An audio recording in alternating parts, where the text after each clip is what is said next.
into tonight and into much of Saturday, and that will be more of an impactful storm system. And we're looking forward to rainfall totals. What's possible?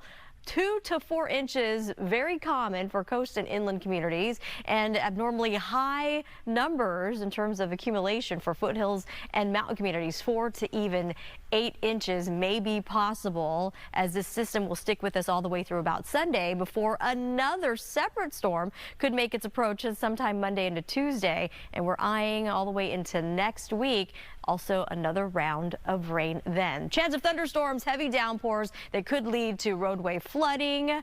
Widespread possible mudslides and debris flow, of course, a major concern for our burn scar areas. So we've got eyes on all the above, and right now we've got eyes on the atmosphere, and you can see that stream of moisture bringing some pockets of light and moderate rain. We've got slick roads already taking place along areas of the 101, the 405, inbound to downtown, seeing some of that light raindrops as well, and into Ontario and the IE. Some of that is now slowly seeping into those regions, while some portions of Orange County remain on the drier side. Lake Elsinore waiting for their opportunity of some rain. On a bigger scope, we have this area of low pressure, and you can see that frontal band pushing through. It's delivering snow across Mammoth, and as we approach the areas of Santa Barbara, we're getting at least at this hour, some heavy rain activity there, leading to flash flood warnings again for some areas of Santa Barbara. Right now, we just have flood watches in place for Southern California. But take a look at Saturday as we push in. This area of low pressure becomes a cutoff flow. Just means that it's cut off from the main jet stream. So it's just going to sit and rotate and circulate all that rain. And that's why we're seeing such an abnormal amount of rain accumulation. Monday, there's a chance of another weaker storm that could bring in more rain. As I mentioned, flood watches in effect through Saturday night for much of the area. 61 degrees, so chilly with widespread rain going into the next couple of days. Similar conditions, of course, for inland communities, and numbers around 60s, a pretty chilly and windy afternoon in store for mountains and our canyons and passes as well. We got you covered traffic-wise, and earlier we had mentioned this collision. At one point, we got word that involved 4 vehicles eastbound side of 60 at Reservoir Street. Some good news is that Sigler has quickly canceled, and much of the activity already out of lanes. Real-time traffic map, your drive westbound 60 from 57 inbound. 19 minutes and the roadways are soggy. Take a look at downtown right now. You can see how the road is shining right there at San Pedro Street. Please drive carefully this morning. Back to you, Brooke. Thank you. Coming up, the first death linked to red meat triggered by tick bites. Plus, find out why a humanoid robot was rushed off the stage.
Hey there, good morning. Here's a live look at Long Beach. Everybody is preparing for the rain. We'll have much more on that throughout this morning. It's 426. Let me show you this.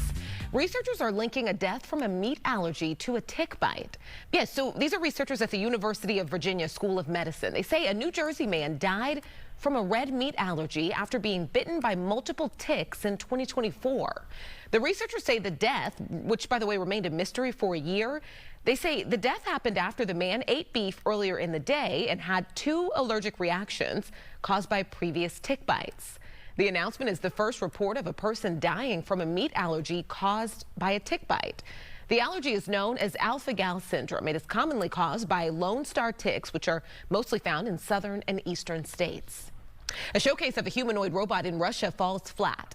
A Russian robotics company debuted its humanoid robot powered by artificial intelligence in Moscow Tuesday, but the presentation quickly went downhill when the robot fell on its face. The company says the robot has undergone several tests and that it likely fell because of insufficient lighting on stage or because of a malfunction.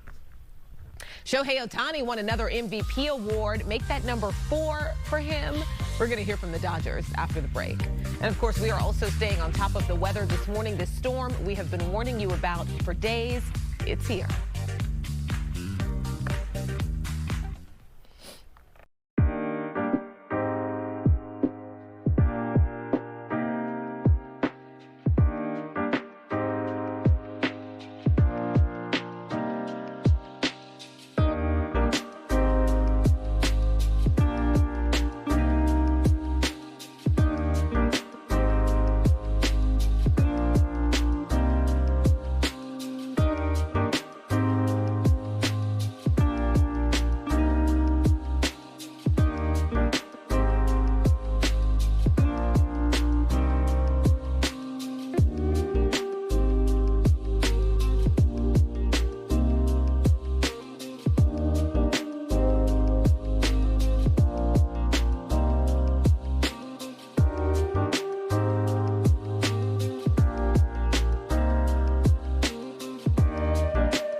there, good morning. I'm Brooke Thomas. Welcome to Good Day LA at 4:30. Samada, what's going on? Oh, we've got rain and we are tracking it. Team coverage, of course, right here on Good Day LA. And right now we are seeing some of the early onsets of this rainstorm. We've got light to moderate rain, widely scattered at this hour, as you can see, and some of the heavier stuff pushing into portions of Ventura County. We have flood watches currently in place throughout Southern California, of course, due to this powerful system. It's anticipated that 2 waves will be giving us inches of rain on multiple days. And a closer look here, we've got Thousand Oaks along areas of the 101 as you push into the San Fernando Valley. Slick roads there. The 405 also wet this morning. And slowly we're seeing Orange County seeing some of the very light precipitation. Raindrops now slowly starting to fall across areas of Riverside. So takeaway, please be extra cautious if you've got to be on the roads. And if you don't have to be, avoid doing so for the next 2 days. Coastal communities, we got temperatures right around 61 degrees, a rainy morning and a pretty rainy evening as well. The second round of this very same system really going to impact Southern California even more so going into late Friday and into much of Saturday. More details on that coming up. Meantime, traffic conditions, as I mentioned, that earlier incident in Pomona, all lanes are cleared right there at Reservoir Street on the 60. Right now, we've got your real-time traffic.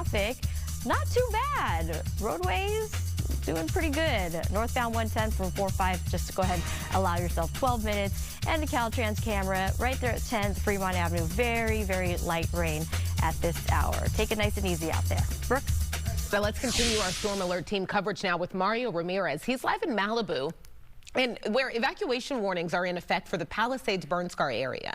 Let's check in. Mario, how's it looking? Hi, Brooke. That's right. It has not stopped raining since the last time we checked in at 4 o'clock. So this may be what we see for the next couple of hours. But we can tell you residents here near the Palisades burn scar, as you mentioned, under an evacuation warning. So that means they should be ready to leave at a moment's notice if this intensifies. And you can see the rain coming down here at this road closure along PCH and Topanga Canyon Boulevard. This road closed because of the ongoing threat of mud and debris flows as it continues to come down here. And crews, take a look in the Palisades. They've been checking damage, drainage ditches, I should say, and lining up thousands of feet of K-rail. The city says this area is just too vulnerable with the hillsides burned and no vegetation to hold the ground together in many spots. And they're trying, and they have been, to prevent what happened here back in February when massive mud and debris slides came down the burn areas, burying parts of PCH and sending a thick layer of mud into Duke's restaurant. Now, a reminder of how quickly conditions can turn with evacuation warnings near the Palisades, Hearst, and Sunset Fire burn scars until 11 a.m. Sunday. Residents are bracing for 2 rounds of rain, as Sumada's been talking about. The city's emergency operations center now open, and first responders have already been pre-deployed in case these hillsides start to move. And for those who use Pacific Coast Highway, the concern is even bigger. The hardest part, I think, for my community is we only have one egress, and we are dependent on PCH. When the floods come down on either side, we're stuck, we're trapped. Right. And I've been trapped before. And overnight, Caltrans again closing Topanga Canyon Boulevard, a 3.5-mile stretch from PCH to Grandview Drive, which is expected to stay closed through Sunday depending on the rainfall. Officials reminding drivers to plan ahead, check conditions, and don't attempt to drive through flooded areas. You may want to even work from home if you can, as we've been reminding people. So if you live in one of these burn zones, have a bag, an emergency plan in place, and stay connected to alerts. We'll be monitoring some of the higher risk, some of the most dangerous areas here throughout Good Day LA, including here near the Palisades fire burn scar. For now in Malibu, I'm Mario Ramirez. Brooke, we'll send it back to you. All right, Mario. Thank you. The wet weather has canceled several events planned for this weekend. At the Hollywood Bowl, a live recording of the hit podcast Smartless is canceled. That podcast, by the way, is hosted by Sean Hayes, Will Arnett, and Jason Bateman. It's been at least postponed, I should say. Queer Mercado is washed out tomorrow. That's the monthly LGBTQ pop-up at the East LA Civic Center. The 2 p.m. music event, Levity Presents Space Jam at the Shrine Outdoors tomorrow, that is also canceled. Bottom line, organizers say rainy weather adds too much liability to outdoor events. It just wouldn't be safe for you guys, for us, for the crew, for everyone involved. It sucks. It's a missed opportunity for everyone. And a number of other outdoor events are canceled or moved to another date. That includes the annual Pasadena Armenian Festival, the Carson Clean and Green Festival, and the Culver City Dog Adoption event at the LA platform. Mammoth Mountain's opening day is also delayed because of a winter storm. That storm is expected to bring more than a foot of snow. It shifted south, causing later snowfall than forecasted. The National Weather Service says Mono County remains under a winter warning until Friday afternoon. Mountain officials will reassess conditions and announce a new opening date with a 24-hour notice. They're waiting for the storm to deliver enough snow for safe skiing. On air and online, you can track the storm anytime with Good Day LA. We're going to have live reports all morning. We will also be streaming important updates throughout the day during the storm on foxla.com. The U.S. Justice Department is suing California over its new congressional district map. The DOJ is joining a lawsuit filed by California Republicans last week after the decisive Prop 50 victory. The goal of the new congressional map, backed by Governor Gavin Newsom, is to help Democrats gain seats in Congress. Republicans claim it is racial gerrymandering and violates the Constitution. Prop 50 was in response to Republicans in Texas also changing their maps. The Justice Department has also opened an investigation into California Congressman Eric Swalwell. The director of the Federal Housing Agency sent Attorney General Pam Bondi a letter accusing Swalwell of possibly making false or misleading statements on loan documents. A source says the investigation will look into claims that millions of dollars in mortgage loans and refinancing were fraudulent based on Swalwell declaring his primary residence was in Washington, D.C. In response, the congressman said he was not surprised to be targeted by the Trump administration, but he will continue to speak out against the president. Once again, Dodgers superstar Shohei Ohtani has been named the National League MVP. It's his second time winning the award as a Dodger, but of course, he also won the American League MVP award twice with the Angels. Ohtani led the Dodgers to another World Series title, hitting 55 home runs, leading the National League in runs scored. He also returned to the mound this season with 62 strikeouts and 9 walks. He beat out fellow finalist Kyle Schwarber from the Philadelphia Phillies and Juan Soto from the New York Mets. Yeah, the biggest thing is obviously being able to win the World Series. That's first and foremost. It's icing on the cake just to be able to get an individual award, being crowned the MVP. But I just really want to appreciate the support from all my teammates, everybody around me, and my supporting staff. I mean, again, it was a great year. Like I said, I very grateful to my teammates, the coaching staff, but not only them, the fans. The fans were the ones who really rooted us on, supported us. I think after I retire and I do look back at these special years, I can definitely say the fans played a big part in the support. 30 first place votes. His 4 MVP awards is second to only Barry Bonds, who has 7. Oh, well-deserved. Congratulations again. Not surprising, though. How sweet. Thanking the fans. He's like one of the greatest athletes ever, and he's thanking the fans. So humble. That's why we love Ohtani. We've got some rain. If you haven't been informed, we've been talking about it for days now, and some of that has arrived across Southern California. Light to moderate rain, kind of streaming, widely scattered at this hour, but we of course are anticipating heavier rain, unfortunately, right during rush hour. So heads up, if you have to be on the roads, you want to make sure you give yourself extra time. And some roadways already pretty slick at this hour. We've got a look across the 101, PCH, the 405 and the 5. You can see here just shrouded in a lot of precipitation. Rainfall rates so far have been pretty weak, which is the good news, but we are anticipating, of course, it to change. Areas along Topanga Canyon, about 8/100ths of an inch per hour, so pretty light but steady, as Mario had pointed out. Of course, we have team coverage on this powerful system. And areas of Orange County, slightly on the drier side, but eventually All this is anticipated to change. Here's a look at our alerts. We currently have a flood watch in place throughout Southern California, and it will stay in place due to the threat of mudslides and debris flow and roadway flooding. And that, again, alert stays in effect till 10 p.m. Saturday night. And our neighbors as well to the north with this very same system is delivering lots of snow. Winter storm warning for areas of the Sierra Nevada. Mammoth, as you pointed out earlier, Brooke, has delayed their opening due to the severe weather conditions. We've got highs today in the 60s, rainy, it's going to be chilly, elevated surf. This system is expected to bring a lot of weather impacts. Prepare for that. We also have you prepared on the roadways. Unfortunately, we do have some breaking news, Brooke. Breaking news, getting word right now, a pretty big accident. Jackknife big rig across all lanes, northbound side of the 405, right there at the 5. Currently, again, all lanes are shut down, and of course, emergency crews are rushing to the scene there, and that's going to be in the Granada Hills, Fillmore area. Northbound 405 at the 5. Already, the rain causing problems on the roads. But through downtown, lighter rain, lighter problems. But eventually, it's going to get pretty interesting. We're talking about a powerful system coming through Southern California. All right, Savannah, thank you. You know, don't forget, tonight is the Mega Millions jackpot for $965 million. If you take the cash option, it's $445.3 million. The drawing is at 8 o'clock tonight, and there has not been a winner since June. Fentanyl-related deaths in Orange County are at a 5-year low. We'll show you what health officials say can be credited for the low numbers. Also, we have new details on a botulism outbreak linked to baby formula. An update on that recall as families start to sue.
A live look outside. This is Ontario International. This fall storm, it's here.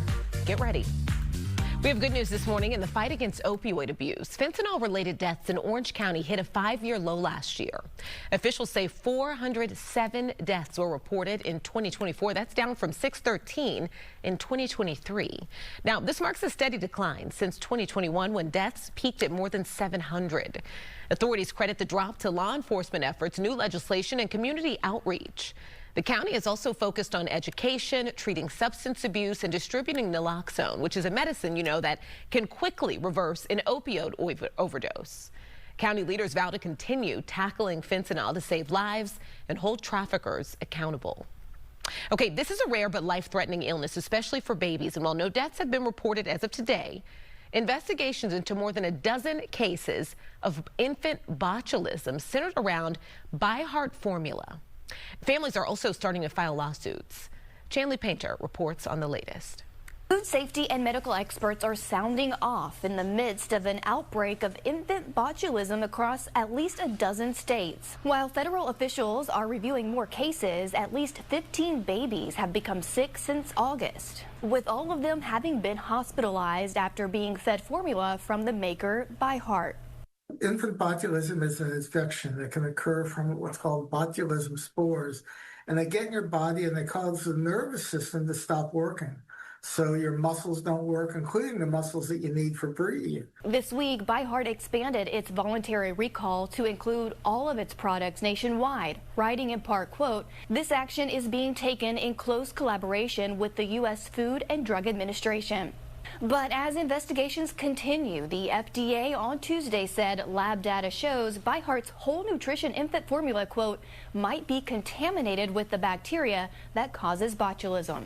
I have to trust what's on the label. I have to trust where I'm getting it. It comes as families of at least 2 impacted babies are suing ByHeart, accusing the company of negligence and highlighting their terrifying experiences. She was declining. She was refusing the bottle. And, my thought was that she just needed to drink and eat. And that's why she was losing her weakness, or she was getting more weak. But then I came home from work and she was sleeping, and went to pick her up to feed her, and I couldn't wake her up.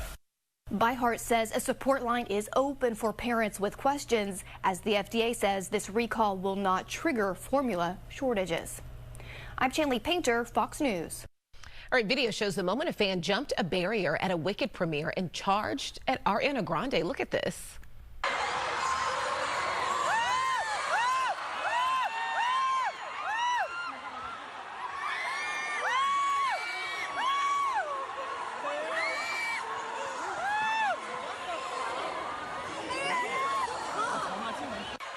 That is so scary. Grande attended the Wicked for Good premiere in Singapore Thursday when she was rushed by that fan. You see her there. Her co-star Cynthia Erivo was almost faster than the bodyguard. She stepped in and actually pried the fan off of Ariana.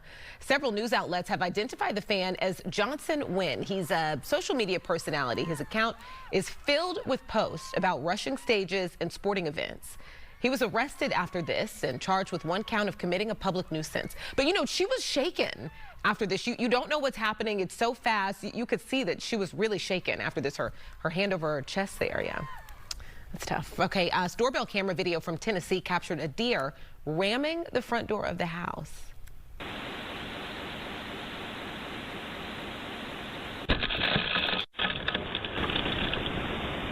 Oh my gosh, it's like, Bambi, what's wrong?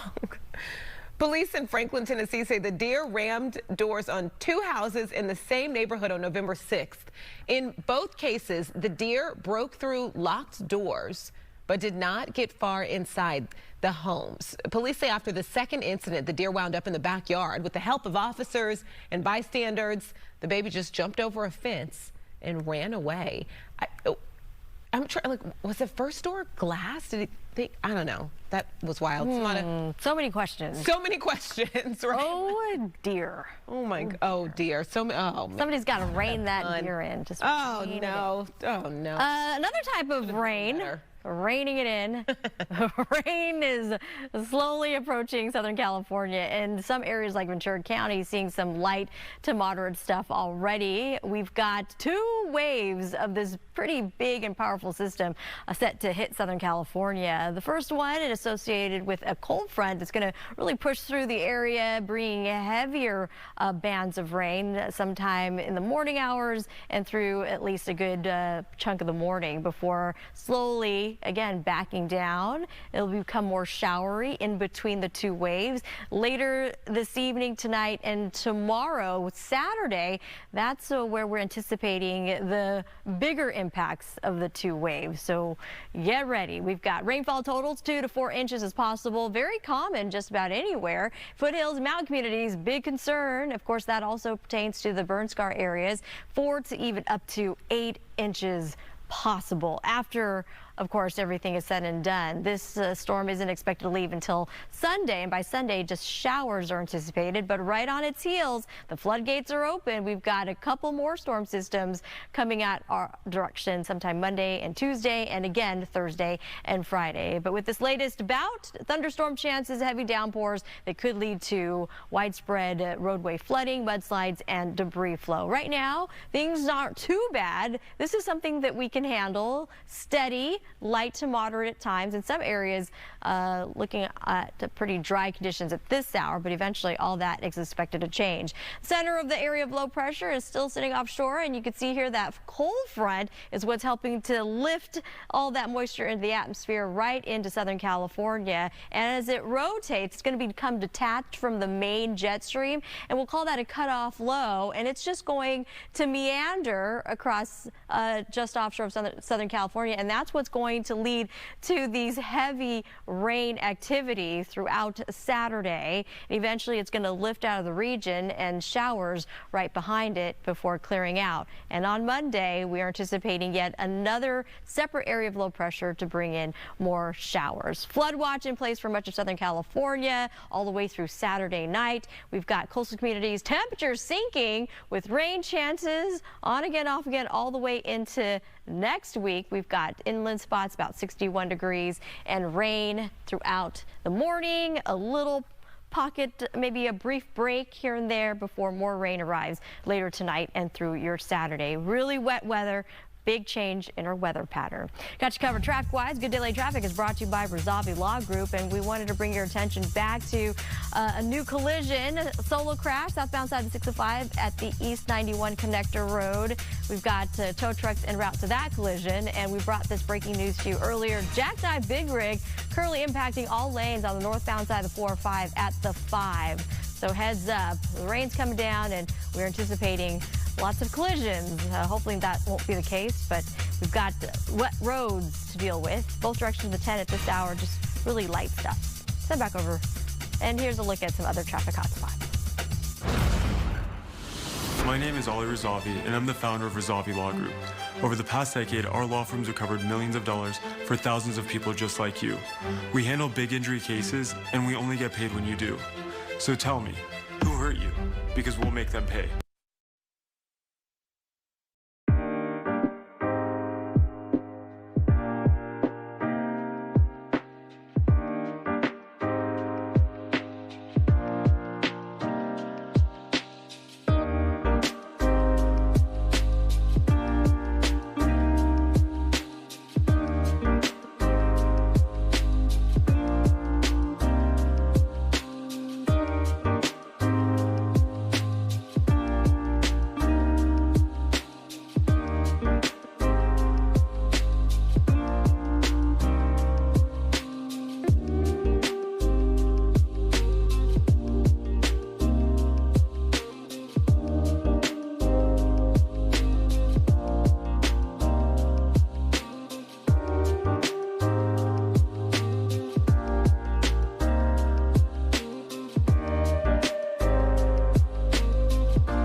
Welcome back. Beverly Hills kicked off the holidays with its annual rodeo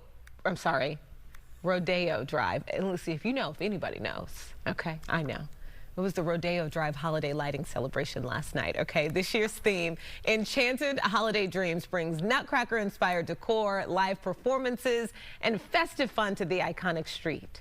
Citywide festivities continue through January 4th. The Chino Cares Challenge is helping families in need this holiday season. People who live in the area, businesses, and groups can donate food or gift cards to support Chino families facing food insecurity. Drop-offs are accepted at the Carolyn Owens Community Center and Family Resource Center. There are many other drop-off locations too. So for details, go to cityofchino.org/food resources. We have that website on your screen there. Okay, we do have breaking news coming up for you of a major crash at the 5 and 405 freeway interchange involving a jackknife semi. Chances are it's weather related. Storm coverage when we come back.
Hey there, good morning. I'm Brooke Thomas. It's going to be a wet day. We know that. It is, yes. It's going to be a wet day, a wet weekend. It's just the start of it here.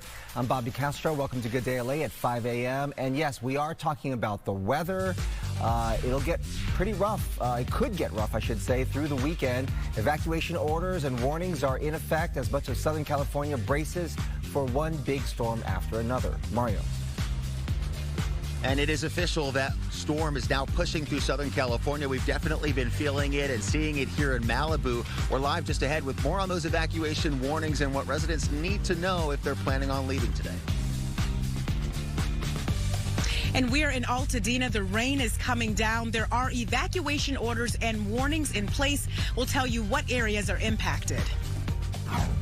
And good morning, everyone. I'm meteorologist Smada Khan. The rain, it's creeping in slowly but surely. We are going to be dealing with some heavy rain activity with 2 waves on the way. The cold front, at least the bulk of it, set to arrive sometime right around rush hour. So we've got team coverage all the way around with Coco and Mario and myself here. We have the stream of rain, steady at times, and there's also some pockets of dryness across Orange County. But everyone in Southern California, all locations will be experiencing some level of rainfall. At this hour, areas like the 5 along the 405 stretch all the way down to LAX, we've got some soggy and slick roadways. Meanwhile, Orange County, the 91 right now on the drier side, but this storm system again expected to push its way through SoCal for the next couple of days. In advance of this powerful system, flood watches are widespread and will stay in place all the way through 10 p.m. on Saturday. Here's a look at today's highs. We're dropping those temperatures and rain coming in and out. There may be a little bit of a break in the afternoon hours, but the second more potent wave expected late tonight into much of Saturday. So please be prepared, and we'll be again on storm watch. Traffic conditions, already a tough drive outside. We do have this ongoing issue.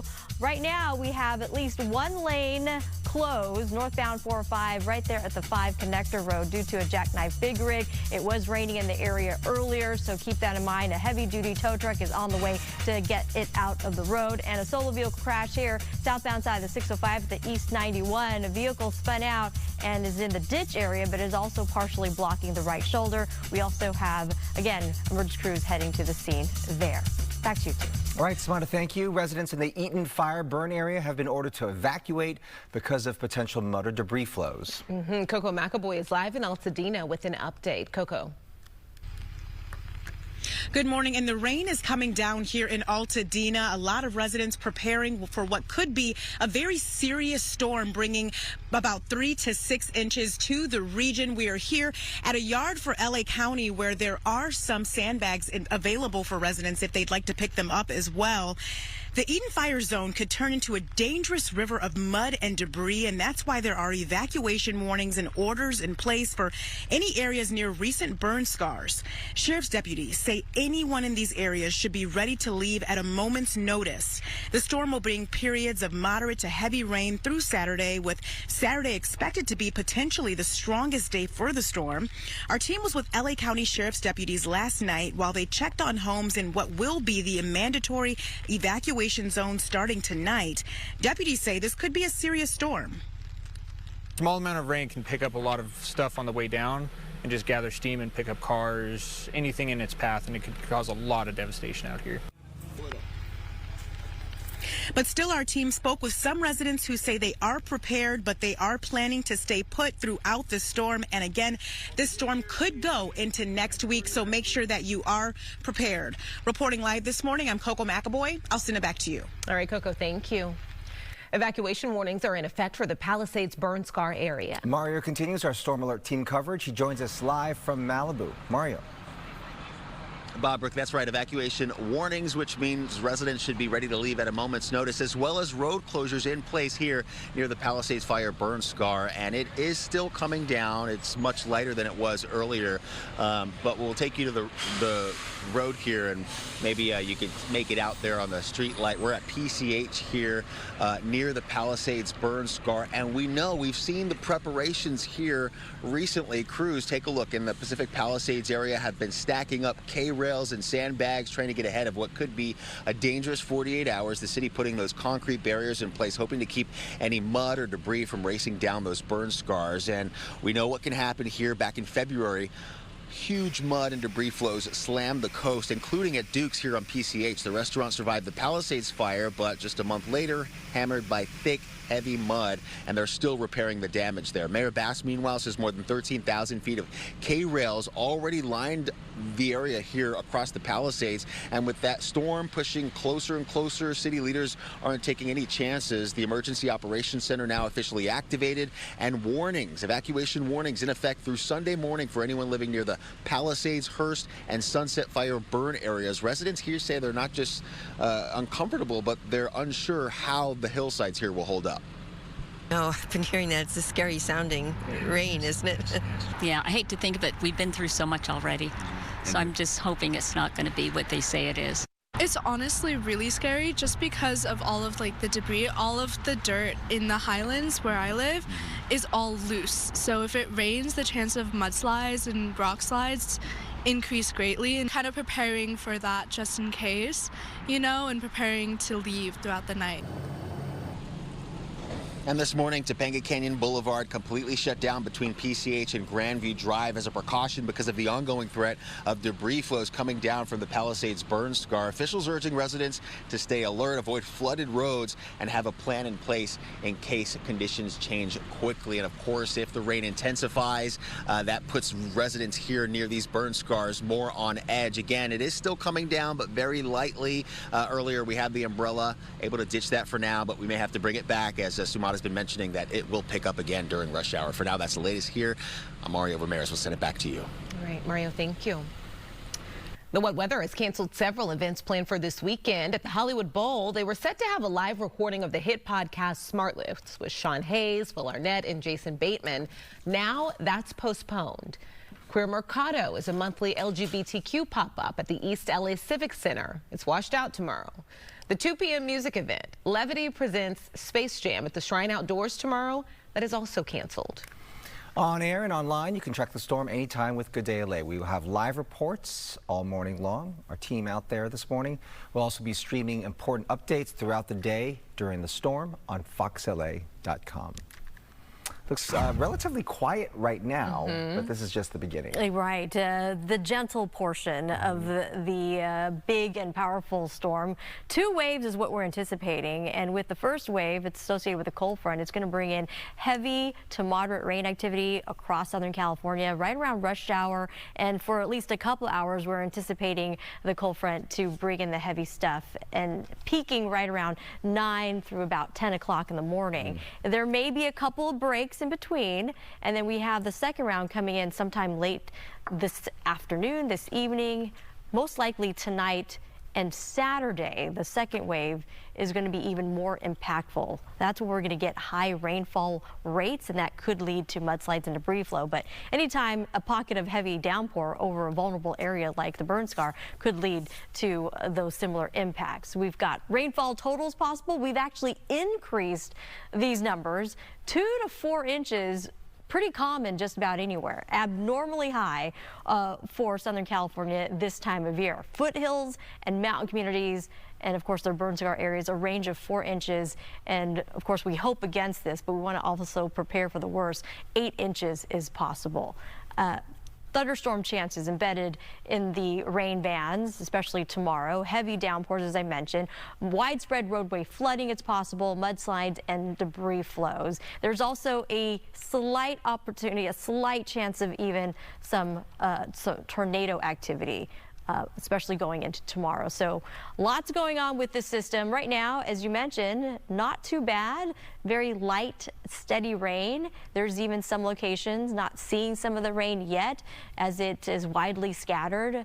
We're looking at roadways, though, pretty wet and slick already. Areas along the 101, PCH through Malibu, portions of the San Fernando Valley and the San Gabriel Valley as well. Right now, pretty quiet for Orange County and the IE as a storm, again, makes its approach. Taking a look at our futurecast, just to give you an idea of how our computer solutions are playing this out for you. We push in the 7 o'clock hour. The brightly lit areas is where we're anticipating the heaviest portion of this rainstorm to come in. You can see right there across the Palisades, and eventually it's going to push its way upward towards the Eaton Fire zone. Sometime right around 9 o'clock this morning. As we mentioned, we have team coverage. Mario near the Palisades, Coco near the Eaton Fire zone, and we're looking at heavy rain that does continue. Here's a nice little idea of the break that we're talking about. Right around 1 o'clock noon, you could see a little bit of a dry slot behind it, but going into tonight, more brightly lit areas, an indication of a widespread heavy rain. And look at what happens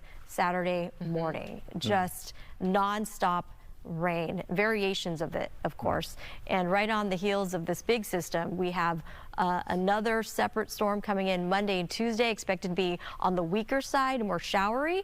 A little bit of a period of dryness on Wednesday, and yet another storm Thursday and Friday. So the floodgates have opened up for rain opportunities.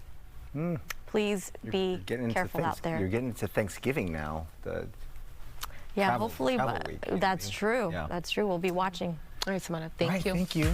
Okay, coming up after the break, 2 Republican senators visit L.A. to announce an investigation into the Palisades fire. Also, back pay is on the way for TSA workers, but they're also getting a bonus. How much is in those envelopes? Coming up.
Hey there, good morning. Here's a live look outside.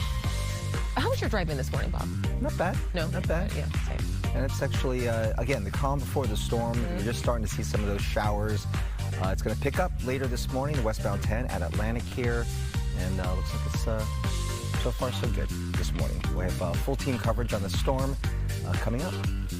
Okay, the federal shutdown is now over, but consequences remain. From slow economic growth to political turmoil on Capitol Hill, there's a lot that comes next. Douglas Zader has the latest from Washington. The shutdown signs are coming down. Museums and federal offices here in Washington are reopening, but this record-setting shutdown has left some marks. The doors of the federal government are once again open, and around the country, furloughed federal workers are heading back in. I enjoy working, so I'm glad to be back. That's all I got to say. The markets, though, had plenty to say yesterday. A massive sell-off, and beyond skepticism over tech stocks, it was fueled in part by overall economic uncertainty. For one thing, the absence of key economic reports has meant no one's really sure where things are heading. We will never know what the unemployment rate was in October. And the president's chief economic advisor says the economy will take a hit from the shutdown. I think that at the beginning of the quarter, we were expecting a 3 to 4% GDP number in the fourth quarter, which would be consistent with the numbers over the last 2 quarters. And so now you're looking at something about half of that. And while the nation's airways are returning to normal and SNAP food benefits will soon be paid out again, the uncertainty extends to Capitol Hill. That means we need more effective leadership. Democrats are questioning whether Senator Chuck Schumer can still lead the Democratic caucus after the shutdown failed to achieve their goals. Leader Schumer had met with his Democratic senators to try to prevent that from happening this time, but now they're walking away pretty empty-handed. And while that internal struggle continues, Democrats do think they'll have the upper hand next month when the debate here turns to health care. In Washington, Doug Luzader, Fox News. Tesla is recalling wall batteries that could cause fires. The company recalled more than 10,000 Powerwall 2 AC batteries that are linked to fire and burn risks. The Consumer Product Safety Commission says the battery can malfunction, causing overheating and potentially start a fire. Tesla reports 22 overheating incidents and 5 fires, but no injuries. The batteries were sold from November 2020 to December 2022. Tesla owners are urged to check the Tesla app to see if their battery is included in this recall. Senator Adam Schiff will visit the Eaton Fire Collaborative Center in Altadena today. He'll meet with local officials to discuss wildfire recovery efforts and the ongoing challenges after the Eaton fire earlier this year. The visit will include a tour of the center and a press conference. He's scheduled to arrive at 10:30 this morning. It's been 10 months since the devastating Palisades wildfire wiped out thousands of homes and killed 12 people. Questions still remain about the chain of events surrounding the fire and how it was handled. Yesterday, 2 Republican senators came to the Palisades, Florida Senator Rick Scott and Wisconsin Senator Ron Johnson. They say they wanted to hear from fire survivors about what happened before and after January 7th. And you know, Fox 11's Gina Silva first showed you concerns within the LAFD about a fire that started just 7 days earlier. The Lackman fire. She spoke with a whistleblower on October 10th who said failure to thoroughly extinguish the Lackman fire is what resulted in the Palisades fire reigniting. It was gross incompetence and gross negligence. That's what drove this, 100%. Right? You had firefighters on site on January 2nd working to put the fire out, keep the smoldering fire the day after the January 1st fire, the Lackman fire, and you had one of their commanders say, "All right, pack it up, let's go." Why? And the firefighter, there's text messages. They were ordered by a battalion chief to pack it up. That's Tom Doran, one of a number of fire victims who spoke at the hearing to give the panel a sense of what firefighters did or did not do leading up to and during the Palisades fire. California is revoking 17,000 commercial driver's licenses issued to non-citizens. The moves comes after pressure from the Trump administration. This comes after an undocumented immigrant, a man who had a California-issued CDL, slammed into stop traffic on the 10 freeway in Ontario, killing 3 people. Governor Newsom's office maintains that non-citizen CDLs have only been granted to people with a valid work visa from the federal government. Advocacy group United Sikhs is condemning the decision, calling it government-sanctioned discrimination.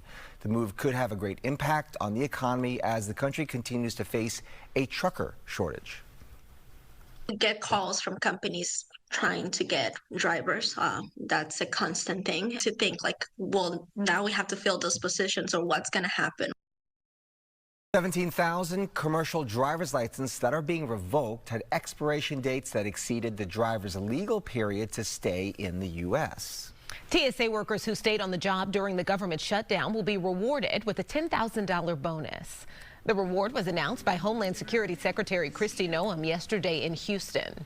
The secretary lauded the TSA workers for being patriots over the shutdown and for keeping airports and transportation systems safe and secure.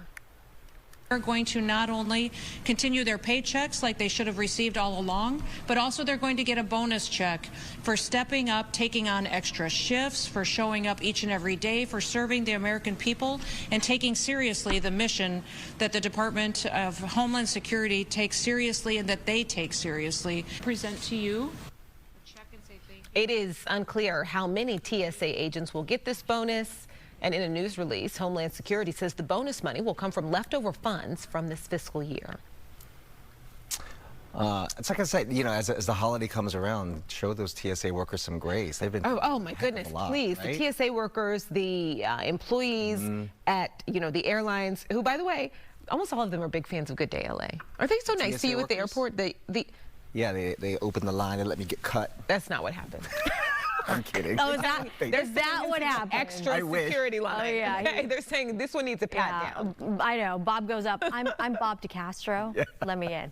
On a serious note, good morning, everyone. Good Daily Weather is brought to you by 3-Day Blinds. And we've got, yes, the rain slowly seeping into Southern California. You can see that on our satellite radar, streams of steady rain, light, maybe pockets of some moderate activity, and even some areas not seeing any of the rainfall. It's just been a mixed bag currently, widely scattered conditions, and areas along Orange County and into the IE pretty quiet at this hour, but that is expected to change as this powerful storm system set to give us 2 waves of really heavy rain and widespread impacts. The area of low pressure, and you see that associated cold front. It's bringing snow to Sierra Nevada, winter storm warning there, and a little further south, of course, in Southern California, we are picking up eventually some heavier activity with, again, that cold front. Eventually, that area of low pressure is going to be disconnected from the main jet stream, and that steering mechanism, there's nothing really driving it forward, so it's really just going to sit and circulate across Southern California, and that's what's leading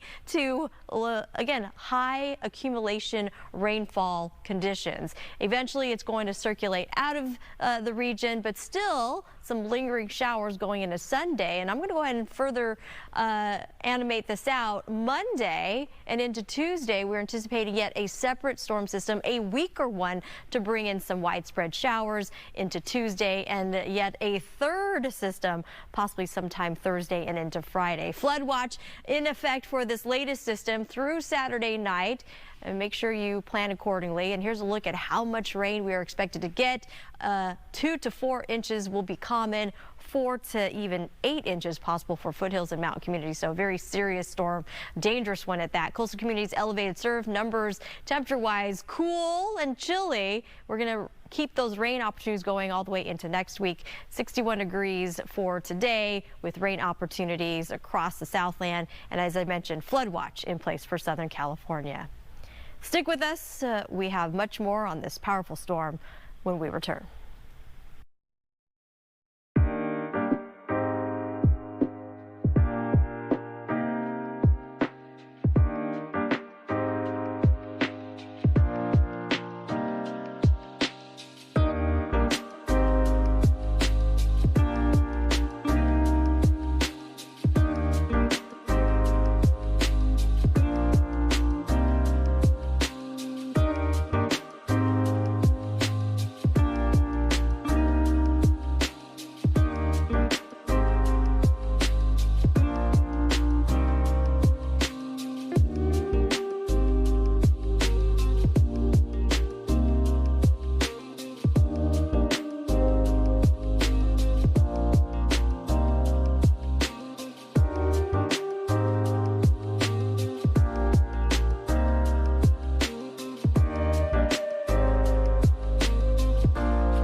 Happening later today, a tree lighting ceremony in West Covina. We're told rain or shine, this is going to happen. It has not been canceled yet. This takes place from 5 to 9 this evening at Plaza West Covina on Plaza Drive. There will be live entertainment, choir performances, and local elementary and high schools will take part.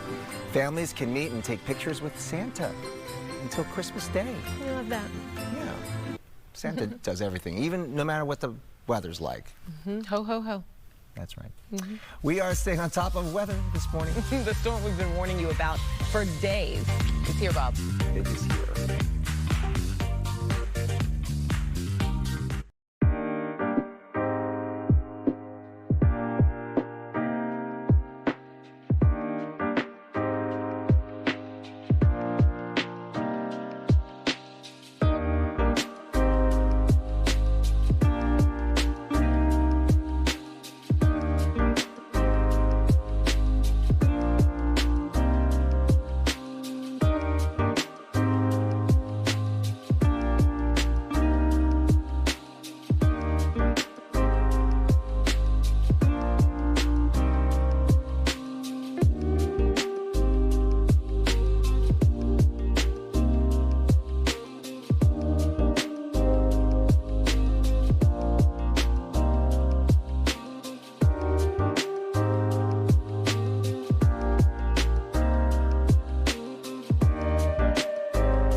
Good morning. Thanks for being with us on this Friday, a very busy Friday because the storm is here. The storm is here. I'm Brooke Thomas. Thanks for joining us.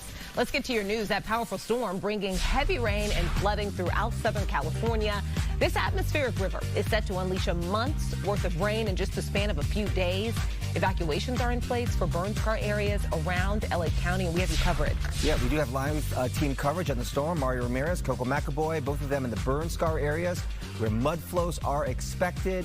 But first, let's get to Samada with a look at where the storm is right now. Yeah, we've got a flood watch currently in place across Southern California, and it'll stay in place all the way through Saturday night. We got 2 waves of this powerful storm system that's going to push its way through. In the meantime, what we're dealing with at this hour, this is actually the lighter portion of the system. Light to moderate rain, widely scattered showers. And again, this is I would say, doable. You can drive through this type of rain currently, but eventually it's going to get worse. And with that cold front, it's going to bring in heavy rain, heavier downpours that could lead to mudslides and debris flow, especially, of course, for those vulnerable burn scar areas. We're talking about inches of rain for several days. And on the heels of this storm, we've got a couple of other ones going into next week. So we're not done with the rain.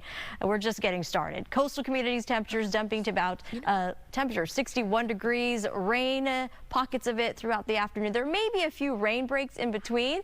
Then we wait for the second wave sometime late tonight through the overnight hours, and much of it coming in tomorrow morning. Mountain communities at 51 degrees, and snow levels are going to be pretty high, right around 8,000 feet before lowering as the storm moves through. High deserts 56 degrees, and we've got winds on the way. Low deserts at 80 degrees. There is even a slight chance of tornadoes going in tomorrow as well for some isolated areas. Again, a slim chance of that happening, but this is the type of storm that we're dealing with, a very abnormal storm for this time of year. Traffic conditions already really tough outside. We're going to bring your attention to an earlier collision, but before we get to that, we have slick roads along the westbound side of the 10, eastbound side of 10 Atlantic through the Alhambra area. So just a heads up. And here's that crash, jackknife big rig, northbound side of the 405 right there at the 5. Only one lane is closed. You can get through, but a heavy duty tow truck en route to that collision.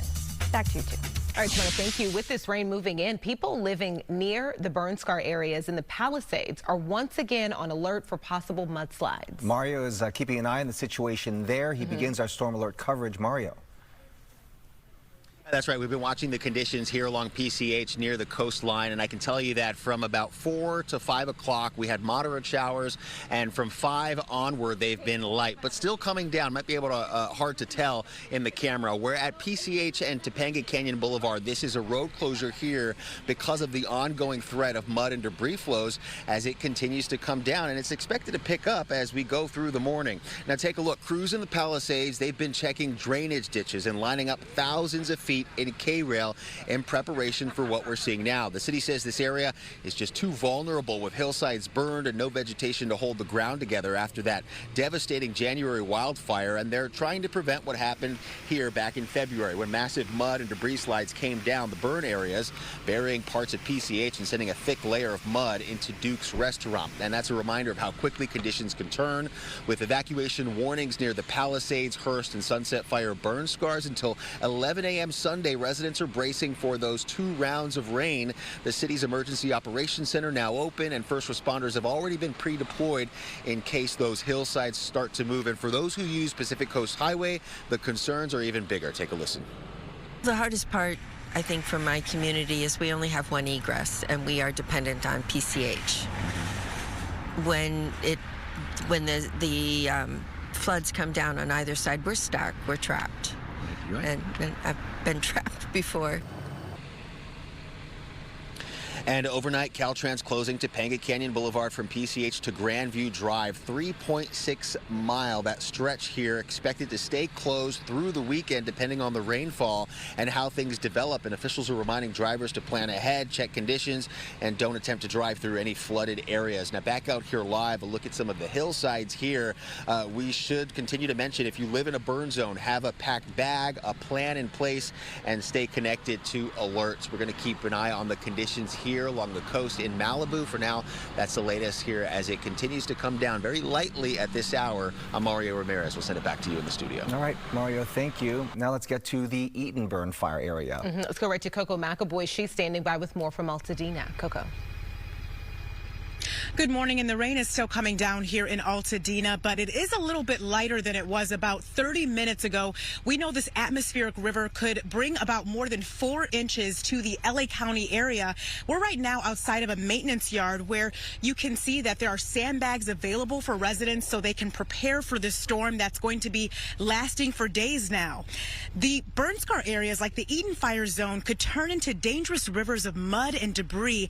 That's why there are evacuation warnings and orders in place for any areas near recent burn scars. Sheriff's deputies say anyone in these areas should be ready to leave at a moment's notice. The storm will bring periods of moderate to heavy rain through Saturday, with Saturday expected to be potentially the strongest day for the storm. Our team was with LA County Sheriff deputies last night while they checked on homes in the mandatory evacuation zone. Deputies say this could be a serious storm, but some residents told our team they're staying. Even though there's an evacuation order, you're staying put? Yeah, we are, but we're monitored every hour. Yeah, probably not going to sleep, but tomorrow night's going to be picking up. Right now, the Eaton Fire burn scar is under an evacuation warning, but it will soon turn into an evacuation order. That starts at around 8 o'clock tonight. So it is important to make sure that you are ready to evacuate, like sheriff's deputies are saying, at a moment's notice. And again, the rain is expected to last into next week. Reporting live this morning, I'm Coco McAvoy. I'll send it back to you. All right, Coco, thank you. Southern California is about to shine a little brighter this holiday season. Happening later today, a new immersive light experience debuts in Irvine. This is called Dream Glow Lights Festival. It's hosted by Wild Rivers Water Park, and it makes its debut tonight. It will run through December the 31st. The event will transform the park into a glowing landscape complete with 3 different themed areas. You can buy food, snacks, and drinks while you're there. Tickets start at $36 for adults, $25 for kids. Children under 3 can get in for free. I love that. Yeah, so lots of events happening this weekend, Samana. Some have been washed out and some are still going on. It's just you got to be careful when you're out there on the roadways. Exactly, and make sure you check in with the event to make sure that it's still ongoing. But we are, yes, anticipating more rain, heavier, the big portions still yet to arrive across Southern California. As I mentioned earlier, light to moderate streams of rain, steady at times, and this is definitely manageable. But what's going to be increasingly less manageable is when that cold front moves through Southern California, expected sometime later this morning. And then we may get a few rain breaks in between the next wave set to come through Southern California sometime late tonight into much of Saturday. And take a look at some locations dealing with pretty much no rain right now across areas of Ontario into Riverside, but eventually some of that more scattered showers will be pulling through as we wait for the cold front to come in. We've got this cold front, as I mentioned, right now giving some snow across the Sierra Nevada and downstream. We do have rain coming in across Santa Barbara County, Ventura County, and eventually you can see it's going to be cut off from the main jet stream, and it's going to meander across Southern California, giving us, again, a couple of days of rain. Shower activity as it pulls its way a little further north, and then right on its heels will be another storm system, a secondary one expected to be on the weaker side, but still rain chances in the forecast for Monday and Tuesday. We talked about the snowstorm, winter storm warning in place for the Mammoth area, and Mammoth actually has delayed their opening due to the severe impacts of this system. Flood watch, again, widespread in place through Saturday night in anticipation of the heavier bouts of rain that could lead to mudslides and debris flow, especially for some of our burn scar areas and mountains and foothill communities. Our future rain forecast, we are anticipating very common 2 to 4 inches of rain just about anywhere across Southern California, and this is pretty dangerous when you're dealing with the possibility of 4 to even 8 inches of rain. Southern California going to be perhaps the wettest region across the nation due to this big and powerful storm system. Send back over to you, too. All right, Samana, thank you. Coming up, the Department of Justice is planning to take the state of California to court. We'll explain just ahead. Also, Shohei Ohtani, he does it again, winning the NL MVP. We'll hear what he had to say about this latest accomplishment.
Let's take a look at some of our top stories this morning. The Justice Department is suing the state of California over its new congressional district map. It's joining a lawsuit filed by state Republicans last week after the decisive Prop 50 victory. The case highlights growing national tensions over redistricting ahead of 2026. LA is moving to clear RVs used as homes from city streets, and the city could be helped by a new state law. The new state law allows RVs worth less than $4,000 to be destroyed instead of being sold at auction. Supporters, including Mayor Karen Bass, say this will reduce homelessness and improve safety. Critics argue it will push more people onto the streets. The City Council will vote soon on aligning local laws with the state policy, which takes effect in January. And multiple events have been canceled because of the severe storm hitting SoCal. A live taping of the hit podcast Smart List has been postponed at the Hollywood Bowl. Queer Mercado at the East LA Civic Center is also not happening tomorrow. And the Pasadena Armenian Festival has been postponed. Once again, Dodgers superstar Shohei Ohtani has been named the National League MVP. Okay, so it's his second time winning the award as a Dodger, but you know, he also won the American League MVP award twice with the Angels. Ohtani led the Dodgers to another World Series title, hitting 55 home runs, leading the National League in runs scored. He also returned to the mound this season with 62 strikeouts and 9 walks. He beat out fellow finalists Kyle Schwarber from the Philadelphia Phillies and Juan Soto from the New York Mets.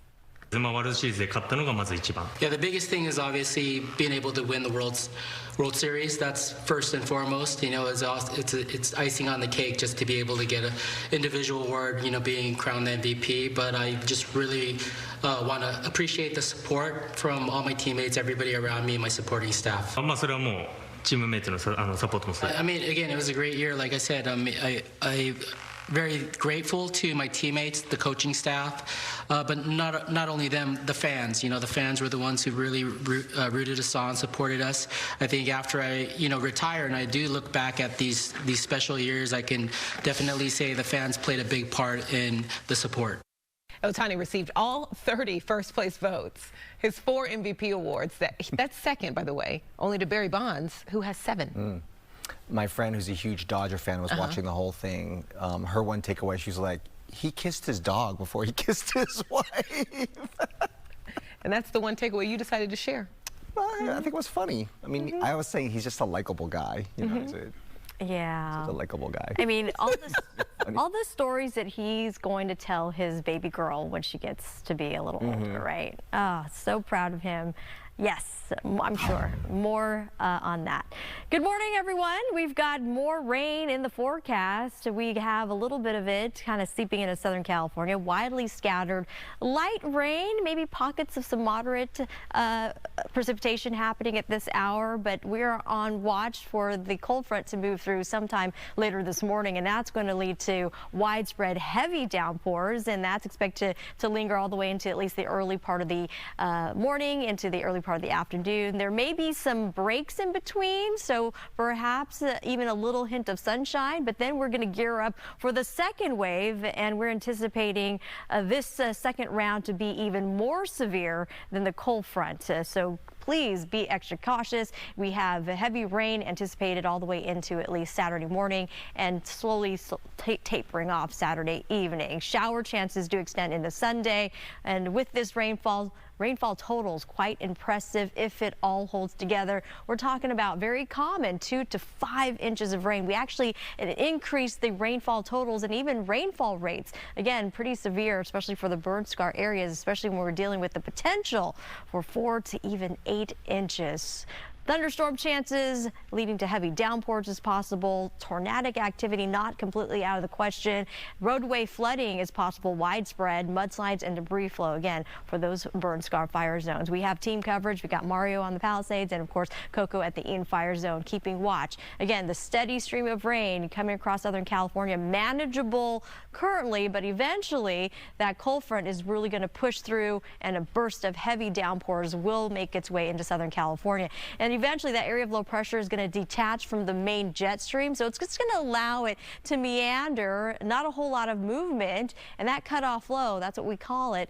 It's going to bring in, again, rounds of rain across SoCal before eventually lifting out of the region. Shower chances into Sunday, and I've also have this playing out all the way into Monday and Tuesday. A separate weaker system is going to push some shower chances into Southern California, and yet another one downstream sometime Thursday and Friday. Taking a look at Futurecast, breaking it down for you. So eventually we'll see pockets of heavier downpours into your Friday morning. There may be a couple of breaks, as you could see there, in the afternoon hours. And then Friday night, look how brightly lit this area is. That's an indication of the heavy stuff on the way, and more heavy rain coming our way into Saturday. And it is going to be relentless at that point. A flood watch in place for all of Southern California. We've got temperatures dipping into the 60s, so it's going to be pretty chilly, windy, with rainfall chances extending all the way into next week. We may get a decent break on Wednesday before that third storm system comes into play. Interior spots, we've got 62 degrees, rain chances again through the weekend. Plan accordingly. Our mountain communities will get rain, and then eventually snow up at the resort level, a couple inches there, and even our desert communities will be getting some rain. Antelope Valley, and if you're heading over to Palm Springs, even rain chances there as well.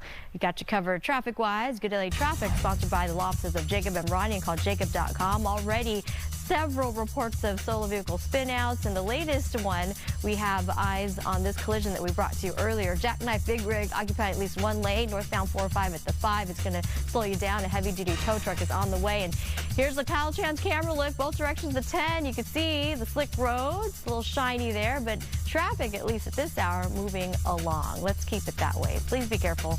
Here's a look at some other traffic hotspots. I looked up and just ran.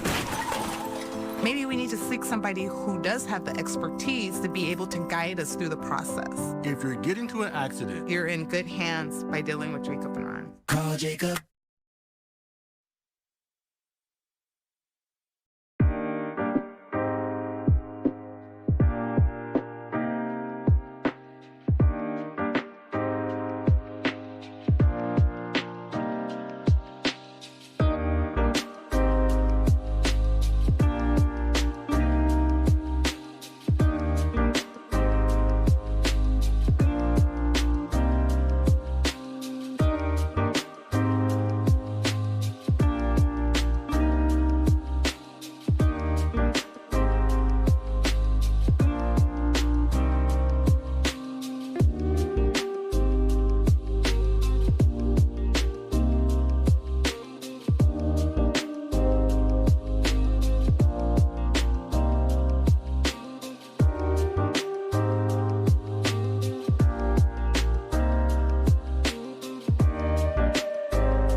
Hey there, 5:53 on a Friday. Let's check in with Shannon Bream from Fox News Sunday. Hey, Shannon. Bob and Brooke, good to see you. Happy Friday. So let's talk about the latest in this government shutdown. Obviously, it's over, but still a lot of bitter feelings here for what's next here for Republicans and Democrats.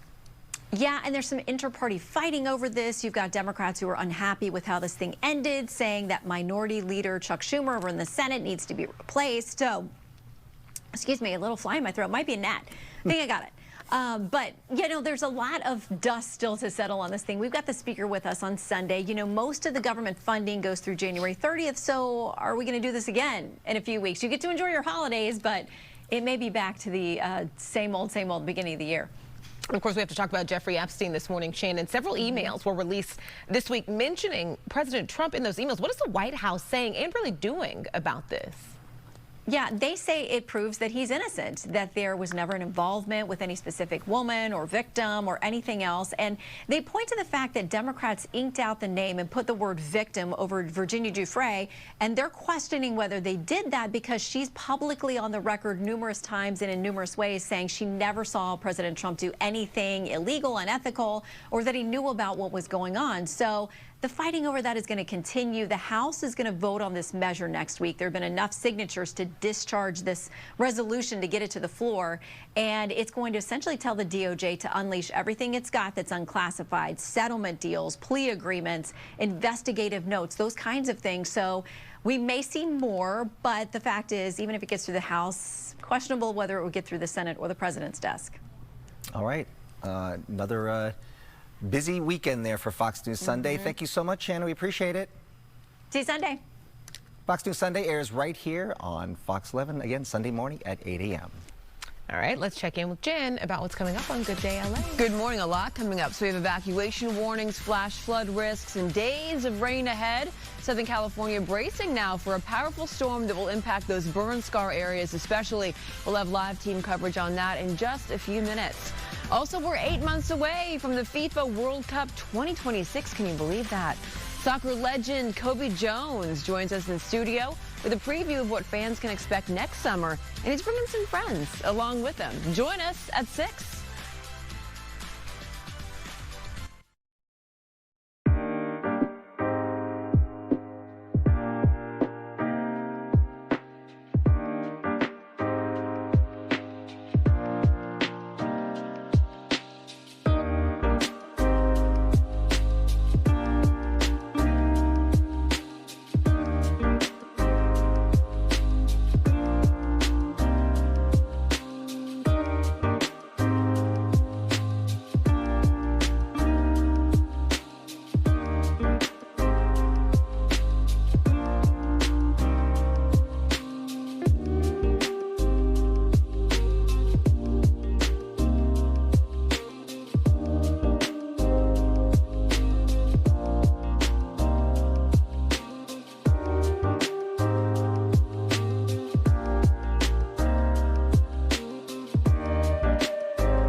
good morning. Thanks for starting your morning with us. We end the week on the wet side. Yes, we do. A storm moving through our area.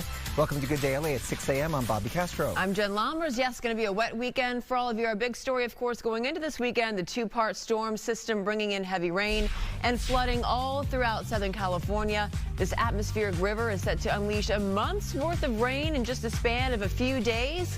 So certainly expect wet roads. Give yourself some extra time as you head out the door this morning.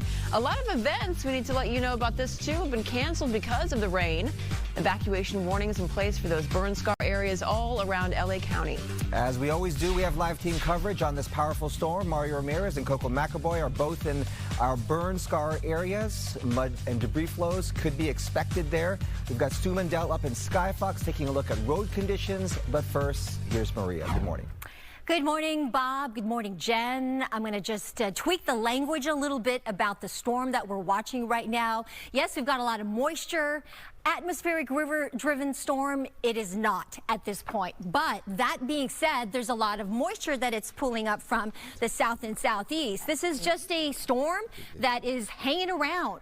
And because of that, it's going to provide us with some larger rain totals. There's really nothing driving it out of here very quickly. It has cut off from the main jet stream. And look at all of this moisture as the circulation rotating around this area of low pressure counterclockwise as all storms. It's pulling up all of that moisture from the Pacific, and that is why we're getting that rain. Right now, for the most part, it has been on the gentle side, light to moderate, but we are expecting moderate to heavier rain and more widespread as we get into the rest of this morning and into the afternoon. As you mentioned, two waves of this system. I'll get to those nutty details in just a bit, but right now we do have temperatures in the 40s and 50s. 57, it just ticked up a little bit in Pasadena, 60 in Burbank, 61 in downtown LA, 63 in Santa Ana, to that 45 degrees in Big Bear. Snow level still pretty high, above 8,000 feet. It's going to stay there for a bit until perhaps Sunday, when it will drop to near 7,000 feet. Temperatures this afternoon, not too warm, except for Palm Springs, 80 degrees. Some light showers expected there. As we take a look at the coast, 61. Elevated surf would not suggest you get anywhere near in the water. 61 for downtown LA today. Is going to be cold. Grab that jacket as well as the umbrella. We'll go over all the rest of the details, tell you exactly how much rain we can expect from now until next week coming up in the complete forecast. But first, let's check in on the traffic conditions. Let's go over to Stu, flying up in Skyfox. Thank you for this view, Stu, and good morning to you. Hey, good morning, Maria. Good morning, everybody. Definitely raining in the Southland, and it is creating some problems out there. Thank goodness we're not talking about any signal alerts or anything that big, but I can show you what's happening right now, and I'm going to tell you a little bit about what we saw on the way out here. That's going to be the 101 down there, and this is going to be in the Hollywood area, maybe Echo Park. The headlights, those are going to be northbound, coming away from the 110. Now, it is a little slow and go, as it should be, because when the roadway shines, give yourself a little extra time. I made that up myself. No, I didn't. That came from Jen a long time ago. But the ride is actually looking okay. Everybody's playing it safe down there. We did see one spin out actually in the Van Nuys area. That's going to be on the South 405 to the transition to the North 101 freeway. No injuries, but it shows you that it is happening out there. So take your time. Give yourself a little extra space between you and the cars around you. Everybody seems to be behaving out there. Let's keep it that way. Let's keep those crashes to a minimum and everybody's safe and get to be where they need to be on time. Sending it back to you all in the studio.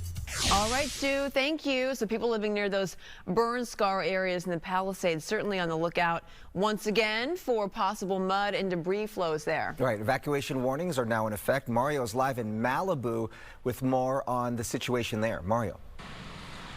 Bob, Jen, good morning. We're just below the Palisades fire burn scar, and after about an hour of light rain, it's starting to pick up again. More moderate showers like we started the morning off, starting Good Day LA at 4 a.m. Now, we want to show you here, we're at a closure at Topanga Canyon Boulevard in PCH, and let's try to give you a shot of the rain as it's coming down. We can tell you that evacuation warnings and road closures like this one in place here near the Palisades fire burn scar as we continue to monitor this wet weather, this rain that's expected to continue throughout the day.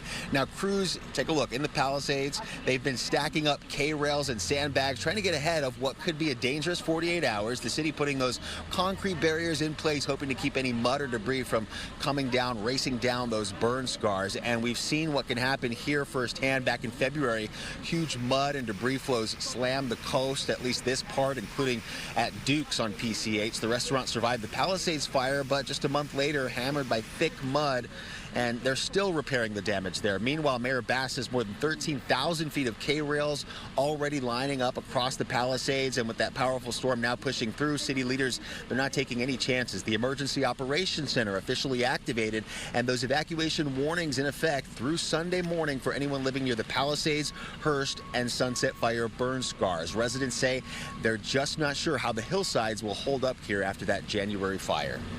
Oh, I've been hearing that. It's a scary sounding rain, isn't it?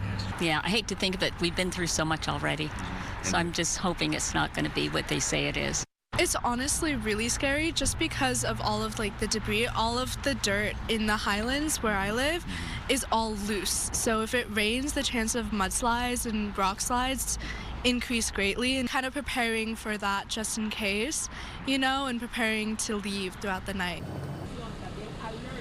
And more on that major road closure here in this area. Topanga Canyon Boulevard shut down between PCH and Grandview Drive as a precaution because of the ongoing threat of debris and mud flows coming down from the Palisades burn scar. And we saw some of the traffic here through this part yesterday as it was open. So definitely a concern for a lot of people who use this stretch of road. Coming back out here live as we show you some more of the rain. Officials are urging residents to stay alert, avoid flooded roads, and have a plan in place in case conditions change. Now, we will of course be monitoring the conditions here throughout the morning on Good Day LA, tracking any potential damage. But for now, that is the latest here in Malibu. I'm Mario Ramirez. We'll send it back to you. All right, Mario, thank you. Mandatory evacuation orders are also in effect for the Eaton Fire burn area. Coco McAvoy joins us with a preview on that. Good morning. Good morning. The rain has picked up here in Altadena. It's falling heavier than it was about a half hour ago, and that's because this storm could bring a few inches of rain to the LA County region, including the Eaton Fire burn scar area. That's why LA County is now providing sandbags for residents so they can prepare for this storm. The burn scar areas, like the Eaton Fire zone, could turn into dangerous rivers of mud and debris. That's why there are evacuation warnings and orders in place for any areas near recent burn scars. Sheriff's deputies say anyone in these areas should be ready to leave at a moment's notice. The storm will bring periods of moderate to heavy rain through Saturday, with Saturday expected to be potentially a very strong day for the storm. Our team was with LA County Sheriff deputies last night while they checked on homes in what would be the evacuation zone, the mandatory evacuation zone, starting tonight. Deputies say this could be a serious storm. Small amount of rain can pick up a lot of stuff on the way down and just gather steam and pick up cars, anything in its path, and it could cause a lot of devastation out here. Still, our team spoke with some residents who say they are prepared, but they are staying put during the storm, and we do expect this storm to go into next week. So make sure that you are ready, that you do have sandbags, especially if you are near an Eaton Fire burn scar zone. Reporting live this morning, I'm Coco McAvoy. I'll send it back to you. All right, Coco, thank you. Meantime, the federal shutdown is now over, yes, but the consequences remain, from slowed economic growth to political turmoil on Capitol Hill. Doug Luzader has more from Washington on what comes next. Doug, good morning. Bob and Jen, good morning. Flight delays have apparently improved this morning across the country. That's good news. Nature is healing to some degree, but some aspects of this shutdown will reverberate for a while. The doors of the federal government are once again open, and around the country, furloughed federal workers are heading back in. I enjoy working, so I'm glad to be back. That's all I got to say. The markets, though, had plenty to say yesterday. A massive sell-off, and beyond skepticism over tech stocks, it was fueled in part by overall economic uncertainty. For one thing, the absence of key economic reports has meant no one's really sure where things are heading. We will never know what the unemployment rate was in October. And the president's chief economic advisor says the economy will take a hit from the shutdown. I think that at the beginning of the quarter, we were expecting a 3 to 4% GDP number in the fourth quarter, which would be consistent with the numbers over the last 2 quarters. And so now you're looking at something about half of that. And while the nation's airways are returning to normal and SNAP food benefits will soon be paid out again, the uncertainty extends to Capitol Hill. That means we need more effective leadership. Democrats are questioning whether Senator Chuck Schumer can still lead the Democratic caucus after the shutdown failed to achieve their goals. Leader Schumer had met with his Democratic senators to try to prevent that from happening this time, but now they're walking away pretty empty-handed. But Schumer is still in charge of Democrats in the Senate, and he will lead them on this next big fight that's coming up in December on those Obamacare price supports. That's going to come to a vote at some point next month, we think. Back to you guys. Yeah, it still affects millions of Americans. You know, the Affordable Care Act, which is becoming largely unaffordable for a lot of people. And you would think that the Republicans, if they're not going to agree to those credits for Obamacare, they would have to come up with another plan for what to do with those millions of Americans. Yeah, there is bipartisan concern. I mean, as we've talked about, there are a lot of people in red states that rely on these Obamacare plans, and the premiums have just skyrocketed on them. So it's a question of how you approach this. Do you just kind of subsidize those high premiums, or you do something to try to bring those premiums down? That's going to be central to this debate next month. Right. Doug Luzader for us there in Washington. Thank you. Thanks, Doug. Thank you. Let's go over to Maria for our other big story this morning. Of course, that rain moving through our area. Yep, absolutely. We've been watching the radar and certainly picking up all this moisture. Notice the light green to dark green. That indicates light to moderate rainfall. But the radar is also picking up some yellows now, yellows and oranges. And you can see that these cells are coming in primarily just south and southwest of Ventura County and Oxnard. So if you're in this area, you're going to get some heavier cells here. Now, large part of Orange County still pretty free and clear of any of the rain.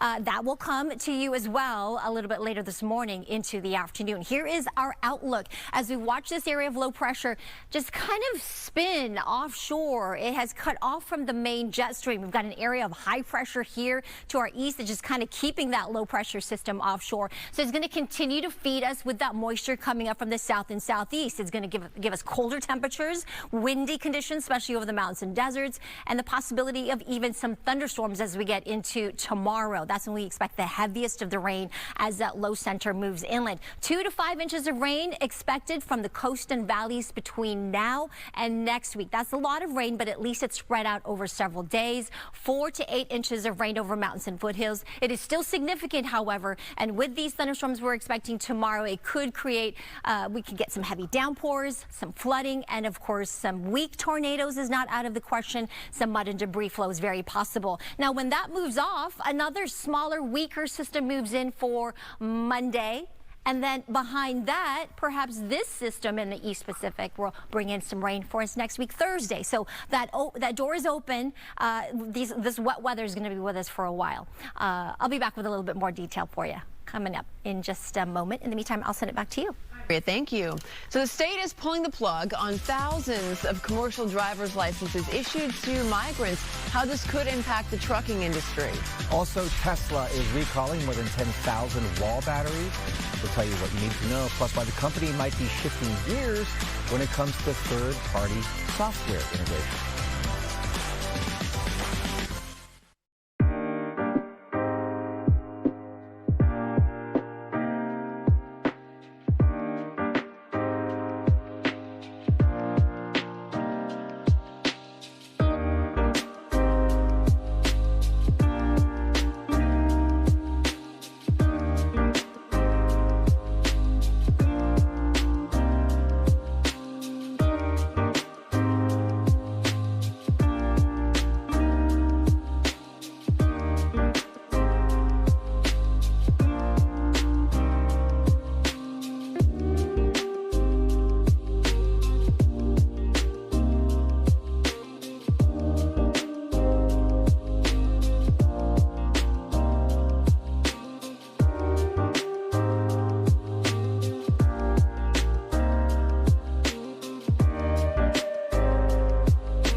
right, we're following breaking news here. Stu Mendel and Sky Fox with the situation here in the Westlake district.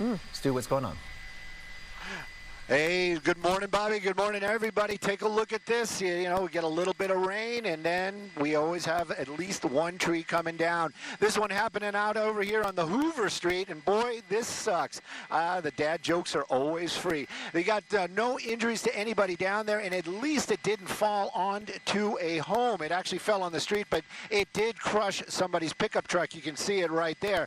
Now, this is on Hoover Street, and it is in the Westlake area. Now, you can see it. They don't have the people of the city out here yet to go ahead and start cutting it up, so they have the road completely blocked. It's near 3rd Street, so if you're taking Hoover this morning, you're going to have to turn around, make your way around that block, but it shows you that the storm does create other problems out here besides wet roads. Got at least one tree down this morning. I'm Stu up in Skybox, sending it back to y'all in the studio. On a car. All right, Stu, thank you. 17,000 commercial driver's licenses issued to non-citizens have been revoked here in California. The expiration dates on the licenses exceed the driver's legal period of their stay in the United States. So it comes just weeks after an undocumented man who had a California-issued driver's license slammed into stop traffic on the 10 freeway in Ontario, killing 3 people. Advocacy group United Sikhs is condemning the decision, calling it government-sanctioned discrimination. This could also have an impact on the economy as well, as the country continues to face a trucker shortage. Get calls from companies trying to get drivers. That's a constant thing to think like, well, now we have to fill those positions, or what's going to happen. This could be felt immediately just as the busy holiday shopping season begins.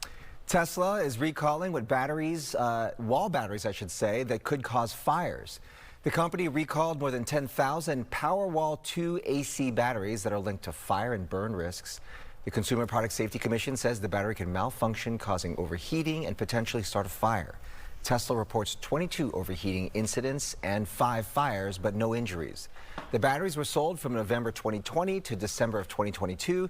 Tesla owners are urged to check the Tesla app to see if their battery is included in this recall. Also, Tesla may be adding Apple CarPlay to its vehicles. CarPlay lets users control iPhone features like navigation, music, and messaging through a vehicle's built-in display.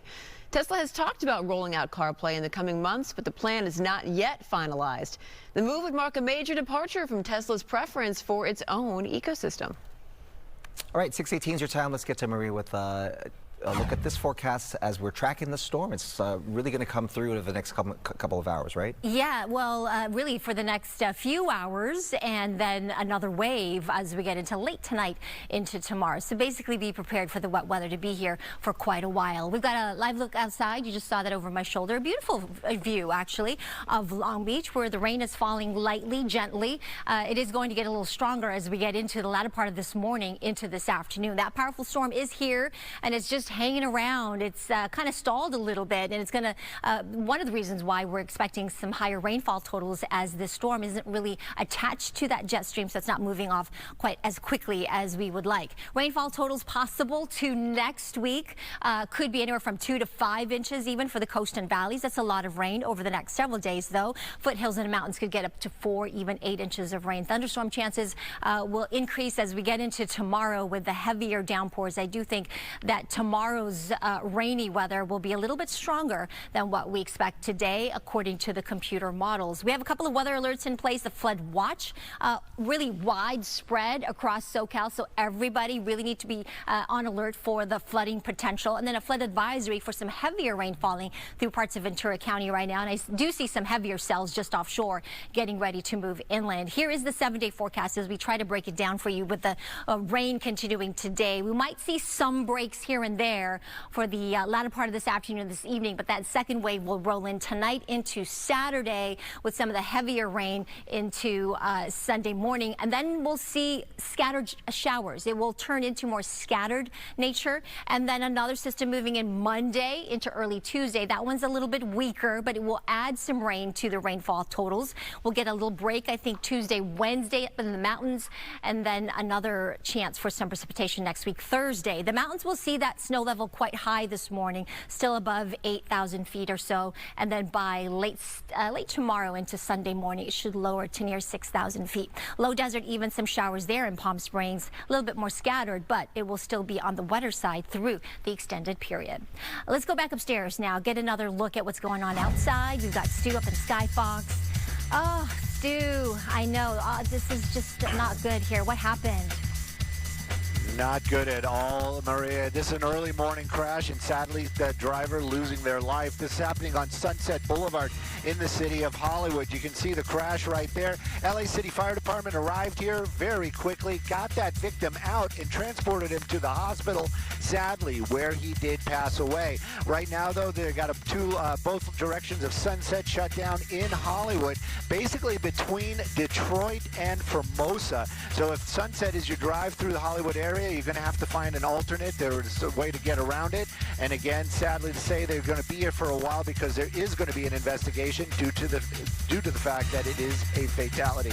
Stay safe out there, everybody. Those roads are wet and slippery. Sending it back to y'all in the studio.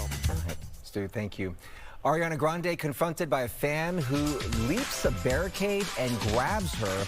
Her Wicked co-star quickly jumps in to save her. We have the video. Okay. Plus, Mammoth Mountain delaying its opening day for the upcoming ski season. We'll have details just ahead.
The IRS is raising the amount you can put into your 401k or similar workplace retirement account next year. The limit is $24,500, which is up $1,000 from this year.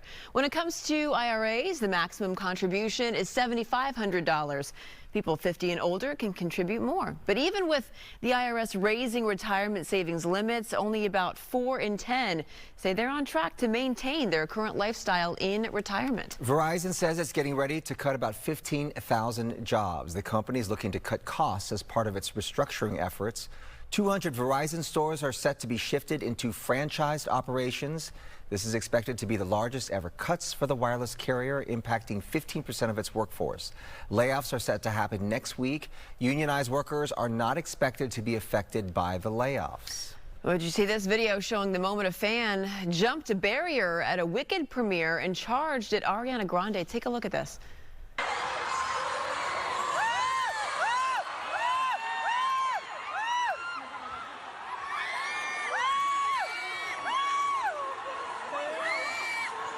Oh my goodness. Ooh. Yeah. So Ariana Grande attended the Wicked for Good premiere in Singapore Thursday when she was rushed by that fan. Her co-star Cynthia Erivo quickly stepped in to pry the fan off of her. Several news outlets have identified the fan as Johnson Wen. He's a social media personality whose account is filled with posts about rushing stages and sporting events. He was arrested and charged with 1 count of committing a public nuisance. Yeah, to your point, you were saying, you know, if TikTok is looking at this, why not ban his account? Absolutely. Right? This is if this is something he continues to do. Famous for is for doing, you know, assaulting people. Also, props to Cynthia Erivo for jumping in there before security even got to her. And it just goes to show like how much more security is needed in places like this. You know, like the access that people have, like they're just, you know, right up there against fans. Yeah, feet away from them. All right, coming up, 2 U.S. senators travel from Capitol Hill to the Pacific Palisades to hear from fire victims. We'll have more on this just ahead. Also, we are keeping track of this storm. A 1-2 punch. We've got Mario there in one of the burn areas. Mario. That's right, just below the Palisades fire burn scar. Keeping a track on the conditions here in Malibu. It's still coming down, a little lighter than it was earlier. We've got road closures and evacuation warnings to tell you about coming up after the break.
All right, good morning, everybody. Yeah, tough Friday on the roads. Yes. Hang in there. We have some rain coming in our area. Thanks for joining us. I'm Jen Lammers. I'm Bob DeCastro. Yeah, we've got you covered this morning with this rain. We're talking about the powerful storm. It's going to bring heavy rain and flooding throughout Southern California.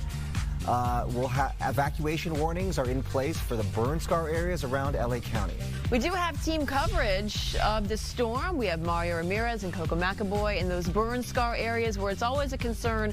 Mud flows expected there, as well as evacuation warnings. We have Stu Mundell up in Skyfox with a look at the road conditions. But first, let's get over to Maria for a check on how much rain's coming through. Yeah, well, so far, it's not been too bad in terms of how much rain we have gotten.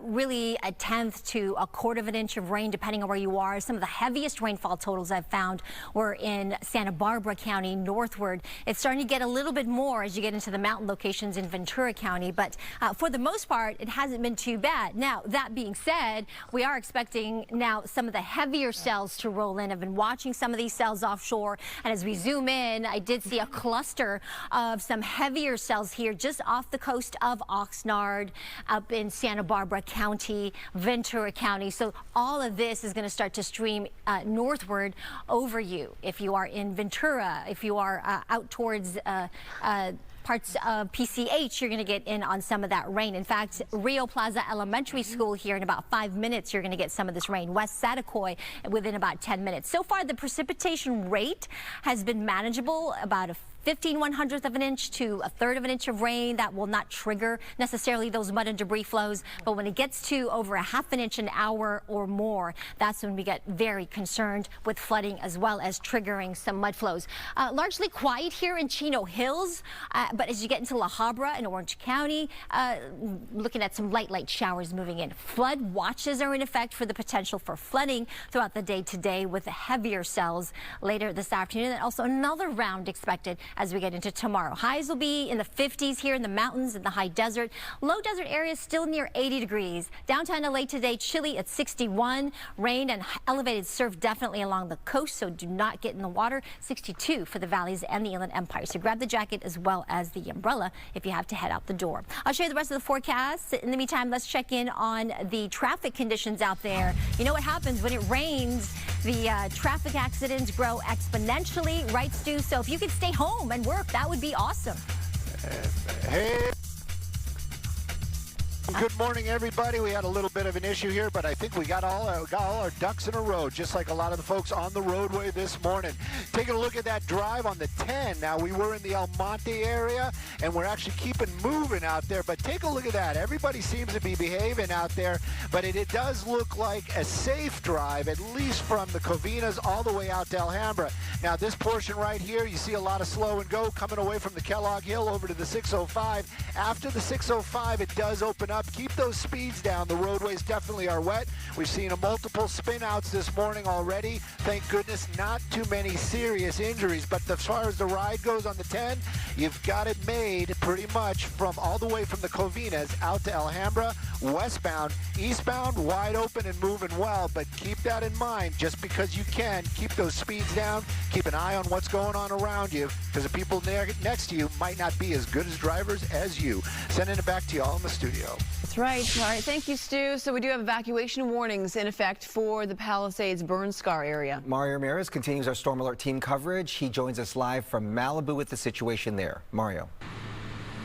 That's right, and LA County officials say that based on the forecast and the rate that the rain is forecast to come down, this is enough to trigger those mud and debris flows. We're along PCH here in Topanga Canyon. This is a road closure in an area that was ravaged by the Palisades fire earlier in January. And we should mention that as we're keeping a very close eye on this, there are those evacuation warnings and a road closure here. Let's show you what we started off the morning with. Take a look. Rain started moving into Malibu here just before 4 a.m., soaking PCH here near Topanga Canyon.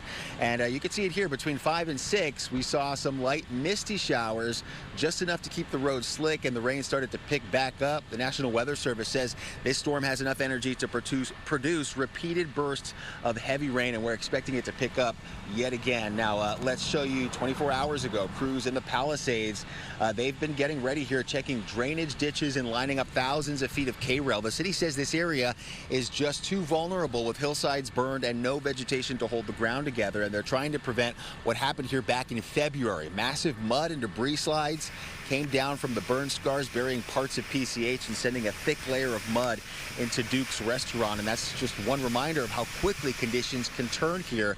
Now, those evacuation warnings near the Palisades, Hearst, and Sunset Fire burn scars until 11 a.m. Sunday. The city's emergency operations center now open, and first responders already pre-deployed in case those hillsides start to move. And for those who use Pacific Coast Highway, the concerns are even bigger. Well, the hardest part, I think, for my community is we only have one egress, and we are dependent on PCH. When the floods come down on either side, we're stuck, we're trapped. Right. And I've been trapped before.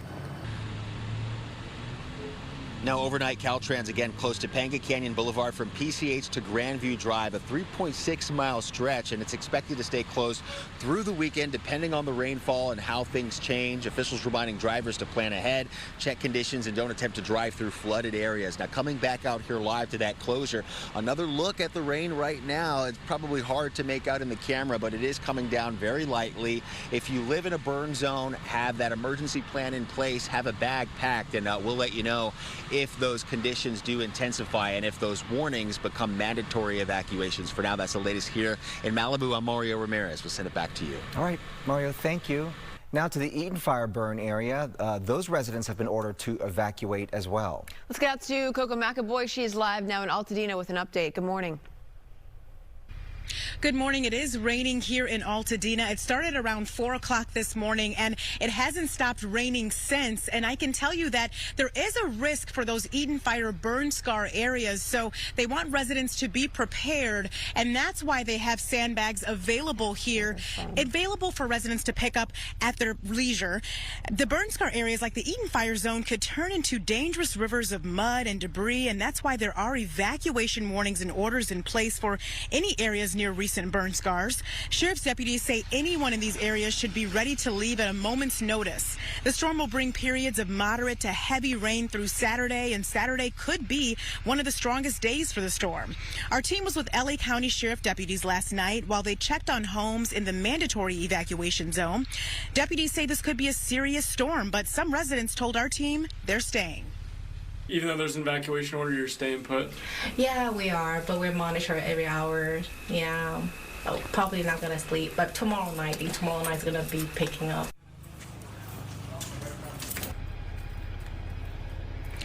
Right now, the Eaton Fire burn scar area is under an evacuation warning, but that does turn to an evacuation order starting at 8 o'clock tonight. Again, if you live near a burn scar area, it's important to be prepared to make sure that you are ready to leave at a moment's notice in case this storm does become more serious. I'll send it back to you. All right, Coco, thank you. It has been 10 months since the devastating Palisades wildfire wiped out thousands of homes and killed 12 people. Questions remain about the chain of events surrounding the fire and how it was handled. Yesterday, 2 Republican senators came to the Palisades, Florida Senator Rick Scott and Wisconsin Senator Ron Johnson. They wanted to hear from fire survivors about what happened before and after January 7th. Fox 11's Jane Silva first told you about concerns within the LAFD about a fire that started just 7 days earlier, the Lockman fire. She spoke with a whistleblower on October 10th who said failure to thoroughly extinguish the Lockman fire is what resulted in the Palisades fire reigniting. It was gross incompetence and gross negligence. That's what drove this, 100%. Right? You had firefighters on site on January 2nd working to put the fire out, keep the smoldering fire the day after the January 1st fire, the Lockman fire, and you had one of their commanders say, "All right, pack it up, let's go." Why? And the firefighter, there's text messages. They were ordered by a battalion chief to pack it up. And that was Tom Duran. You just heard from one of a number of fire victims who spoke at the hearing to give the panel a better sense of what firefighters did or did not do leading up to and during the Palisades fire. All right, let's send it back to Maria with where this storm is tracking now. Yeah, and really big concerns about those recently burned hillsides. You know, there's no vegetation to keep all of that soil in place where normally there would be. And with this amount of rain, there's just nowhere for that rain to go. So that just really does pose very vulnerable situations there for those areas. And with continued day after day of rain, which is what we're expecting here into next week, you really do need to stay alert, specifically and especially in those areas. Here's the latest on our satellite radar pictures. You can see light to green colors here on the map. That indicates light to moderate rainfall. We've got some heavier cells here getting ready to move into parts of Ventura County, Santa Barbara County, and then the most western portion of LA County. Here's that low pressure system that cut off from the main jet stream, which is now here to our north. Eventually this low is just going to meander here today, and then tomorrow it'll start to pull up, get caught back up in the jet stream, and then we'll be pulled out of here. The bad news is there's another storm behind it that's a little bit weaker, but it will add more rain to our bucket. Here's the futurecast. Just want to quickly show you what we're expecting here as we look at the heavier cells that's getting ready to move into Ventura. You can see that throughout the day today, for the most part, light to green moderate showers, and then by tonight into tomorrow, you can see heavier cells beginning to move in. This will continue through the better part of tomorrow, and that's why tomorrow will likely be the strongest in terms of the rainfall and the impact. So just keep that in mind as you continue to make your plans through today and into tomorrow. I'll show you the rest of the computer model in the 7 days in just a bit, but first let's head back upstairs, get another update from Stu on those traffic conditions out there. Hey, Stu. Hey, good morning, Maria. We got another problem out here, and this traffic report brought to us by Morgan & Morgan. We're in the Hacienda Heights area on the 60. You know this is one of my favorite freeways, but this morning it is wet and slippery. There you got a vehicle that did do a spin out this morning, getting its way onto the westbound 60 right at Hacienda Heights. You can see they're still taking away one lane out there, but you know what? It is the 60 drive, and yes, we were concerned about Melissa, and she did make it to work okay. But take a look at that. Now, the 60 freeway not really having much of a problem. Those headlights are going to be westbound coming away from the 57. It does slow down a little bit by the 605, but really just at the 605. Roadways are still wet in both directions, so keep those speeds down. Be cautious, everybody. Right now, though, that 60 drive between the 57, 605, looking really good. Let's take a look at some other traffic hotspots, though, shall we? I'm John Morgan of Morgan & Morgan. Today, our roads are littered with killing machines. I'm talking about semi-trucks. They can easily kill, even at low speeds. Injured in a trucking accident? We became the largest injury law firm in the world for a reason.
right, 6:45, taking a look at our top stories right now. Stock market opening about 15 minutes ago, taking a pretty steep hit, down about 489 points.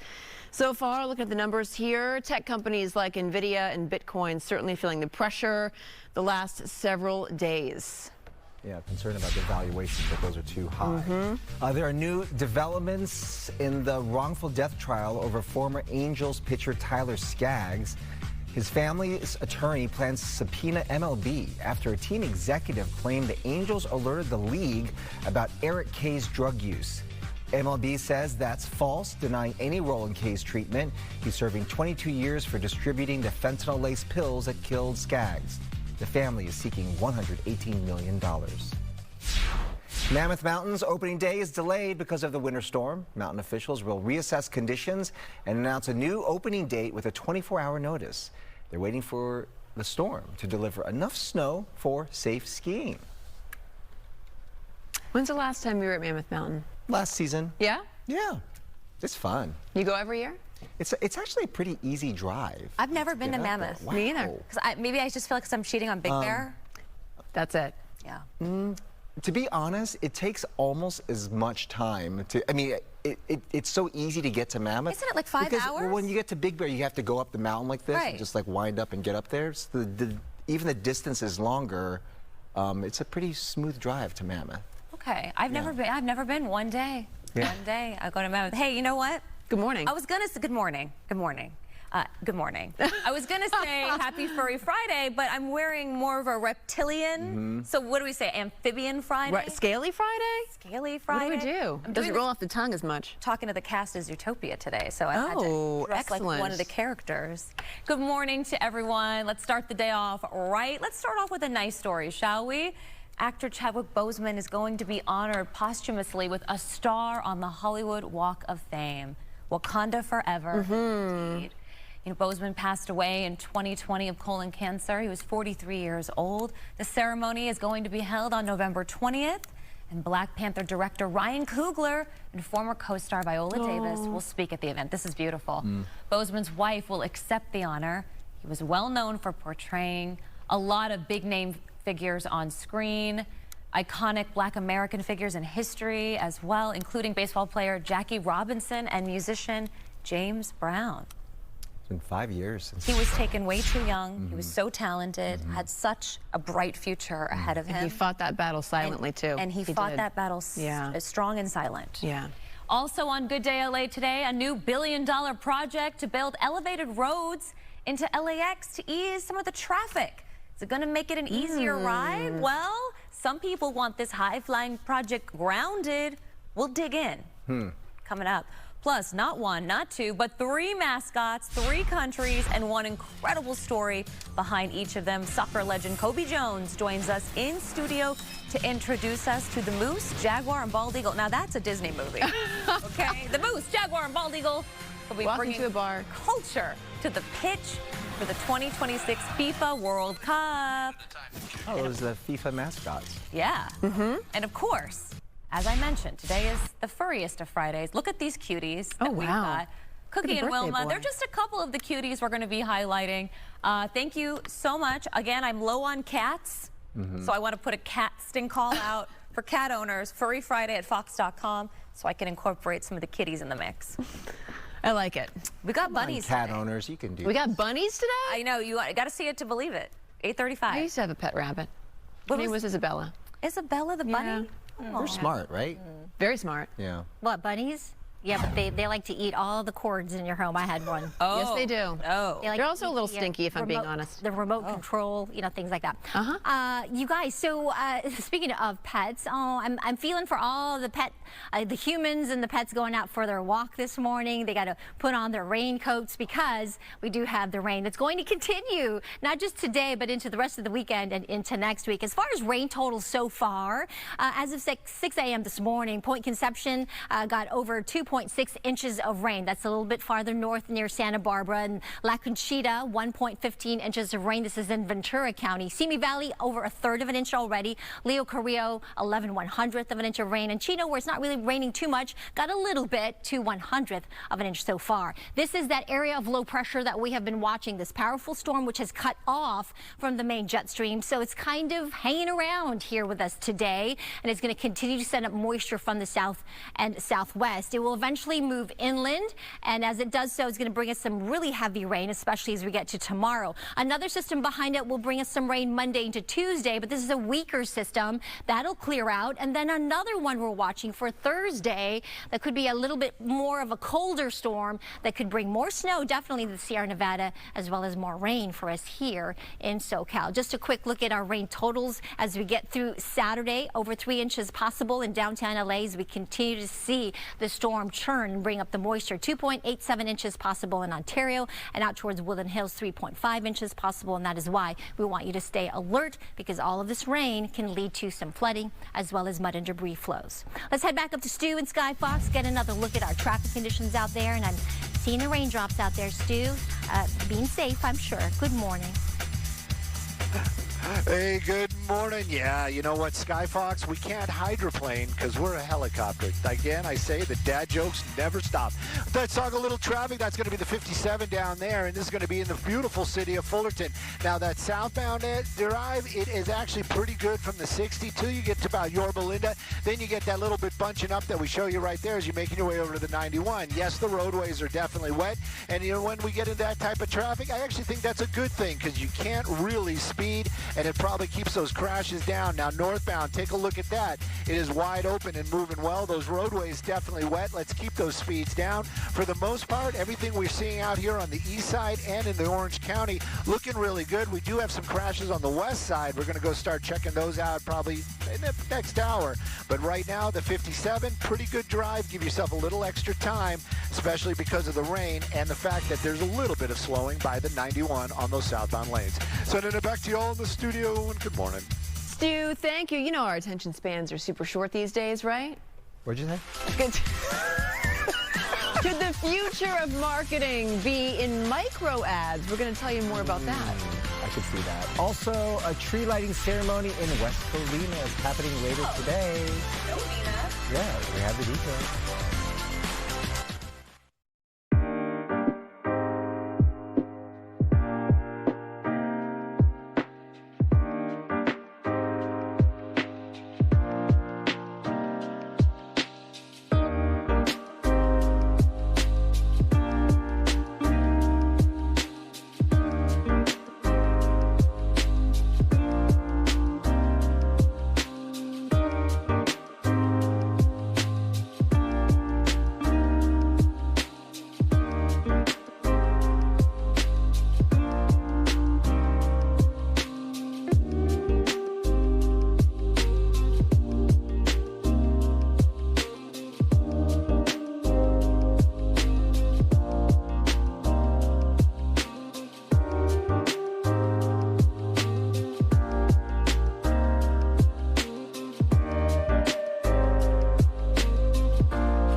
What is more likely to get you to buy something? A micro ad, usually about 6 to 10 seconds long, or a full-length commercial? So researchers at Texas Christian University looked at tens of thousands of ads and found that the shorter variety actually generates about 40% more web traffic than longer ads.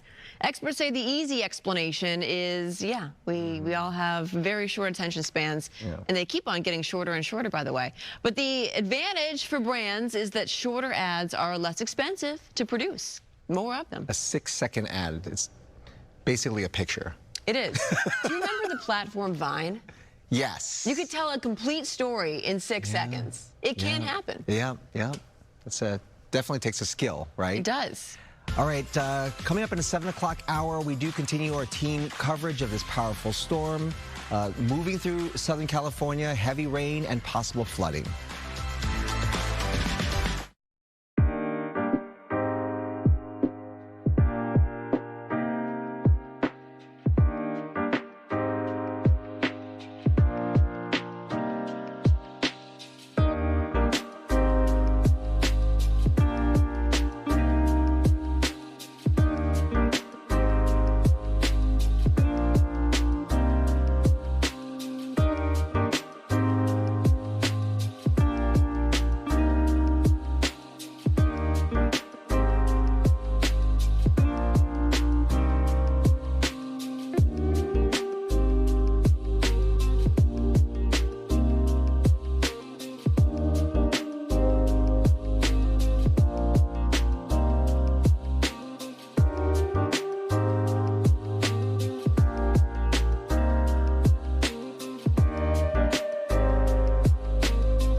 And good morning to you. Happy Friday. It is November the 14th. Welcome to Good Day LA at 7 a.m. I'm Bob DeCastro. And I'm Jen Lammers. Our, of course, big story going into this weekend. Two-part storm system moving into Southern California. Powerful fall storm bringing with it heavy rains, threat of flooding, and potentially a very messy commute. We have evacuation warnings in those burn scar areas already in place.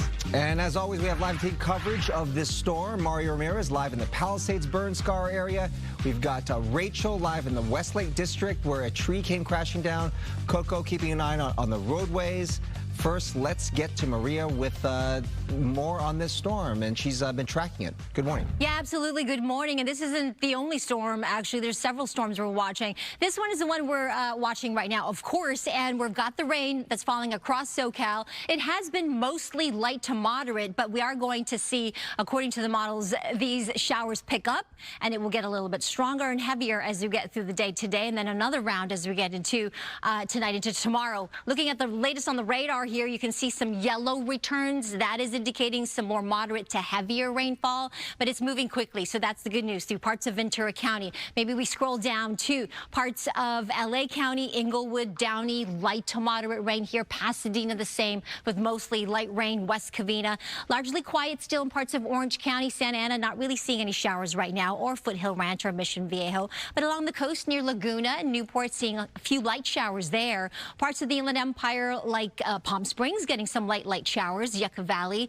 but largely quiet still parts of Victorville and Yucaipa. As we take a look at our temperatures right now, 59 degrees in Burbank, 61 in downtown, 45 in Big Bear. It's not going to warm up too much more because of the storm that's around. 80 degrees will be the warmest out in Palm Springs today, but even there, slight chance for those light showers to continue. 56 in the high desert to that 51 up into the mountains. The mountains will keep that snow level quite high today. They are 8,000 feet or so, and then eventually lower as we get to Sunday, closer to 6,000 feet and maybe a couple of inches of snow. Along our coastline, 61 with some elevated surf. Stay out of the water, please. That's really important. 61 for downtown, 62 for the valleys and the Inland Empire. I'll share the rest of the forecast. We'll talk more about rain totals in just a few moments. But first, let's check in with Stu. He's up in Sky Fox watching the traffic conditions, of course. I'm advising everybody to try to work remotely if they can. Stu, are you seeing a difference on the road at all, or is it still just as busy?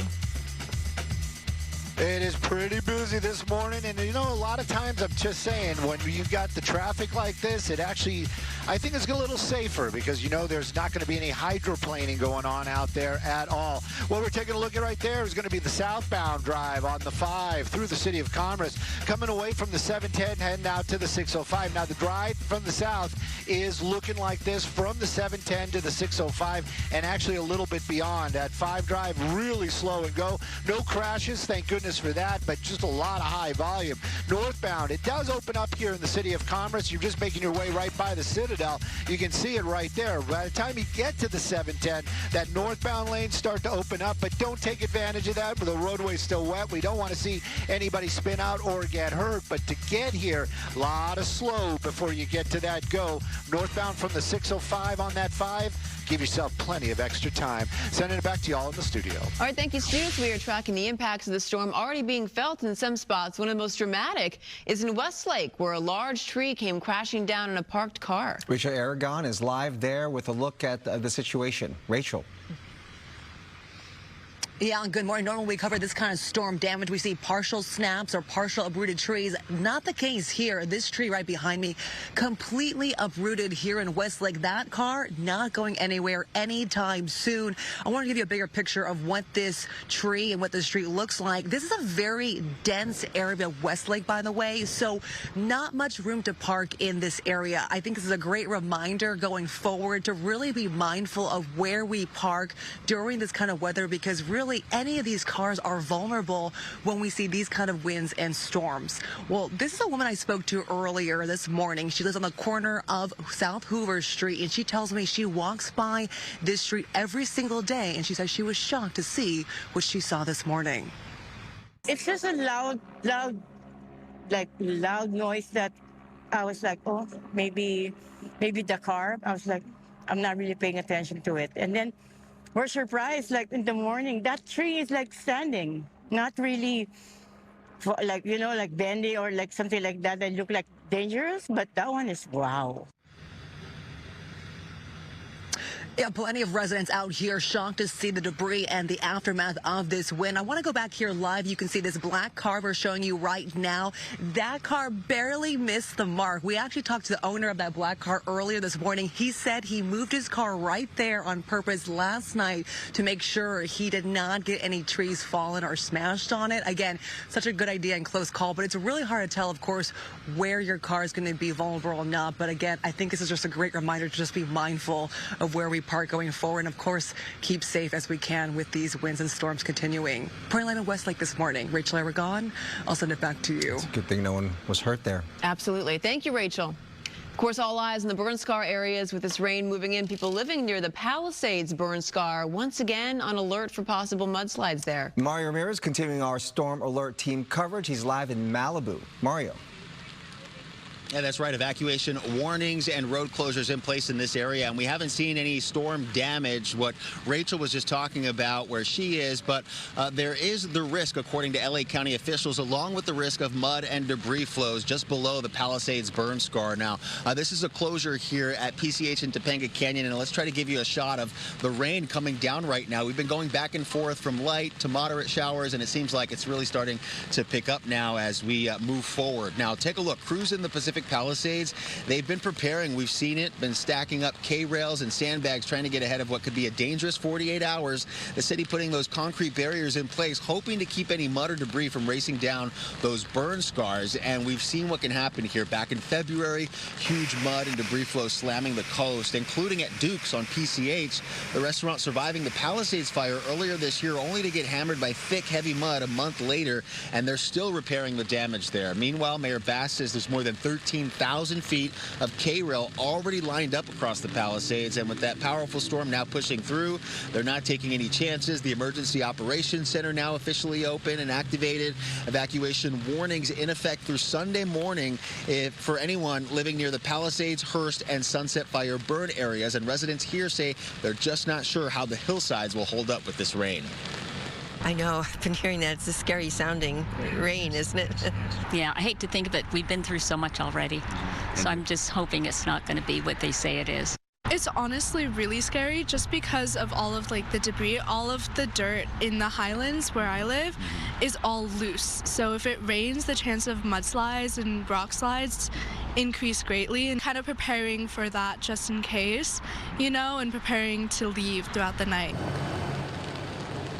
And more on that road closure this morning. Topanga Canyon Boulevard shut down completely between PCH and Grandview Drive. It's about a 3.6-mile stretch, all as a precaution because of the ongoing threat of debris and mud flows coming down from the Palisades burn scar.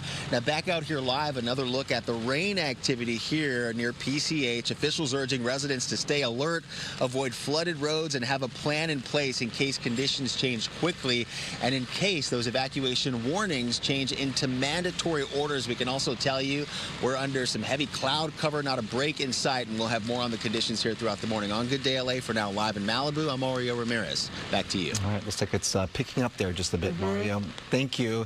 Marie's been saying perhaps today is a day you should work from home if you can, because the storm could make a mess of the morning commute. That's right. We have Coco McAvoy. You're cruising Highway 134, showing us how the storm's playing out there on the roads. You're between Altadena and Glendale. So how are things looking out there for you, Coco? Good morning. We really wanted to give you another perspective of this storm, and that's why we're on the roads here this morning. We actually now are at the 5 and 134. We're heading into Burbank. Let's show you a look at the road so you can see what it looks like here this morning. You can see the rain is coming down. The good news so far, I can tell you, we haven't seen a lot of traffic. I think a lot of people really listened to those warnings about the roads being messy, so they either decided to work from home or stay home this morning, and that really is the good news because the rain is coming down. So if you do plan to head out on the roads this morning, you're going to want to make sure to give yourself extra time so that you don't have to be in a rush out on these roads. This storm is going to bring moderate to heavy rain through Saturday, with Saturday potentially being one of the worst days. So that could impact your weekend plans as well, like Maria's been talking about this morning. But also especially concerning are those burn scar areas like the Eaton Fire zone. We just left that area about 30 minutes ago or so, and the rain was starting to come down a bit heavier in Altadena right before we left as well. So again, the rain is going to continue throughout the day. It's expected to continue for a few days actually, so you need to be prepared. Make sure that you do have sandbags again if you're in those burn scar areas. If you are out driving on the roads, make sure that you're also prepared, and like I said, give yourself some extra time as well. We're going to continue to be crew out on the roads this morning to give you an additional look to see what it's like during the storm. But for now, I'll send it back to you. Thank you, Coco. Keep it safe out there. Thank you. On air and online, you can track the storm anytime right here on Good Day LA. We have live reports all morning.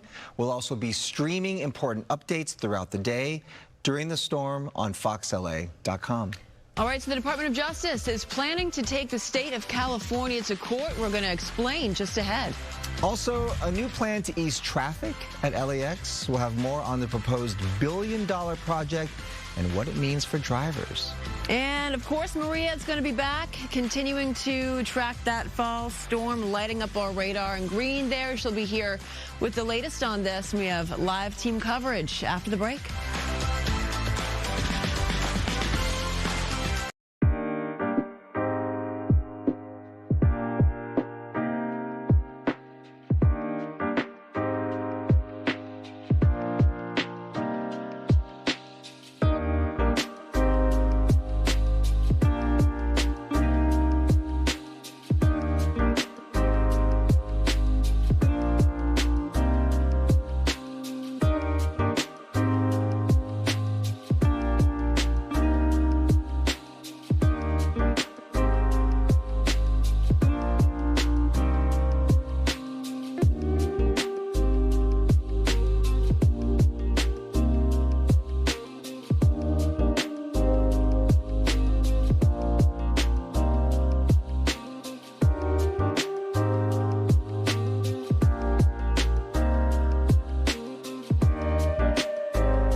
All right, coming up on 7:15 right now, a live look from our camera there on the 134 freeway. The rain is coming down. This is just the beginning. It'll be a 1-2 punch here, and this could have significant impacts in terms of our roadways, of course, the burn scar areas, flooding as well. We have live team coverage throughout the morning. Here's a look at some of other top stories this morning. The Justice Department is suing California over its new congressional district map. It's joining a lawsuit filed by state Republicans last week after the decisive Prop 50 victory. Senator Adam Schiff will visit the Eaton Fire Collaborative Center in Altadena today. He'll be meeting with local officials to talk about wildfire recovery efforts, as well as the ongoing challenges after the Eaton fire earlier this year. The visit will include a tour of the center and a press conference. And the IRS is raising the amount you can put into a 401k or similar workplace retirement account next year. The limit is $24,500, up $1,000 from this year. But even with the IRS raising savings limits, only about 4 in 10 say they're on track to maintain their current lifestyle in retirement. On to this story, LAX moving forward with a plan to build elevated roads in the airport. Yesterday, the airport's governing board unanimously approved over $1 billion in funding to get the project started. The goal is to reduce traffic by keeping airports traffic separate from local street traffic. Supporters believe it'll make the area safer, but critics are worried about delays, high costs, and even more congestion. The project includes more than 4 miles of roads, with some sections expected to be ready by the 2028 Olympics. TSA workers who stayed on the job during the government shutdown will be rewarded with a $10,000 bonus. The reward was announced by Homeland Security Secretary Kristi Noem yesterday in Houston. The secretary lauded the TSA workers for being patriots over the shutdown. They kept airports and transportation systems safe and secure. We are going to not only continue their paychecks like they should have received all along, but also they're going to get a bonus check for stepping up, taking on extra shifts, for showing up each and every day, for serving the American people, and taking seriously the mission that the Department of Homeland Security takes seriously and that they take seriously. Present to you. It's unclear how many TSA agents will get this bonus or which ones would qualify. In a news release, Homeland Security says the bonus money will come from leftover funds from the fiscal year. 7:17 happening later on today, a tree lighting ceremony in West Covina. We're told, rain or shine, this is going to happen. It hasn't been canceled yet. This will take place from 5 to 9 p.m. at Plaza West Covina on Plaza Drive. There will be live entertainment and choir performances from local elementary and high schools. Families can meet and take pictures with Santa up until Christmas Day. Fun fact, Covina, West Covina, named after Cove and Vina and Vine. Vine. Oh, wow. Covina. Oh, a little Thank you, Bob. It used to be one city, and they separated into two. Got There was like a dispute, and they decided, you know, West Covina, we're going to do our own thing. Interesting. I never knew that. That's brain like a steel trap over here. Yeah, full of information.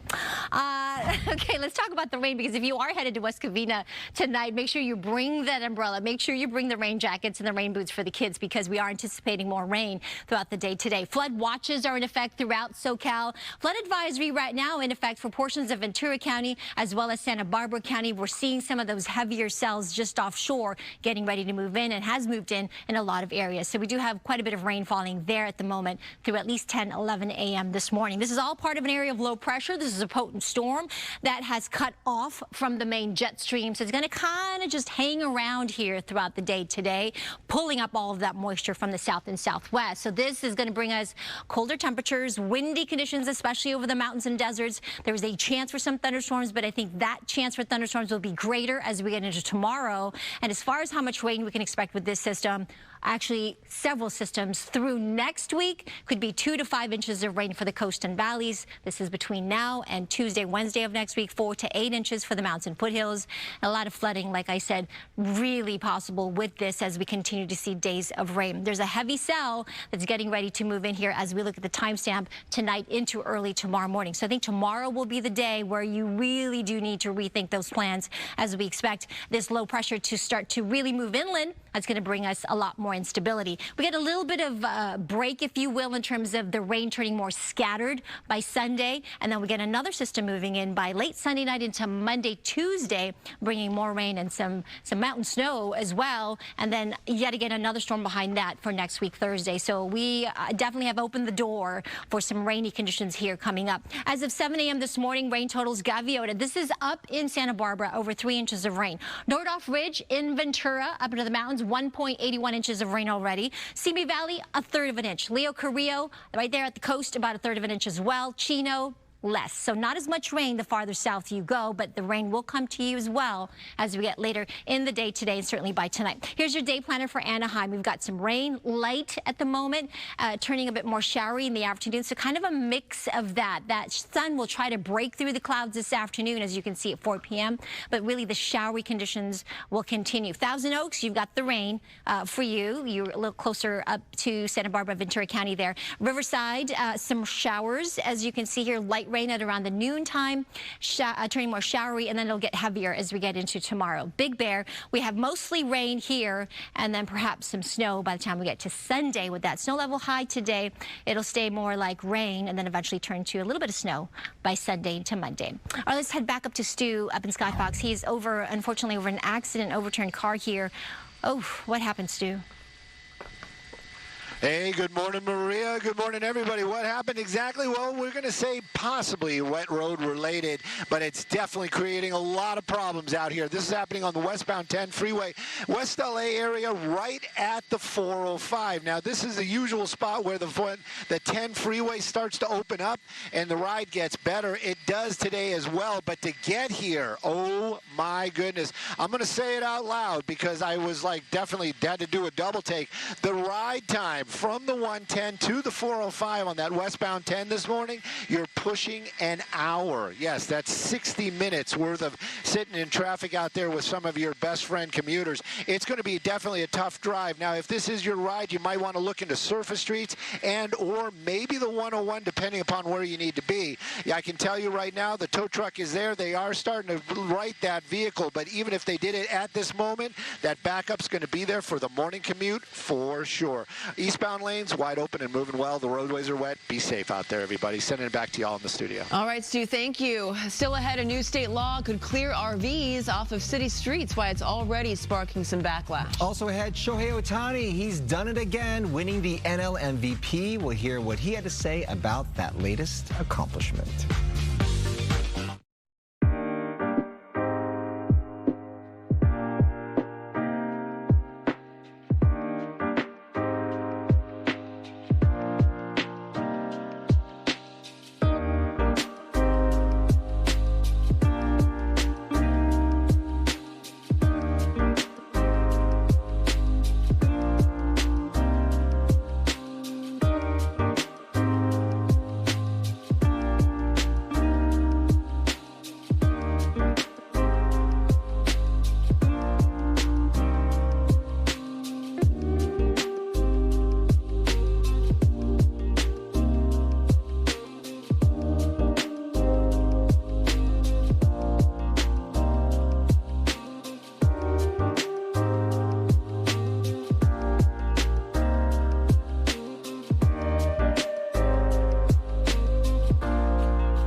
Welcome back. 6:25 on this Friday morning. Stock market taking a bit of a hit this morning, down about 480 points as you're looking right there. Tech companies like Nvidia, Bitcoin, certainly feeling the pressure the last several days. Yesterday's stocks saw their steepest sell-off, in fact, in over a month. So we'll be keeping an eye on that all throughout the morning.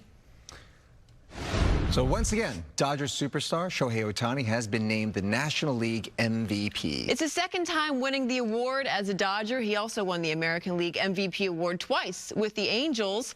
Ohtani led the Dodgers to yet another World Series title, hitting 55 homers and leading the National League record in runs scored. So he also returned to the mound this season with 62 strikeouts and 9 walks. He beat out fellow finalist Kyle Schwarber from the Philadelphia Phillies and Juan Soto from the New York Mets.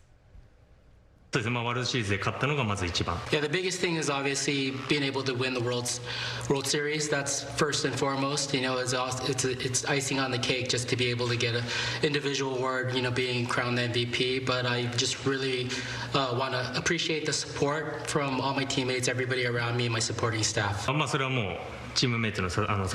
mean, again, it was a great year. Like I said, I very grateful to my teammates, the coaching staff, but not only them, the fans. You know, the fans were the ones who really rooted us on, supported us. I think after I, you know, retire and I do look back at these special years, I can definitely say the fans played a big part in the support. I mean, there is no question he had a monster year. Look at his little dog right there. Oh, yeah. Decoy. Decoy. Ohtani received all 30 first-place votes. His 4 MVP awards is second only to Barry Bonds, who stands currently at 7. People are saying the funny part is when he was awarded the MVP, he leans over and he kisses the dog. And not his wife? No. Well, at least the dog first. So, the dog was right there. He's right there. Yeah, getting all that love. He has his own bobblehead, right? He's viral. I know. Oh, He's yeah, a huge for social sure. media star. Still ahead, evacuation warnings are in place for the burn scar areas. Mario is live in Malibu this morning. That's right. Good morning. We're along PCH near Topanga Canyon Boulevard. If you can't tell, it's been raining all morning. As you mentioned, evacuation warnings to tell you about some road closures. We're live just after the break to show you the conditions here at this hour this morning. Coming up.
to Good Day LA at 7:30 on this Friday. I'm Jen Lammers. Yeah, of course, a busy Friday because of this storm. I'm Bob DeCastro. Let's get to Maria with a look at what's happening right now. That's right. Well, it is raining in many areas this morning, so grab that umbrella before you head out the door. We'll get stronger as the day gets on. Good Day LA weather is brought to you by My Home Sold. And as we take a look at our camera here in Long Beach, you can see that the raindrops definitely falling, but it's on the lighter side. We've got our tourists in. The cruise ship is in port. We want to say hi to our visitors.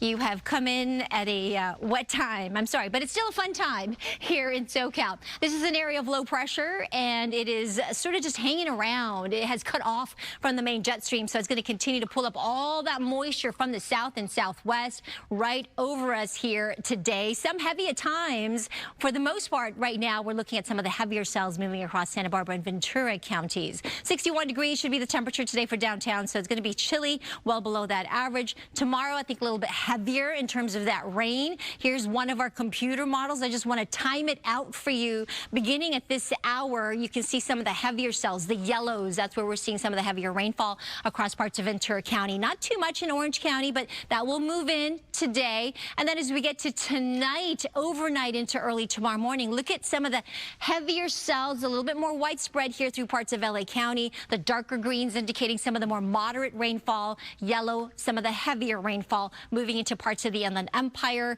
And then it gets a little bit more showery, I think, tomorrow evening. However, still going to have that rain and instability in the forecast. More scattered showers on Sunday. So a little bit less in terms of the heavy rain. You can see pockets of drier weather, but definitely cloudy and damp. And then as we get to Monday, Tuesday, another system moves in. So we do have more opportunities for rainfall here. And then behind this system, we're actually watching another one for Thursday. I think by Sunday we will get some mountain snow, but until then the snow level stays pretty high. Drive safely out there on the road. Stu will tell you the same thing. Flying up in Skyfox right now. Stu, over another accident again. Stu, where are you? What happened here? Well, it's another one, Maria, and it definitely has wet roads written all over it. You got a pickup truck on its side. This is going to be the Arroyo Seco northbound lanes, South Pasadena, right at Orange Grove. Now, that North 110 is usually a pretty good drive, even when the roadways are wet. But right now, they're taking away 2 lanes, and they're also doing traffic breaks. The tow truck not here yet, so this is going to be here for a minute. The backup, well, it's kind of sparse because the California Highway Patrol, they're doing those rolling roadblocks to keep the traffic slow from coming up here. But if northbound 110 is your drive this morning, definitely give yourself a little extra time. And also, it just shows you again, just be careful out there. If you get a little bit of opening on the roadway, especially on the freeway, let's keep those speeds down. You don't want to wind up like this guy. Also, minor injuries at best, or what happened out here. So anyways, keep that in mind on the road this morning. Be safe out there. I'm Stu in Skybox, sending it back to you all in the studio. The third accident that you've been telling us about, Stu. All right, thank you. The storm has already caused, as you've seen, multiple problems all around SoCal, including a downed tree that came crashing down on a truck. This all happened in Westlake. Rachel Aragon live there with a look at this. Rachel.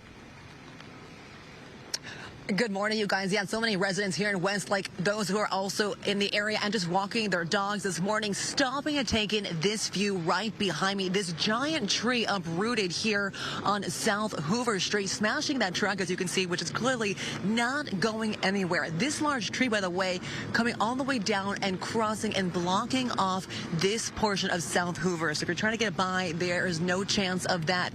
This is a very dense part of Westlake, by the way, so lots of cars and trees. Again, a good reminder for folks for tonight. Be mindful where you park your cars with these heavy storms and rain as well. I spoke to a woman earlier who lives at the corner of the street, and she tells me she walks this area every single day, and she was shocked, she said, to see that tree uprooted and smashing this car, because before then, she said, it stood straight up. So lots of cleanup to be had here. Now, back here live on South Hoover Street, though, right behind the camera are several trucks from the city's tree services. They tell us in about 30 or 40 minutes or so, they're going to try to cut this down and clear the pathway for residents. But certainly, as you can see, they definitely have their work cut out for them. And again, a reminder for folks tonight just to be mindful as to where you park with the severe weather.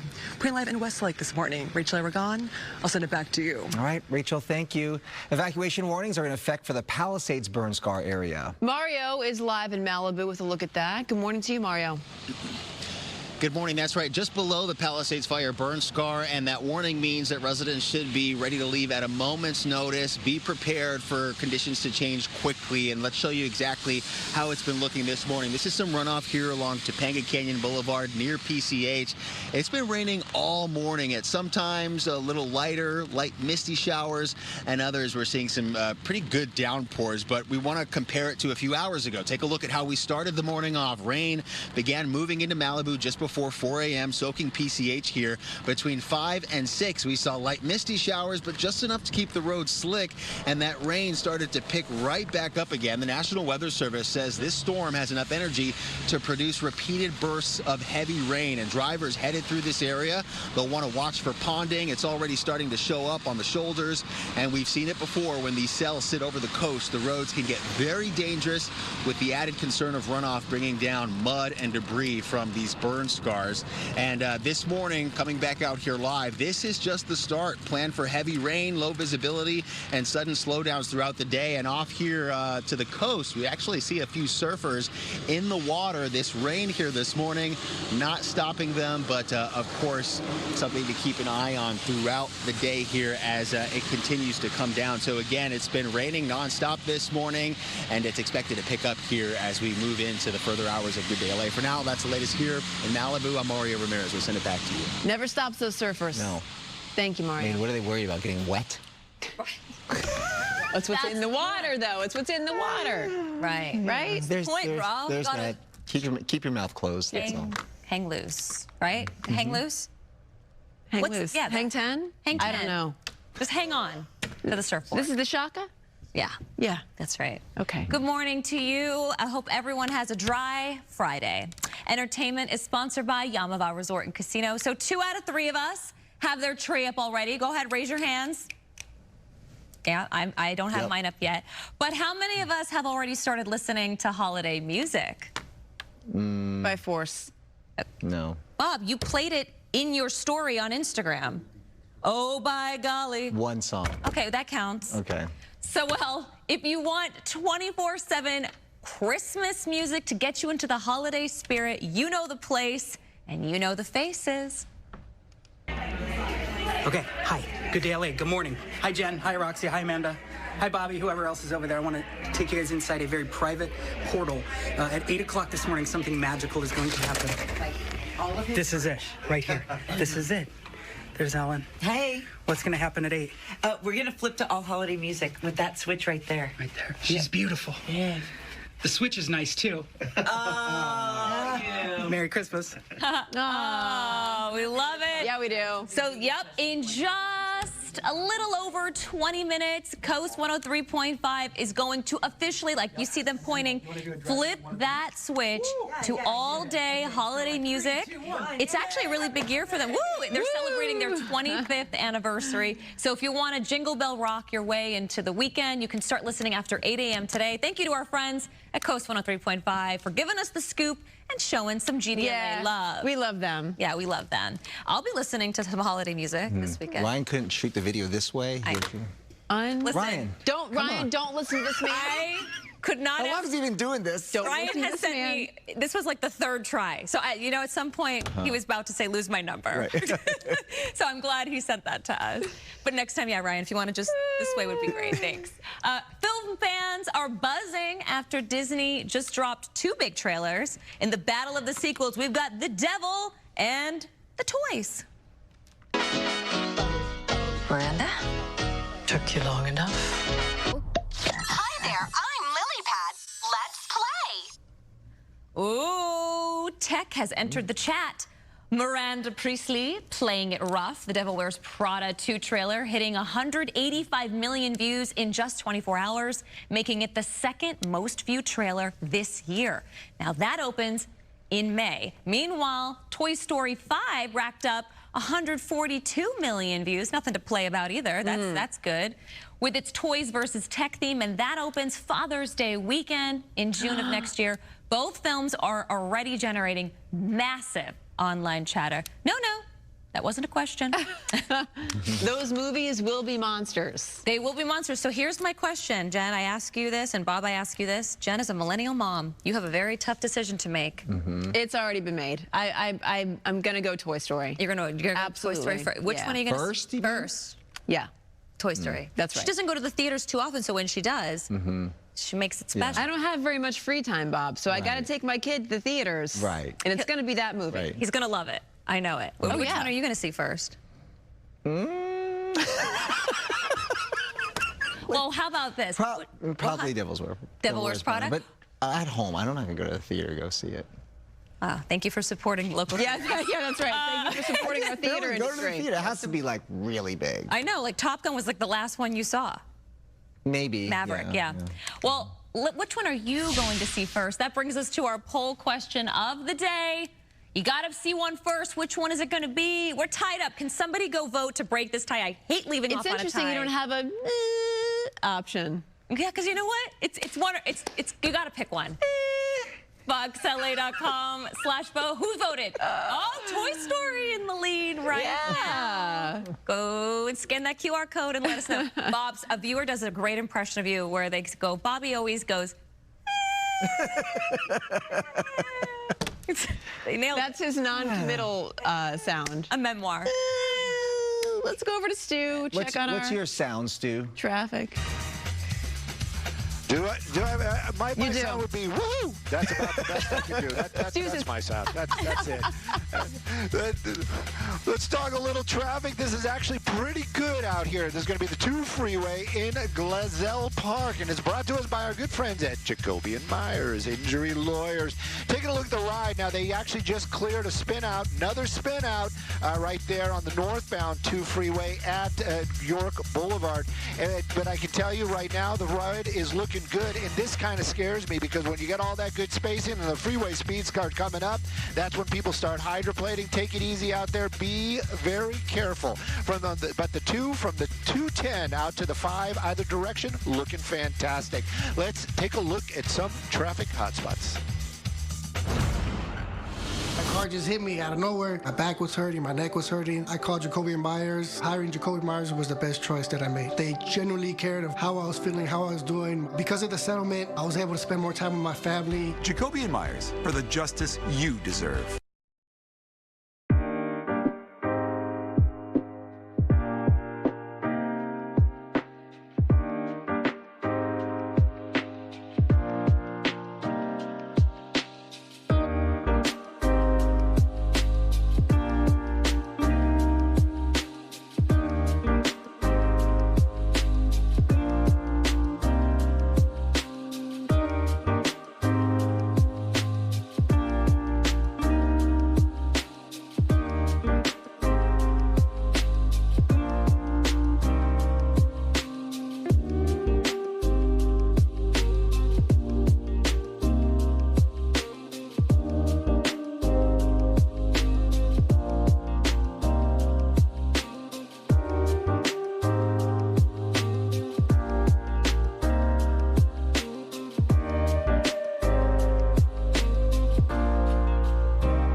All right, now for a look at some of our top stories this morning. As we come back from break, the Justice Department is suing California over its new congressional district map. It's joining a lawsuit filed by state Republicans last week after the decisive Prop 50 victory. LA is moving to clear RVs used as homes from city streets, and the city could be helped by a new state law. The new state law allows RVs worth less than $4,000 to be destroyed instead of being sold at auction. Supporters, including Mayor Karen Bass, says it will reduce homelessness and improve safety, while critics argue it will push more people onto streets. City Council will vote soon on aligning local laws with the state policy, which takes effect in January. And multiple events have been canceled because of the severe storm system hitting Southern California. A large-scale live taping of the hit podcast Smartless at the Hollywood Bowl has been canceled. Graham Mercado, the monthly LGBTQ pop-up at the East LA Civic Center, is not happening on Saturday. And the second annual Pasadena Armenian Festival has been postponed. And of course, our big story this morning is this storm. It is now moving through our area. That's right. We have Coco McAvoy on the 101 in North Hollywood with an update for us there. How's it looking out there, Coco? Good morning. We've been driving throughout the morning, and I can tell you since about 30 minutes ago, the rain has started coming down a little bit heavier. We're on the 101 now in North Hollywood. You can see that traffic has picked up as well. We're going about 20 miles per hour right now because it's just a little bit more congested, and you want to make sure to be really careful as you're heading out on the roads, especially on the freeways, because the roads are going to be messy this weekend if you have plans. The storm is going to bring moderate to heavy rain through Saturday, with Saturday expected to be one of the worst days for the storm, one of the strongest days. And it's also especially concerning for those burn scar areas like the Eaton Fire zone. We were there this morning. They have sandbags available for residents so that they can be ready, because again, those are really those high risk areas when we could possibly see mud and debris flow. But again, another live lookout here on the 101 heading into Sherman Oaks right now as well. You can see, like I said, there are a lot of people out on the road, at least more than about an hour ago. So if you are planning to head out this morning, make sure to give yourself a lot of extra time, because it is going to be raining throughout the day. For now, I'll send it back to you. Yeah, we've already seen a handful of accidents that Stu's been showing us all morning long out there on the roads. After the first rain after a dry spell like this, you see a lot of oil get picked up on the roads, making it super slick. So you've been seeing that all over. Take it easy out there, Coco. Thank you for the update. Yeah, it's all about the speed, right?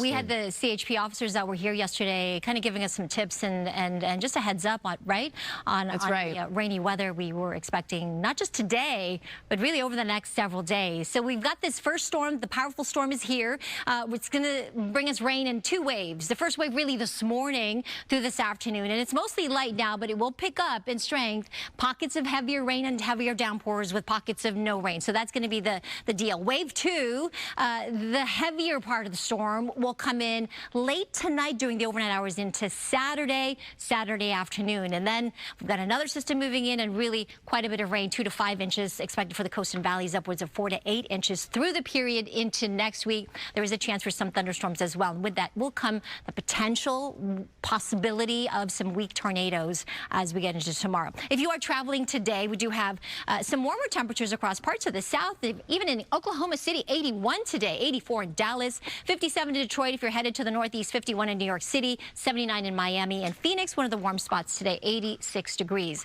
There's that area of low pressure. So this is one of our computer models. I want to time this out with you, so watch what happens. The center of this low right here offshore, cut off from the main jet stream, so it's going to kind of hang around, meander, pulling up that moisture. Heavy at times. You can see some of the yellows here. Those are the stronger cells, the returns on the radar. This is as of tomorrow morning. And this is why tomorrow will be the key. You might want to alter your plans for tomorrow. Try to stay in, as we do expect some heavier rain tomorrow. That low will eventually get caught back up in the jet stream and move inland towards the northeast. So we'll get scattered showers, I think, on Sunday. And then another system moves in. This one's weaker. Monday, Tuesday time period, we're going to get some showers, more mountain snow for the Sierra Nevada, and perhaps some snow for us here locally, with that snow level dropping by Sunday to around 6,000 feet. So we could get a few inches of snow here for Big Bear. That low is going to move off. We'll get a little bit of a break, I think, late Tuesday afternoon into Wednesday before this next system moves in. could bring us more rain. This one looks to be a colder storm, so we'll wait and see how this one materializes. But it looks like that wet door is open for us. Mother Nature is bringing us some much needed rain. We just don't want it all at once. And of course, very vulnerable areas with the recently burn-scarred hillsides, so you really want to stay alert. Flood watches, flood advisory also in effect for portions of Ventura. This is where some of the heavier cells are falling right now. So if you're in Fillmore, Agoura Hills, Miramonte, expect some minor flooding in low-lying areas, those poor drainage areas on the roadways. So again, another reason to stay home and work remotely if you can. Future rain totals here. Again, mostly light this morning, so 1/3 of an inch, maybe 4/10 of an inch in downtown LA through the morning. And then look at how it just increases in total tomorrow evening because of all the rain we're expecting overnight tonight into tomorrow and tomorrow afternoon. So quite a bit of rain here.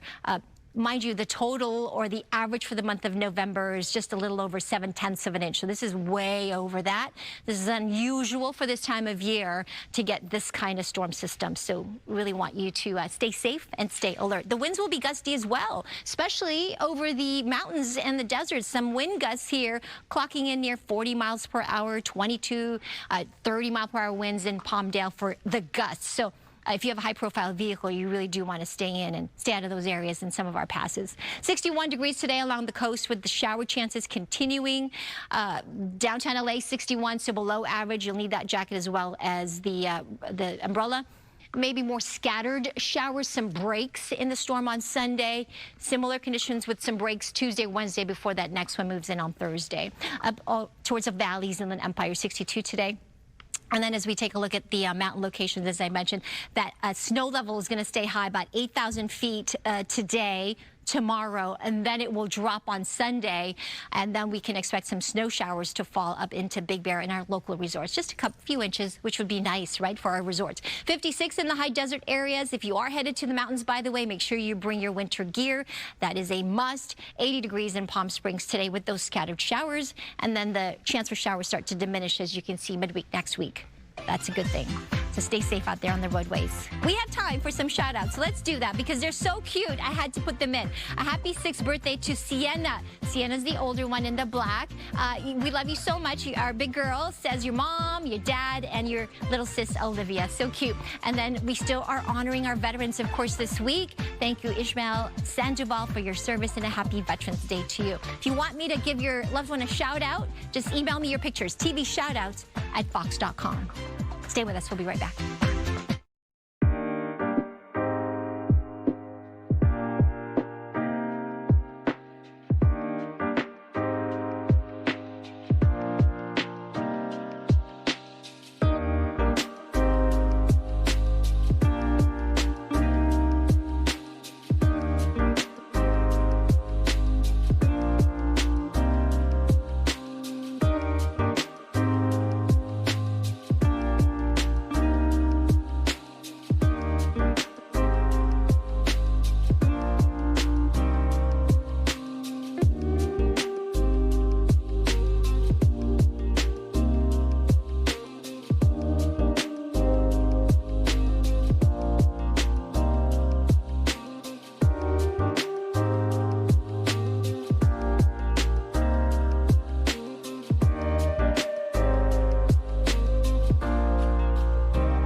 right, still ahead. This is very exciting. Girl group Girl Set is back with a brand new era, and they're joining us live in studio. Very cool. Also, get this, we're just 8 months away from the FIFA World Cup 2026. Soccer legend Kobe Jones joining us in the studio with a preview of what fans can expect next summer, and he's bringing some friends along with him. A live look at LAX this morning. We're tracking this fall storm. We have live storm alert team coverage. We have a look at the burn areas, the roadways, and Maria will have a look at the forecast.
All right, good morning. Welcome to Good Day LA on this Friday. It's 8 o'clock. I'm Jen Lammers. Yeah, Bob DeCastro.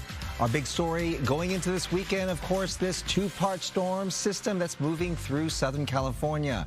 The powerful fall storm bringing heavy rains, a threat of flooding, and a very messy commute. Evacuation warnings already in place in the burn scar areas. So we have live team coverage on this storm. Mario Ramirez is live in the Palisades burn scar area. We have Rachel Aragon in Westlake, where a tree came down, and Coco is on the roads. She's keeping an eye on our morning commute. Handful of accidents so far. But first, let's get over to Maria with a check on what we can expect with the storm system. And good morning to you. Yes, we've got more rain definitely in the forecast. Right now, it's mostly light to moderate rainfall. It will get a little bit heavier in intensity, it looks like, according to the models, as we get through the day today, and certainly by the time we get to tonight and into tomorrow with the second wave of this system. You can see how the moisture is coming up from the south and southwest. We're going to zoom in a little bit and see where that rain is falling. The light to dark green indicating light to moderate rainfall at the moment here near Thousand Oaks, Malibu, moderate showers, Santa Paula and Ventura County. We're zooming into parts of LA County, and yes, you are seeing some light showers as well through parts of Downey, West Covina, mostly light. And then as we get to Orange County, Not as much, as you can see. Foothill Ranch, maybe a sprinkle, but Mission Viejo, largely dry. Laguna Niguel, still looking at some drier conditions. Irvine waiting on that line of rain just to the south and southwest. Long Beach seeing some showers. Out towards the Inland Empire, Palm Springs had some light showers earlier, but looking at just some cloudy conditions now. Lake Elsinore got some showers here on the 15. Up near Lake Arrowhead, some light showers, but Yucaipa still staying kind of quiet at the moment. 57 degrees currently in Pasadena, 62 in Ontario, 64 in Santa Ana, 45 in Big Bear. Up into the mountains at snow levels quite high still, near 8,000 feet or so. So it's mostly showers, but that snow level is expected to drop by Sunday. So if you are planning a drive up to the high country and going up to the mountains, make sure you bring your winter gear just in case. Always, that's important. 56 in the high desert today, 80 degrees in Palm Springs, downtown LA, chilly, 61 with the rain continuing, 62 in the valleys and the Inland Empire. Of course, the coast 61, elevated surf. I always recommend you stay out of the water, but you know, we have those stubborn surfers who are still out there, but the runoff is really going to be a problem. All right, let's go upstairs to Stu up in Skyfox and get another look at our traffic conditions. It's always a mess, Stu, when it rains, isn't it? It definitely is a thing, that is for sure, Maria. And good morning to you and good morning to everybody. Let's take a look at that 405 drive. Skyfox just made our way into the valley area. I can tell you, we had a little bit of a deluge out over there in the Studio City area. We made our way to Van Nuys, and we're starting to hear about and see a little bit of puddling and ponding on the freeway. That's very dangerous for all those drivers out there, so keep that in mind on all the roads that you're driving on this afternoon. Take a look at this. This is going to be the southbound 405 freeway. Those taillights making their way down to the Sepulveda Pass. Definitely looking okay. Maybe a little lighter than usual. Some people probably saying, I'm going to skip this wet drive and I'm going to work from home. But definitely still a lot of crowding as you make your way through that Sepulveda Pass. Northbound, those are the headlights moving along well. But just because you get those higher speeds, let's be very careful out there. We've seen multiple vehicles hydroplane this morning. Let's not be the next one. Let's be safe. I'm Stu and Skybox. Sending it back to you all in the studio. All right, Stu, thank you. We're already seeing some impacts from this storm. Let's take you out to Westlake, where a large tree came crashing down on top of a parked car. Yeah, we've got Rachel Aragon there with a look at the situation. Scary when you see this, Rachel, that someone could have seriously gotten hurt. Someone really could have. It's been very busy out here in Westlake this morning. As of the last hour or so, you can see the city's tree services crews out here right now. They're trying to make quick work of this and saw off, of course, chunks of this tree to clear this area of South Hoover Street. It's hard to tell, though, but this giant tree was completely uprooted, blocking off this entire section. You're even seeing some people in the neighborhood stopping by, completely in shock as to what they're seeing, because this is a very dense area. Lots of cars parked in this side of the road, lots of trees. In fact, I spoke to one woman who lives on the corner of South Hoover Street. She tells me she was shocked to see what she woke up to this morning. Take a listen. It's just a loud noise that I was like, oh, maybe the car. I was like, I'm not really paying attention to it. And then we're surprised, like in the morning, that tree is like standing, not really like, you know, like bendy or like something like that that look like dangerous, but that one is wow. Yeah, several people out here, as you can see from the city now, trying to really clear this out. They have plenty of work cut out for them. I also spoke to people who actually parked right by those crew members there on the other side. They told me they moved their cars to the other side of the street to avoid that big tree. So just imagine if there was more trees, I mean, more cars, of course, that were smashed by that tree. Again, a good reminder for folks to really be mindful tonight where you park your car, even if that means, of course, parking further than normal. But again, the good news is, despite some of the damage, no one was injured here during this windstorm. Free live in Westlake this morning. Rachel Aragon, I'll send it back to you. Yeah, that is good news, Rachel. Thank you. Evacuation warnings in effect for the Palisades burn scar area. Let's go out to Mario. He's live in Malibu with a look at that. Good morning. That's right. Good morning, Jen, Bob. We're not getting any reports of damage, no trees down power lines, but there is the risk for mud and debris flows because we're just below the Palisades Fire burn scar. And it's the hillsides here above PCH and Topanga Canyon that are a big concern when we get this amount of precipitation that's forecasted here through the weekend. And we've been seeing those showers heavier at times and lighter drizzly showers here throughout the morning as we've been on Good Day LA. Now take a look. Crews here in the Palisades, they've been checking drainage ditches and lining up thousands of feet of K-rail. The city says this area is just vulnerable with hillsides burned and no vegetation to hold the ground together, and they're trying to prevent what happened here back in February when massive mud and debris slides came down the burn scars here, burying parts of PCH and sending a thick layer of mud into Duke's restaurant. That's just one reminder of how quickly conditions can turn, and we now have evacuation warnings near the Palisades, Hearst, and Sunset Fire burn scars, and that'll last until 11 a.m. Sunday. Residents bracing for 2 rounds of rain, and the first has already arrived. The city's emergency operations center now open, and first responders have already been pre-deployed in case these hillsides start to move. And for those who use Pacific Coast Highway, which we've been watching, keeping an eye on this morning, the concerns are even bigger. Well, the hardest part, I think, for my community is we only have one egress, and we are dependent on PCH. When the floods come down on either side, we're stuck, we're trapped. Right. And I've been trapped before. And as of 6 o'clock last night, Caltrans closed Topanga Canyon Boulevard from PCH to Grandview Drive. It's expected to stay closed through the weekend, and that, of course, depends on the rainfall and how conditions change. Officials reminding drivers to plan ahead, check conditions, and don't attempt to drive through flooded areas. Now, back out here live, you can see some of the runoff coming down Topanga Canyon here near those sandbags and Caltrans crews. The message is clear. If you live in a burn zone, have that bag packed, an emergency plan in place, and stay connected to alerts. We'll, of course, keep an eye on things here as those evacuation warnings are in place in this area. For now, live in Malibu, I'm Mario Ramirez. We'll send it back to you. All right, Mario, thank you.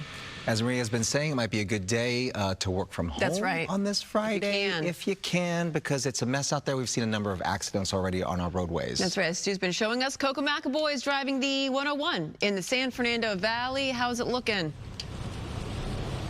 Good morning. The rain has been consistently falling since the start at around 4 o'clock this morning. Let's take a look at the roads right now so you can see what it looks like on the 101 freeway. We are in Woodland Hills right now. You can see that rain is coming down. We're doing about 50 miles per hour right now. There is some traffic as well. We are starting to see some pooling on the freeway as well, some puddling like Stu was talking about earlier, but not a lot. Of course, that could change as the rain continues falling throughout the day, so that's something that you're going to want to be mindful about.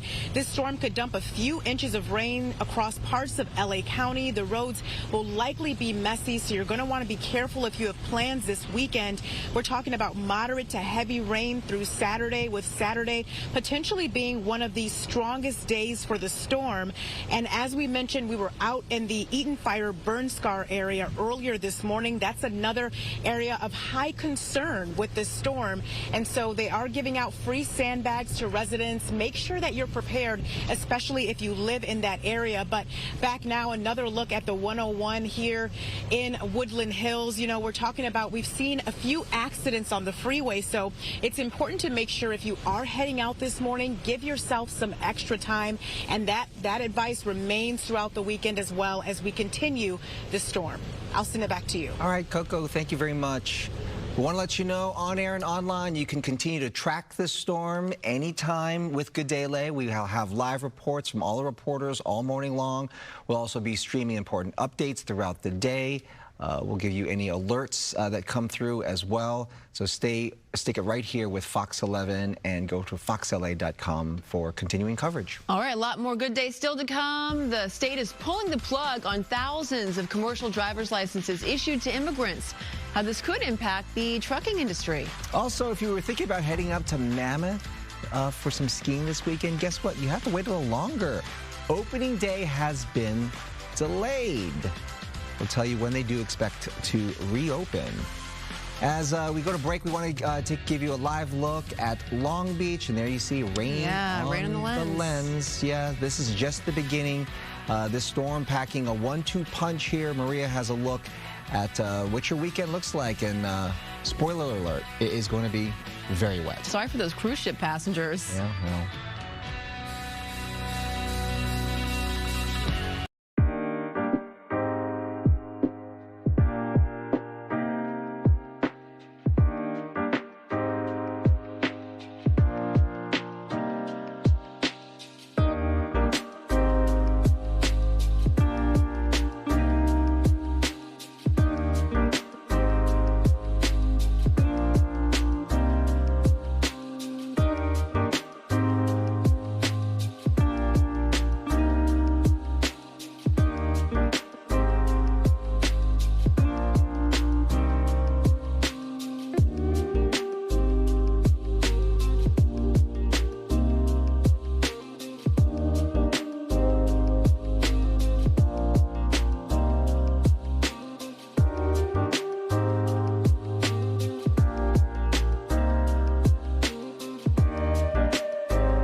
Live look at LAX this morning. 8:14 is your time, and yeah, you're going to deal with some wet roadways if you're heading to the airport, so you're going to want to allow some extra time for that. And then, you know, we have those flight cancellations and delays. It's still a possibility there, especially with the storm as well. So check just ahead, leave extra early, basically. Leave early. Just be on the safe side. All right, let's take a look at some of our other top stories this morning. LA County investigating State Farm over wildfire insurance claims. Officials say the insurance company may have violated California's unfair competition law by underpaying or denying claims after the Eaton and Palisades fires. State Farm tells Fox 11 that the county investigation is a distraction from its work in helping customers recover from the fires. Senator Adam Schiff will visit the Eaton Fire Collaborative Center in Altadena today. He'll meet with local officials to discuss wildfire recovery efforts and the ongoing challenges after the Eaton fire earlier this year. That visit will include a tour of the center and a press conference. LAX moving forward with a plan to build elevated roads into the airport. Yesterday, the airport's governing board unanimously approved over $1 billion in funding to get the project started.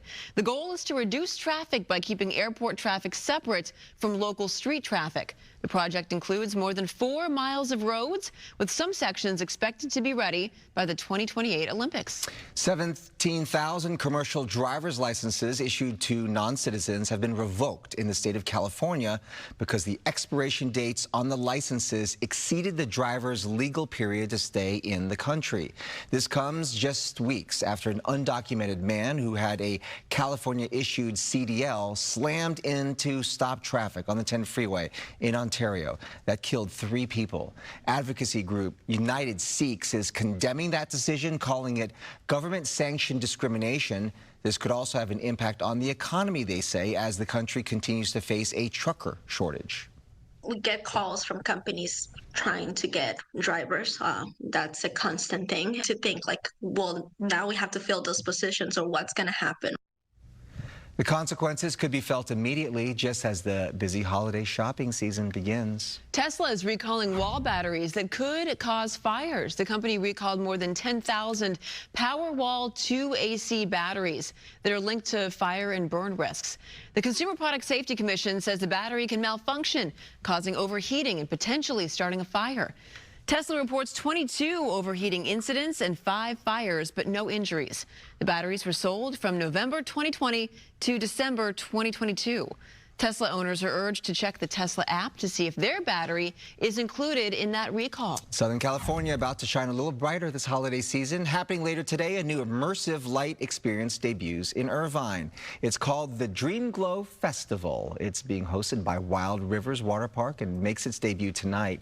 This will run through December the 31st. The event will transform the park into a glowing landscape, complete with 3 different themed areas. You could buy food, snacks, and drinks while you are there.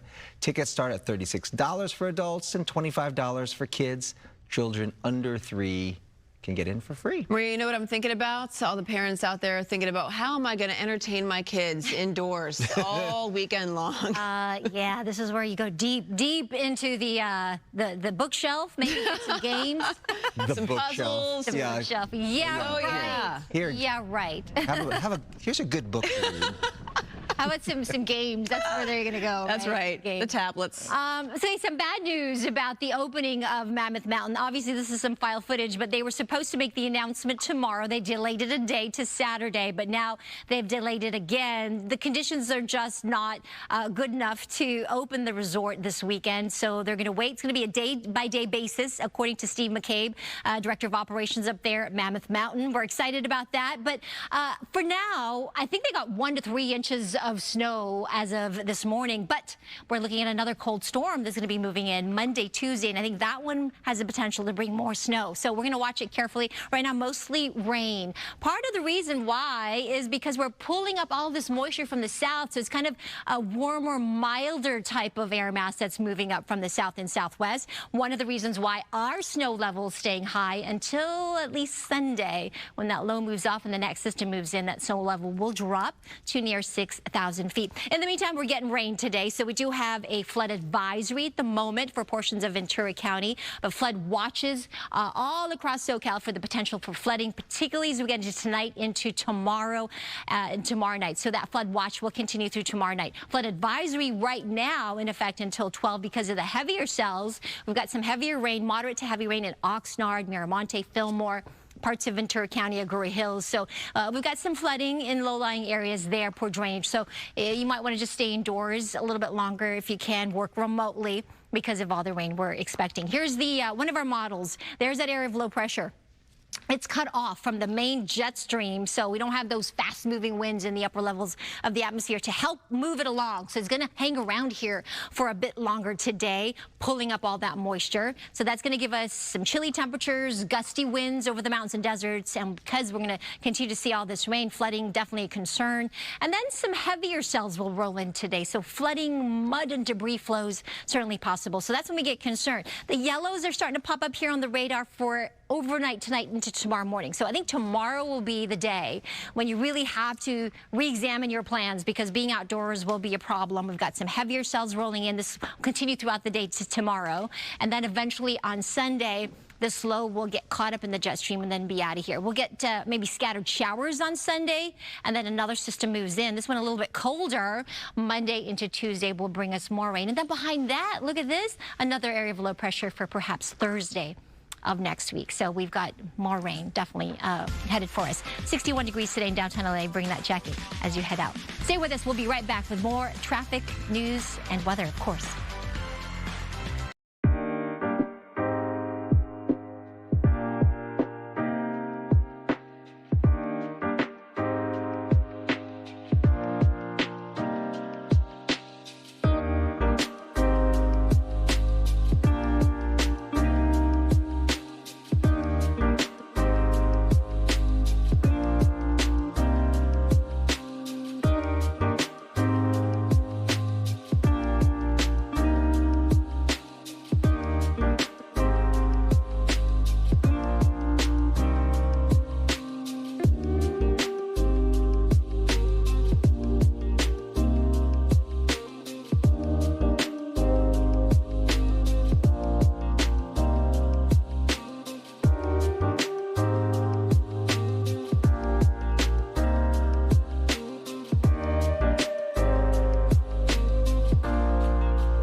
All right, a live look at the 101 freeway. This is through Agoura Hills, and there you see they've got the windshield wipers on because the storm is passing through our area. This is just the beginning, and we can expect that the entire weekend is going to be a wet one. We've already seen a number of accidents on our roadways, so you definitely want to slow it down if you have to be out and about. Yeah, there's some ponding already. You can see it right there.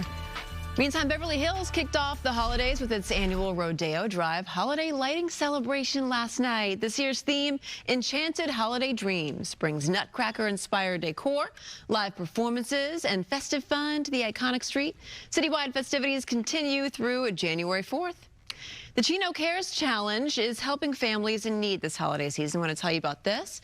Residents, businesses, and groups can donate food or gift cards to support Chino families facing food insecurity. Drop-offs are accepted at the Carolyn Owens Community Center and Family Resource Center. There are many other drop-off locations, too. So for any details on this, go to cityofchino.org/food resources. Ringo Starr is coming to LA's iconic Greek Theater on June the 14th. Exciting. Yes. Ringo Starr and his all-star band have added 12 new tour dates, including that stop at the Greek Theater. The tour will also make several other California stops before heading through the Southwest. He's also working on a new album set for release next year. Tickets go on sale Friday, November the 21st. He's still so cool. I've gotten the chance to interview him before. Yeah. So cool. Yeah, he's awesome. Okay, so we are getting our first look at what Doritos will look like without artificial food dyes and flavors. All right, let's take a look. Not much different. I mean, you know, a little browner. A little less orange. The chips appear to look like plain tortilla chips instead of the bright orange that we're used to, but PepsiCo promises the same nacho cheese flavor. Cheetos is getting a similar treatment, too. They'll be sold under the name Simply NKD or Simply Naked. Naked. Yeah, and will be available starting December 1st. It comes as U.S. health regulators push to remove artificial dyes from foods. The original version will still be available, but only for now. It's funny that we mentioned Cheetos. My mind immediately went to Cheetos, and it was the like dust on your fingers. Yeah, it's that bright orange, right? How do they make that? I know. And there we go. There we go. Right? A little browner, but a little healthier. Still ahead, a classic toy returns with some upgrades. We'll tell you about the new and improved Easy Bake Oven. Oh, wow. Talk about blast from the past. Also, Maria, of course, is continuing to track this fall storm. Moving in, she'll be here with all the details. We have live team coverage, how things are looking out there on the roads as well. We'll have a lot more when we come back.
.8:30 on this Friday, a wet Friday. Oh, certainly. We've seen some spin-outs already on the road out there. So many accidents already. So this is why we've been saying, if you can, maybe work remotely today. Just, hello, boss. Can I just stay in and be I tried that. Didn't work.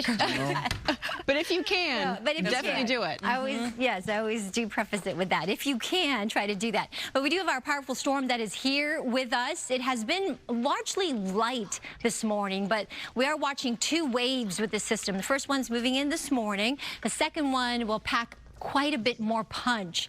And I'm talking about later tonight during the overnight hours into tomorrow and tomorrow afternoon. Rainfall totals quite high with these next systems we're also watching. So from today into next week, we could be talking about 2 to 5 inches total for rainstorm totals for the coast and inland valleys, foothills and mountains, 4 to 8 inches. So that's a significant amount of rain for this shorter period of time. So that's why it was a great concern for you, especially if you live in and around those recently burned hillsides. With all this rain, the chances for flooding, mudslides, and debris flows very possible over the next several days. And today we're watching the water vapor map. This shows you where all that water vapor is at. And again, this reinforces where the showers are coming from, the south and southwest. And that all continues to get pulled up over us and the rest of today. Today, as that low pressure just continues to meander just offshore. Ventura, you're getting the brunt of the rain. So at this hour, we're getting 96% chance for showers wherever you are in Ventura.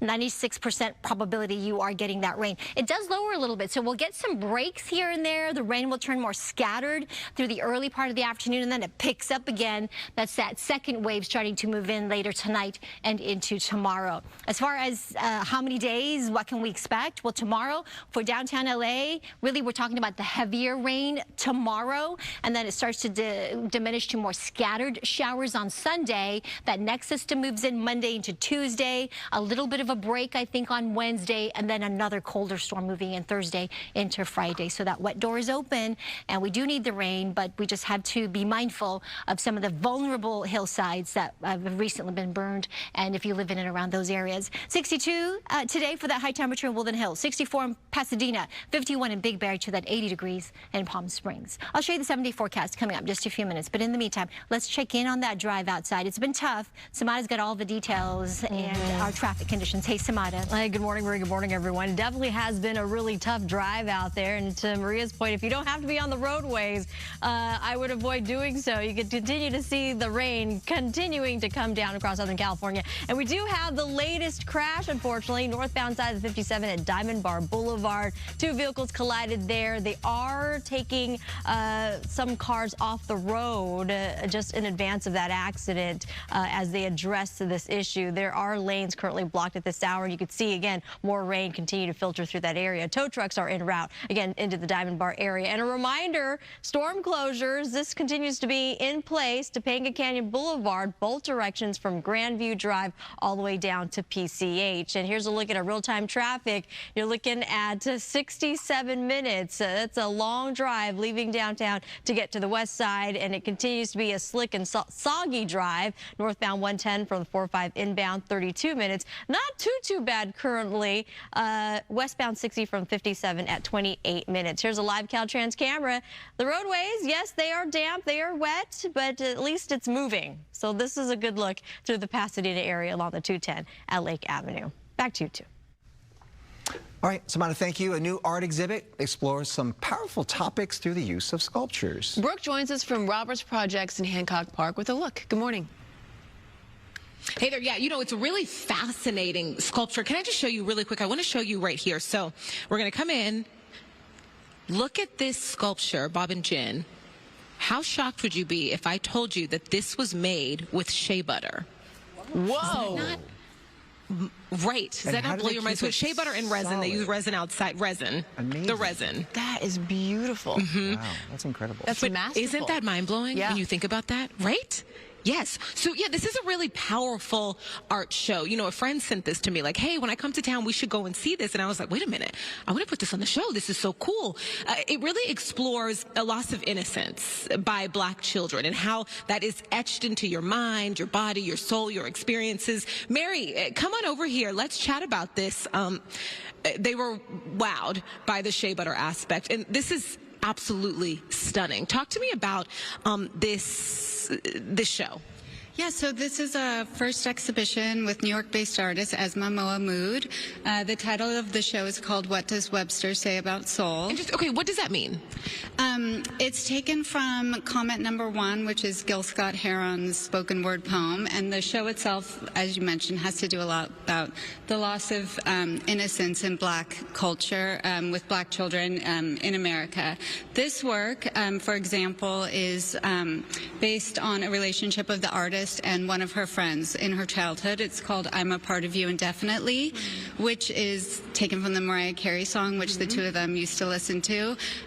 For Esma, she grew up in Canada, and she was like the only black girl in her neighborhood. And one day, a girl that looked like her moved into the neighborhood, and this is supposed to represent the two of them and their relationship. And for her, she finally had someone that, you know, she could relate to and that looked like her.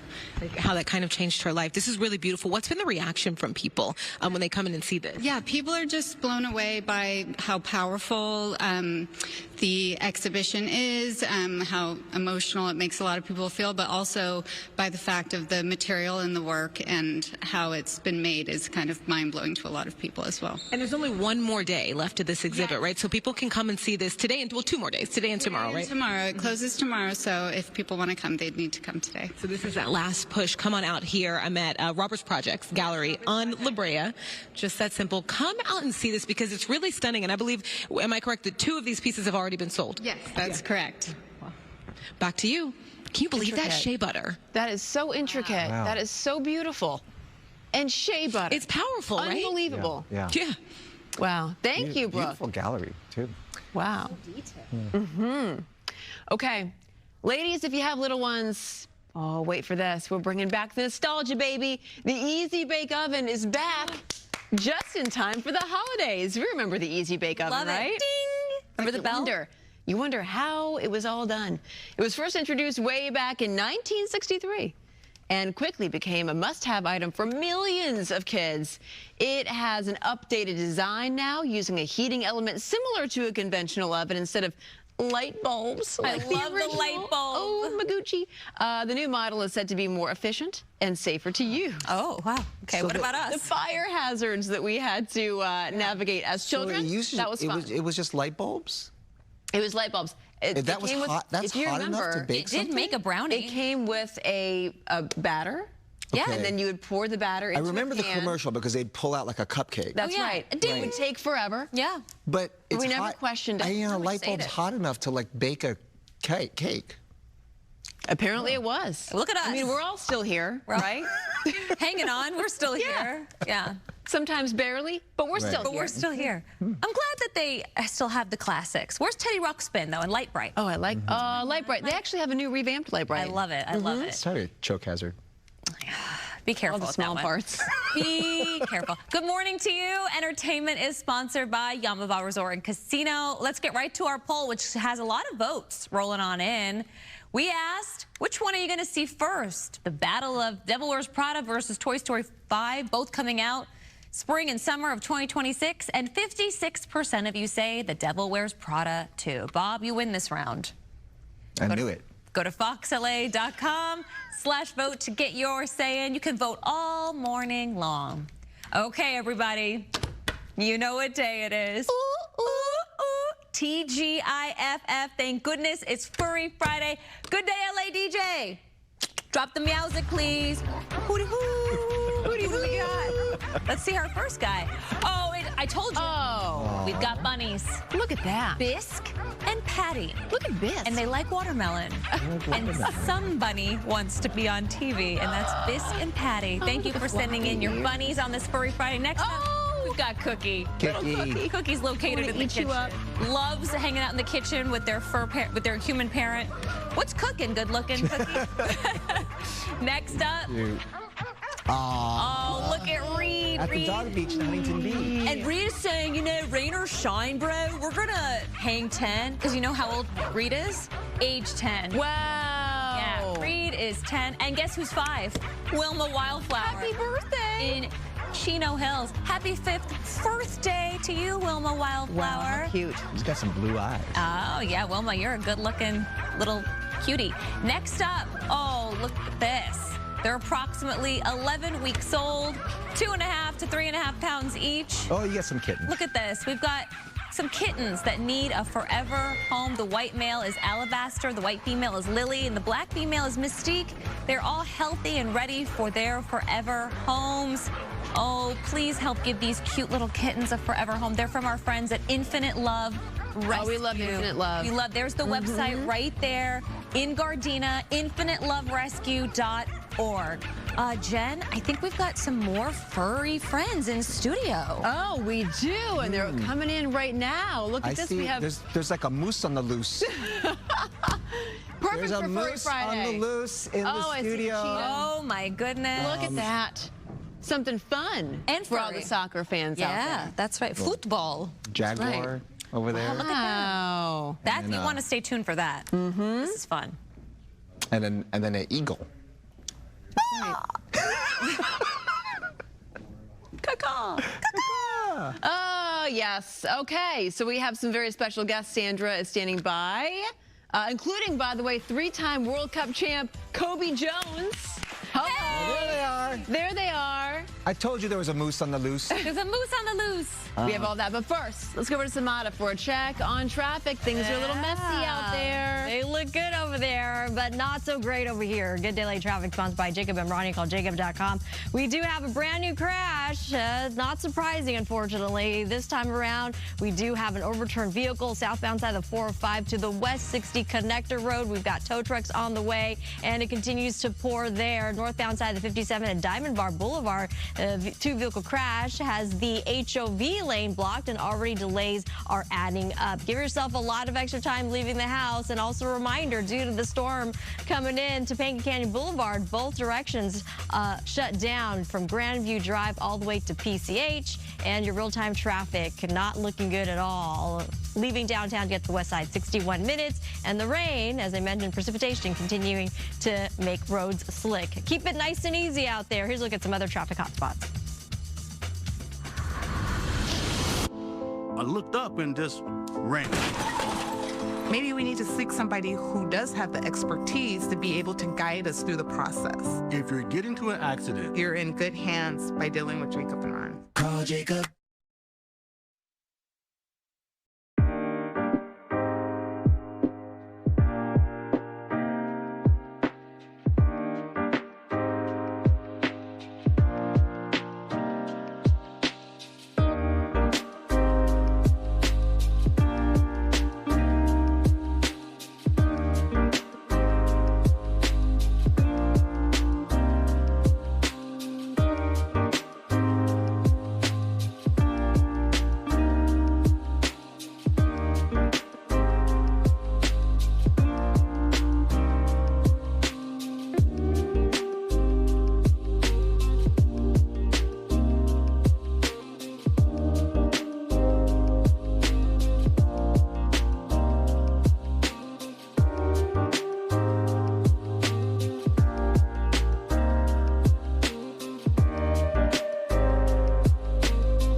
And welcome back to you. I'm meteorologist Maria Quilban. This weather is sponsored by the law offices of Larry H. Parker. A look outside, definitely looking gloomy there in Santa Monica with some light showers. We're going to get some heavier showers as we get through the day today, and certainly as we get to the overnight hours and into tomorrow. A two-punch with this current system that we're watching, this low pressure that cut off from the main jet stream, just kind of hanging around, continuing to pull up that moisture from the south and southwest. Eventually, that low will be out of here, but before that, on Sunday, it's going to bring us quite a bit of rain. So we do have flood watches, flood advisories in effect across SoCal. The flood advisory specifically for some heavier showers right now through at least 10, 11 a.m. this morning. Some flooding in these low-lying areas for parts of Ventura County and Santa Barbara County. That includes parts of Agoura Hills, Fillmore, and Oxnard as well. So you want to try to stay home if you can, maybe work remotely if that's possible. Rainfall totals so far have been on the lighter side, but as we expect the day to go on, especially as we get to tomorrow, by tomorrow evening, some of the rain totals could be anywhere from 3.16 inches in Woodland Hills, 2.6 inches in Pasadena. Of course, all concerned with Altadena and that area. All of the recently burned hillsides very vulnerable to all of this rain we're expecting, and it's going to continue not just through tomorrow, but a couple more other storms we're expecting, bringing rain through Monday and even into next week, Thursday. 61 today for downtown LA, inland Orange County. That chance for rain will continue through Monday. I think the rain will turn more scattered on Sunday, a bit of a break on Tuesday, Wednesday before that next system on Thursday. As we take a look at the valleys, inland Empire, 62 today, very chilly, I think, but well below average. We're going to get some showers in there through the weekend. Mountains, 51, that snow level staying high at about 8,000 feet today, and then dropping to near 6,000 feet by Sunday with a couple of inches of snow, perhaps at our local resorts. 56 in the high desert with the rain showers. Even in Palm Springs, the low desert, a chance for some scattered showers today with that high near 80 degrees. Back to you. All right, excitement for the FIFA World Cup is growing. It is the largest, most inclusive World Cup in history, with 48 teams competing for the first time across 3 host countries, Canada, Mexico, and of course, the United States. And here representing all 3 regions, we have the World Cup mascots. We have Maple the Moose from Canada, also Zayu, the Jaguar from Mexico, and Clutch the Bald Eagle from the United States. And of course, Soccer Hall of Famer, 3-time World Cup champ on the U.S. men's national team, Kobe Jones here in studio. Welcome. Welcome to all of you mascots, too. This is so exciting. All right, the mascots represent so much, right, for the World Cup. They symbolize a lot of unity here. Tell us all about these mascots. Well, it's fantastic, as you said, that they're ambassadors for each country and also ambassadors for the World Cup. And they're going to be, at all the different venues across the 3 different regions. And as you said, they're a representation of the unity of Canada, Mexico, and the United States working together during this World Cup, which is, the first time you're having 3 host nations. So this is something special, something new, something different. Something new, something different, but you're a veteran. I mean, you've performed, you've played in 3 World Cups. How is this time around going to be so different? Well, I think when you look at this World Cup, I mean, everyone talks about my first World Cup was in '94, and you're talking about 24 teams. Now, in this next World Cup in 26, we're talking about 48 teams, so we're doubling the size. I'm hoping we're going to be doubling, tripling, quadrupling the numbers as well. We're talking about, 6 million actual people coming to the various stadiums to see all the games, and over 5 billion people worldwide. It just tells you that this is growing and getting more and more exciting. Yeah, the sport is growing, the interest is growing. This is the most popular sport played in the world, right? And now being here in the United States, what a stage we have set. What are you looking forward to the most right here in LA? Well, in LA, I'm looking forward to, obviously, the United States, on June 12th, having their opening game. That's going to be probably the biggest and most exciting moment if you're an American fan, because that sets the tone for the rest of the tournament. And then their third game, they're going to be playing back here at SoFi Stadium. So that's going to be something special.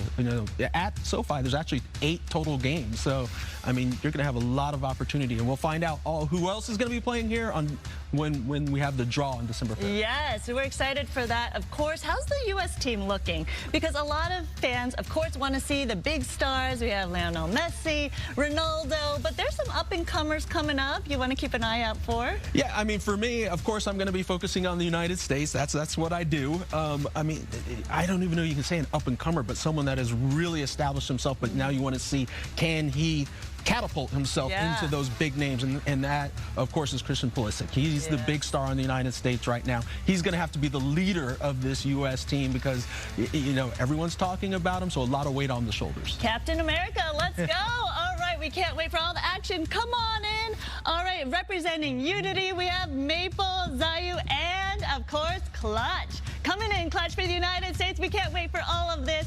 Stay tuned for so much more. We have so much more excitement coming up. Kobe, thank you so much. And you want to make sure you check out all the World Cup action with 8 matches, as he was mentioning, right here in Los Angeles, airing right here on Fox 11. So for updates, tickets, merch, all of these mascots featured as well, head to Los Angeles, FWC26.com. We'll be right back.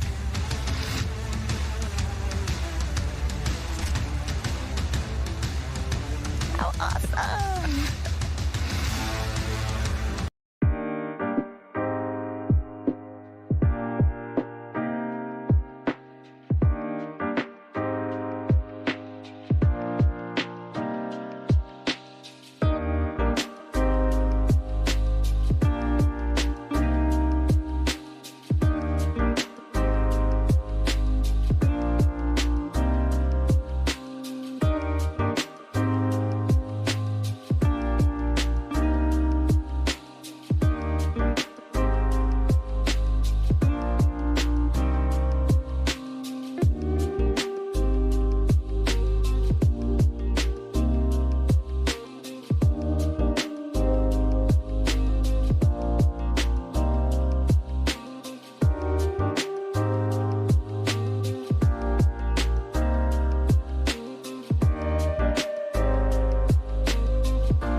Welcome back. You know, when is the last time, if you can think about it, when's the last time you had a slumber party? Not your kid. I'm talking about you. Remember how fun it looked in Greece? Well, a single woman in her late 20s just wrote a piece for Yahoo Life that might inspire you. So she described how she wanted to hang out with a close friend after a long week, but didn't want to go out.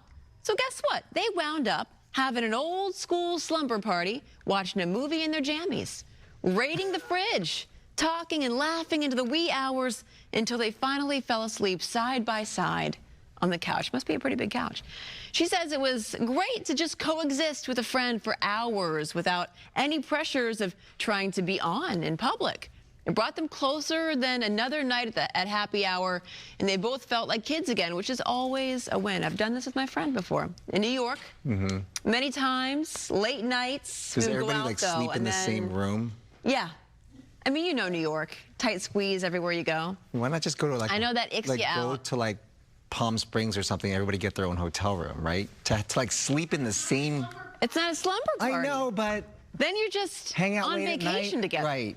That defeats Sleeping in the same room. It defeats the purpose. You have to. You have to spend the time in your pajamas watching awful movies. Sometimes in the same bed. Yes. Yeah. Yes. That's weird. Don't yuck our yum. You're weird. At our age? At my age. At your age. Yeah, speak for yourself. We're different. We're younger than you. Thank you. One, Bobby. All right, guys. Have a great weekend. Okay, we are, of course, the first thing we're doing is continuing to track that powerful storm, which areas will hit the hardest, right, and what areas will be impacted the most. And we've got some live music coming up for you in the next hour.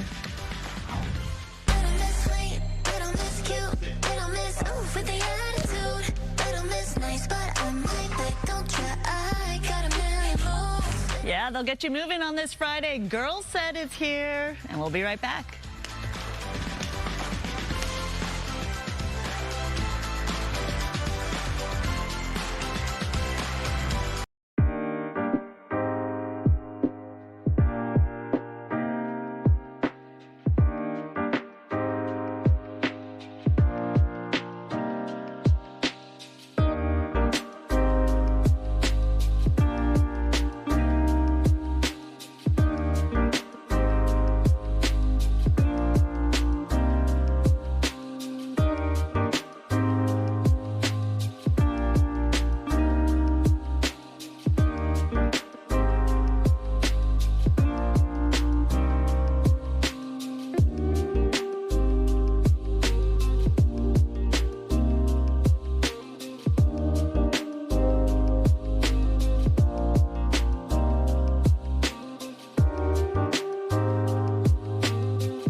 Good morning on this rainy Friday. Welcome to it. Coming up on 9 o'clock, I'm Roxy Carpadian. And I'm Sandra Enda. Thanks for joining us. Let's take a look at today's headlines. So we are closely tracking a powerful storm moving through the area. Evacuation warnings are already in place for several burn scar areas. And it's a good day for the Dodgers. We're celebrating, do-gooders rather. My gosh, my eyes. National Philanthropy Day is today with some special guests who go the extra mile for people in our community. So maybe you'd like to help as well. Plus, I need Little Miss Cute, Little Miss Attitude. We've got Girl Set in studio, hot off their fresh new single, Lil Miss. So if I be calling you guys Lil Miss all day, you know why. Now let's head over to the Little Miss green screen. Thank you. They're so adorable, too. They're wearing exactly that. So be prepared for Girl Set coming up. Right now, be prepared for the wet weather. We have been tracking this powerful storm, and it has brought the rain. As we talked about really all week, we're getting steady rain outside, mostly light to moderate, but we are picking up some heavier cells, and it will get heavier as we get through the day today, and particularly as we get to the overnight hours tonight and into tomorrow. Right now, we're looking at the satellite radar pictures. See the darker greens indicating some of the more moderate rainfall, but generally, this is across SoCal now. We're getting some showers. There's some areas that's a little more quiet. We're going to zoom in on some of that in just a bit, but Santa Paula, Thousand Oaks, Ventura County, we're looking at some of the heavier cells here, and that's why that flood advisory continues in effect in that area. Parts of Hawthorne getting some very light showers off the 110. Maybe you'll be driving on that 110 soon. There is an area where it's a lot quieter and not quite as wet, but in Long Beach, just off the 405, we've got some moderate showers. Mission Viejo, a little quieter and not as much in the way of rain. Same with Laguna Niguel. Out towards the Inland Empire, some light showers near Yucaipa, but now it's quieted down in Palm Springs, where there was some light showers earlier. Temperatures at the moment ranging from 57 in Pasadena, 64 in Ontario, 64 in Santa Ana. It's 46 in Big Bear, 73 in Palm Springs. That snow level staying high. Today, we are looking at a warmer, milder component coming from the southwest. That's going to keep the snow level near 8,000 or so feet, but it should drop down closer to 6,000 by Sunday. High desert 56, even there, that chance for showers will continue on into the low desert areas by this afternoon. 61 near the coast, 61 for downtown LA, 62. It's chilly in the valleys and the Inland Empire. We'll talk more about this storm, plus a couple of other storms behind it, coming up in my complete forecast. In the meantime, I'll send it back to you.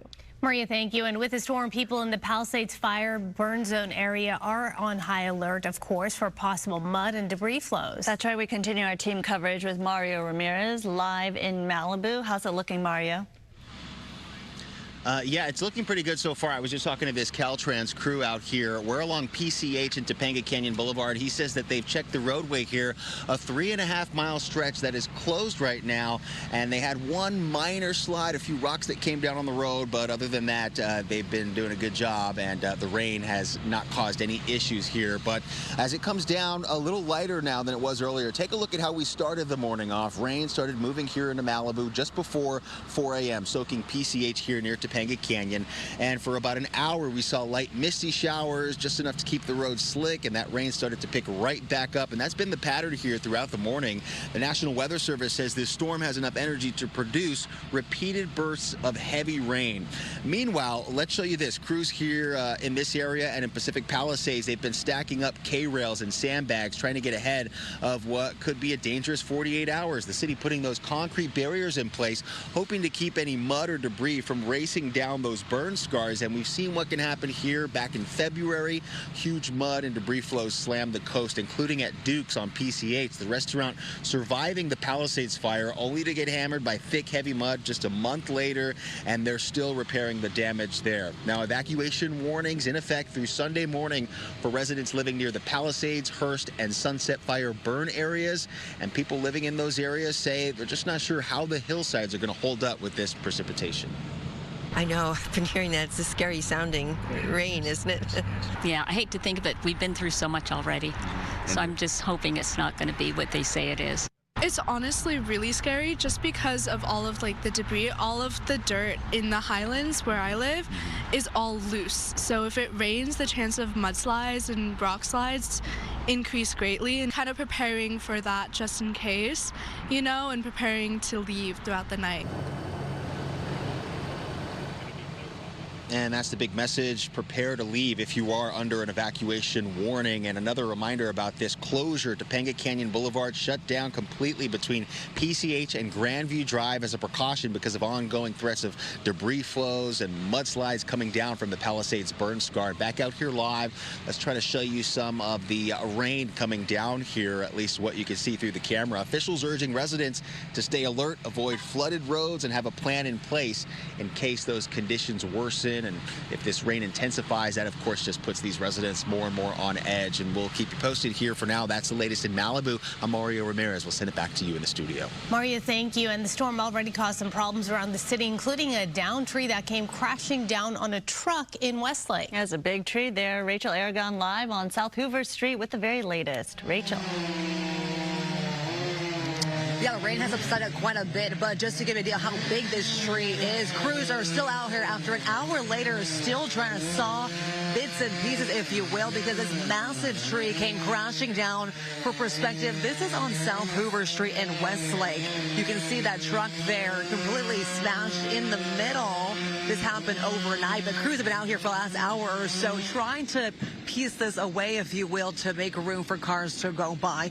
We spoke to several residents earlier who said before last night, this giant tree stood straight up and they were shocked to hear it was able to come smashing down. Other residents I spoke to say they actually moved their car on the other side of that tree on purpose, thinking that there was a possibility that several trees in the area could have come crashing down because of the large storms, if you will. But again, luckily, though, despite the damage and debris, no one was injured here in Westlake, which is a good thing. And of course, we'll continue to monitor any damage and debris in the area. Pretty live in Westlake this morning. Rachel Aragon, I'll send it back to you. Yeah, Rachel, most important thing is no one got hurt. Certainly looks scary when you first see that image, though. Thank you. Coming up, a new show about divorce drops today on Netflix. Amanda has that for us. But first, Maria has a check on traffic.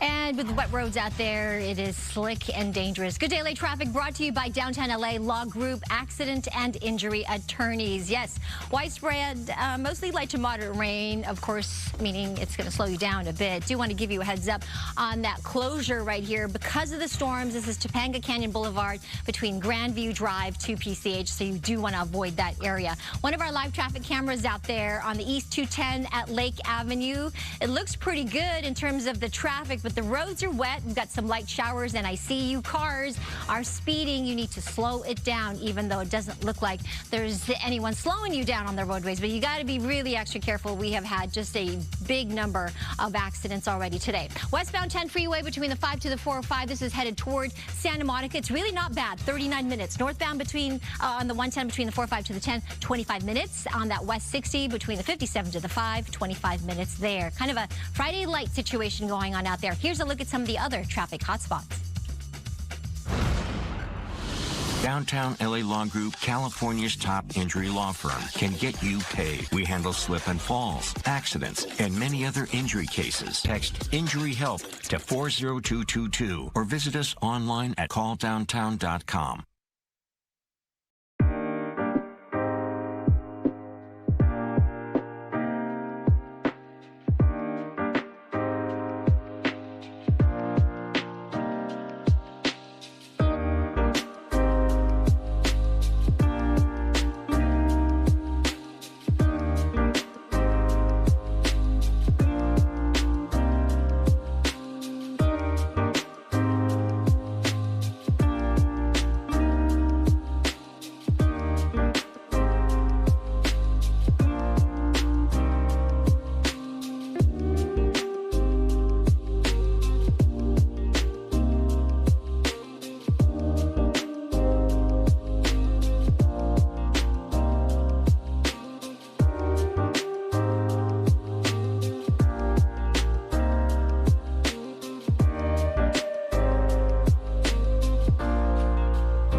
9:10, welcome back. Look at this picture. Do you know me? I was born this day in 1948 and have spent the last 77 years living a fancy, complicated life under the microscope.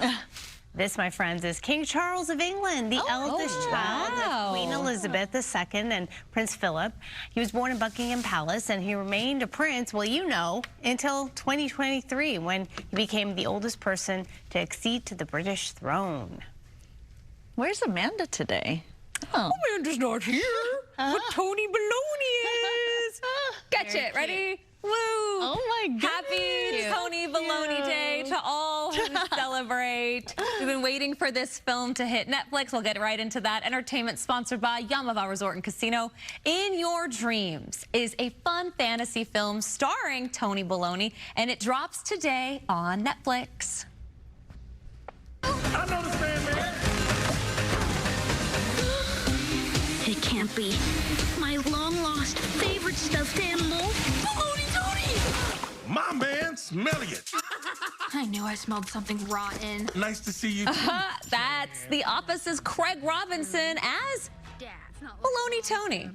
I say Tony Baloney, Baloney Tony. Tomato, tomato, potato, potato. The animated feature tells the story of a girl named Stevie and her brother Elliot as they search for the Sandman who could grant their wish of saving their parents' marriage. Aww. I know. You can now watch it on Netflix. Okay, Baloney Tony, what do you think? Should people watch it this weekend before we have filmmaker Alex Wu in studio on Monday? Yeah! All right. Throw me some baloney. This is great. I cannot wait to watch it. And also, it's perfect because of the weather. Yes. Like, this is exactly what you want to do. Yes. Any day movie. And I think it will entertain kids, and I think it will also bring comfort to a lot of kids, too. With a relatable kind of with a message. Yeah. Right. So there you go. Let me know how your kids like it, because, again, we're going to have Alex Wu in studio Monday, so we get to tell them all about it. All right. Little Miss Attitude, what's up? The powerhouse girl group, now known as Girl Set, is going to be joining us live this morning in just about 30 minutes.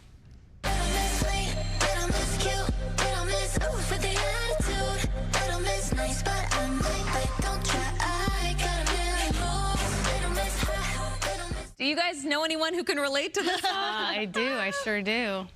Well, they blend self-expression and energy to make some bold music with some bold moves. And this morning at 9:45, they'll be here being all cute with their attitude, performing their new music. Their new single just dropped. Love it. Ready, Set, Girls for Girl Set. Oh, nice. And remember the Little Miss characters? I love Little it. Miss Sunshine. Little Miss Pumpkin Spice. Yeah. So cute. I remember the whole be calm and carry on. Oh, yeah. Oh, my gosh. I forgot about that. Yeah. Yep. Okay, can't wait for that. Up next, we'll talk with some real heroes in our community. It is National Philanthropy Day, and they'll share some ways you can help. Gosh, guys. That sounded like Goofy. Goofy, right? Gosh. Hey, Baloney Tony.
And welcome back to you. I'm meteorologist Maria Quaban. Let's talk about our weather outside. We do have quite a bit of rain that's falling. Generally, it has been light to moderate, but it has been steady since very early this morning. So we do have flood watches that are in effect countywide all across SoCal for the potential for flooding, particularly as we get to tonight and into tomorrow when we expect even some heavier rain. The flood advisory, which is in effect right now through parts of Ventura County, so some of the more moderate rainfall is falling there. Minor flooding in low-lying areas, poor drainage areas causing some of that flooding right now. So if you can, maybe try to work from home, work remotely today, or stay in just for a little bit longer. Santa Clarita, this means you as well. Agoura Hills, Oxnard, Fillmore, Miramonte area. There's that area of low pressure that has cut off from the main jet stream. So this is a cutoff low, and so it's just going to kind of meander here just offshore for a bit, continuing to pull up that moisture from the south and southwest.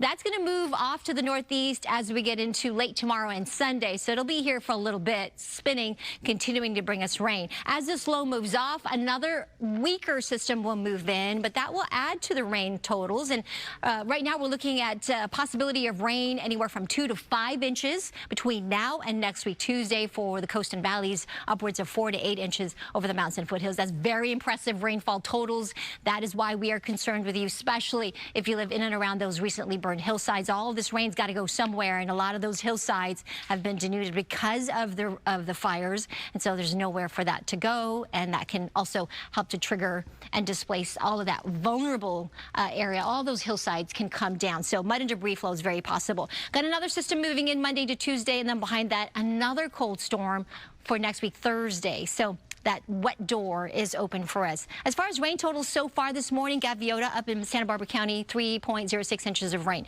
Nordhoff Ridge up in the mountains of Ventura County, 1.81 inches so far. Simi Valley, over 1/3 of an inch already. Malibu Canyon, about 1/10 of an inch. That's been really light but steady. Altadena, 3/100th of an inch of rain. Highs today will be chilly. Grab that jacket as well as the umbrella if you have to be out and about. 61 for downtown LA, 68 in San Diego, and eventually San Diego will also get quite a bit of rain later this afternoon and evening. 61 for that high for downtown, 62 Woodland Hills, 66 in San Bernardino, to that 80 degrees in Palm Springs. I'll show you the rest of the forecast and the 7-day coming up in just a few moments. Back to you. Thank you, Maria. So today is National Philanthropy Day, and our next guests have done so much to help the community. Richard Newcomb is the Vice President of Philanthropy at the Union Rescue Mission, the oldest rescue mission in Los Angeles, and 86% of all donations go directly to the mission's programs and services. Last year, they helped more than 300 families transition from homelessness into permanent housing. Also with us, Blake Johnson. He's the Director of Organizational Development at the Boys and Girls Club of America. There are more than 1,000 Boys and Girls Club locations in California, and 220 of them happen to be in the LA area.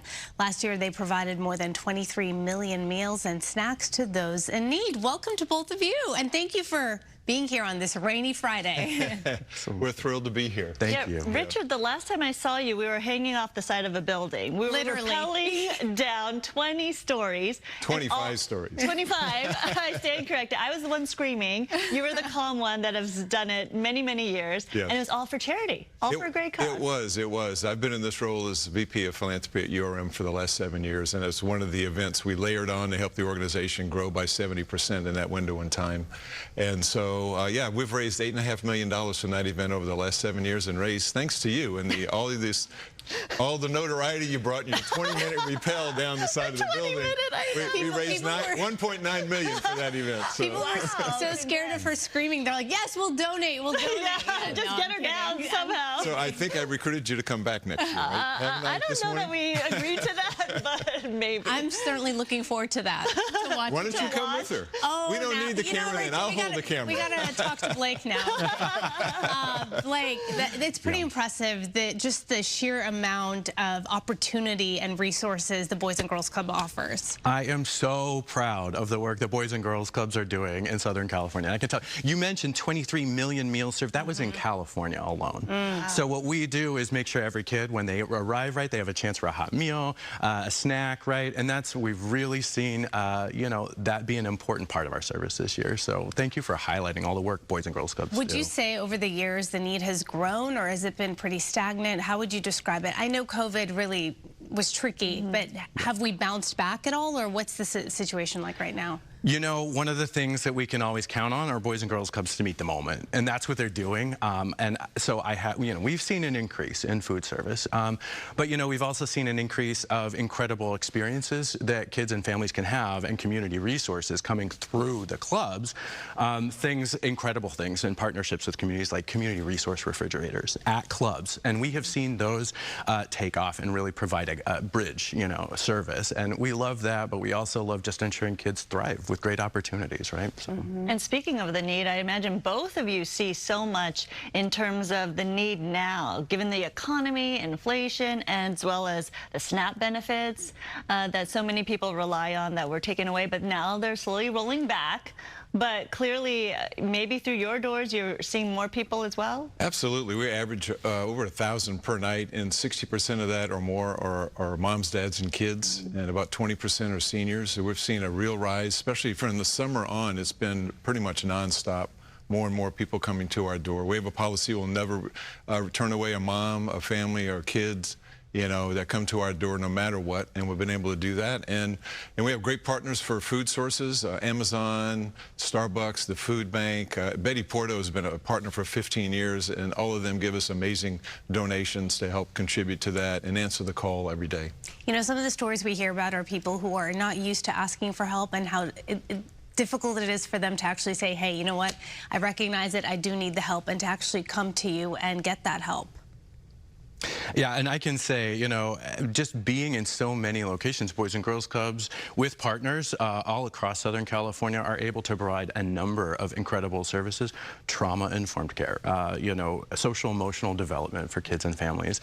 This is the kind of stuff that really moves the needle and protects our communities and grows them stronger every day, right? Boys and Girls Clubs do that, and you can always visit bgca.org to find your local club, which is an exciting part for us to make sure that every community is connected, right? Over 500 club sites in Southern California alone, from here through San Diego.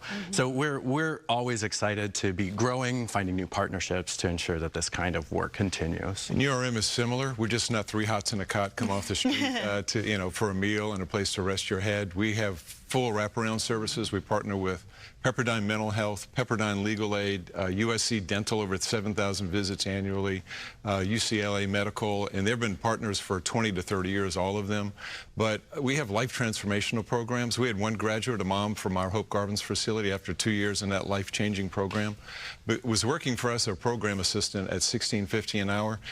With our relationship with PPG Industry Aerospace, she is now on a team that manufactures the glass canopy for F-35 fighter jets, making $40 an hour. And under our new CEO, he has a dynamic plan, Mark Hood, who was at PPG, and our board saw his dynamism and brought him on board. We have all kinds of partners to teach the trades, get people their GEDs, use AI to teach and educate and raise people's reading level so they can have a life transformational career and self-sustaining wage. Speaking of life transformational programs, a lot of those people that went through the program were helping that day as we rappelled down 25 stories. They were. A lot of the guys on the roof and at the bottom are graduates of our program. Yeah.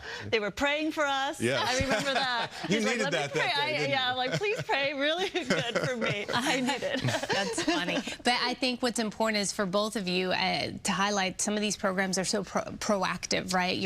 That's such a key factor, not just being reactive in the community, but being proactive. And we see that every day when kids come in. We make sure a staff is there to know their name, that the kids know that there's a safe place to be, right? And that they can bring their friends. And this is the place for after school. Also, it's the place for other activities, right? Athletics, health and wellness, right? I mentioned trauma-informed care. Like, we just do a lot of different things, right? And a family knows that they can rely on a Boys and Girls Club. And I think that's a really important thing. We ensure youth thrive. And the Boys and Girls Club staff are some of the most engaged, fun, energetic, and safety-driven folks that you can find in any community, and I'm so proud of them for that. Well, you model that for sure, and we thank you so much for coming all the way from San Diego. Oh my gosh, yeah. In the rain. Drive safe. Richard, you're off to somewhere else. I am. I'm being awarded the Outstanding Professional Fundraiser of the Year by the Association of Fundraising Professionals today at a luncheon at the Huntington Library. So truly honored. Have an amazing team that we together have collaborated and helped grow the organization by 70% over the last 7 years. And so we're super excited to receive that. It's a shared award with all of my team that has helped us accomplish these amazing things. Congratulations. That's fantastic. Congratulations, and thank you so much for the work that you both do. And of course, if anyone wants more information on how you can help or if you need resources, you could go to the Union Rescue Mission at urm.org. And for more details on the work the Boys and Girls Club is doing, go to bgca.org. Thank you both once again. Thank you. Thank you. Thank you. We'll be right back.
And welcome back to you. I'm meteorologist Maria Quilban. So we're on storm watch right now. This potent storm is here with us. It has cut off, though, from the main jet stream, those strong high-level winds. This upper low is just going to meander just offshore for the next 24 hours or so, and it's going to continue to pull up all this moisture from the southwest. So light to mostly moderate rainfall today, and then it'll get heavier as we get into tonight and tomorrow, and that's why we are very concerned, of course, with all those areas that are just below the recently burned hillside. So you really do want to stay alert for the potential for some flooding, some mud and debris flow, certainly possible over the next day or two. That low pressure system will eventually move out of here. This is one of our computer models. Watch as the rain moves across the rest of SoCal tonight.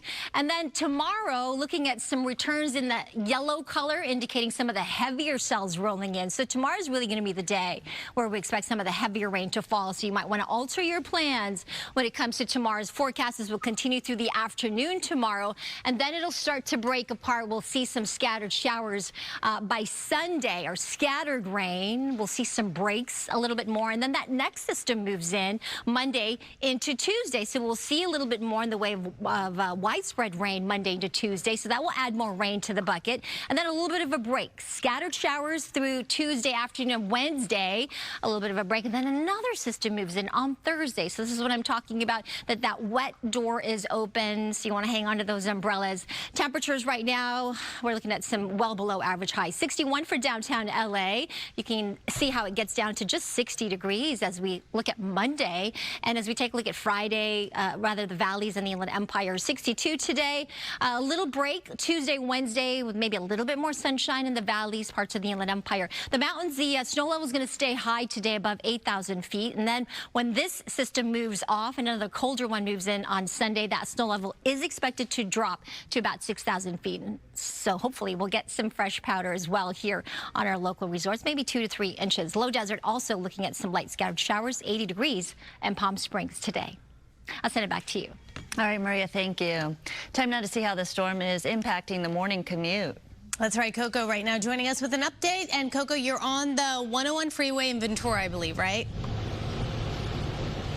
Good morning. That's right. We're on the 101. We're just north of the Ventura Pier, and I can tell you the rain continues to fall. It's been moderate at times, heavy at times, light at times. Right now, we're in that light rain pattern. You're taking a look out on the roads, 101 north, again, north of the Ventura Pier. You can see that it's moving pretty fine right now this morning, especially given the fact that it is raining. We've seen moments of heavier traffic, but right now it's light, so that's good news. Make sure to give yourself extra time if you're out on the roads this morning, because this storm could dump a few inches of rain across the region, which means the roads could be messy. So if you have weekend plans, make sure to prepare for that.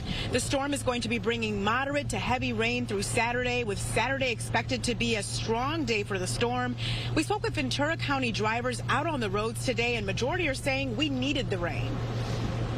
Probably needed it. Real dry, real hot, so, it's always nice to get the grass greener and, the hills and stuff a little less brown. I think it is wonderful. I love the rain. It's muchly needed. It's important for people just to be safe. It seems like it's going to be a nice little downpour that we needed here, but I think it's important everybody just be vigilant, take it slow, safe, and, watch what you're doing. I mean, you have to go a little slower, be a little more cautious, but I'd take driving in the rain to get the rain. And another live look out here at the 101 North in Ventura. Again, great advice from all of those drivers to make sure to take it slow, give yourself some extra time. Some of them were saying that they did cancel their weekend plans to stay indoors. So if you are not comfortable driving out in the rain, you might want to consider doing the same. We have heard some reports of accidents this morning. Reporting live this morning, I'm Coco McAvoy. I'll send it back to you. A lot of people canceling plans this weekend, but also plans canceling on them, right? That's true. So it goes both ways. Thank you so much, Coco. So an art exhibit explores the lost innocence of Black youth through some unique mediums. Let's go to Brooke right now, live from Roberts Projects with a look. Hi, Brooke.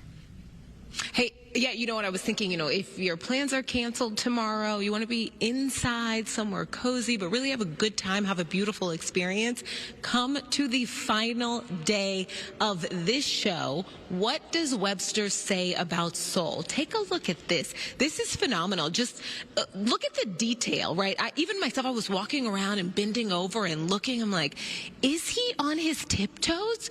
Mary, he's on his tiptoes. He is on his tiptoes. He is kind of caught in a moment of transcendence in a way, like he's transitioning maybe from this world to the next.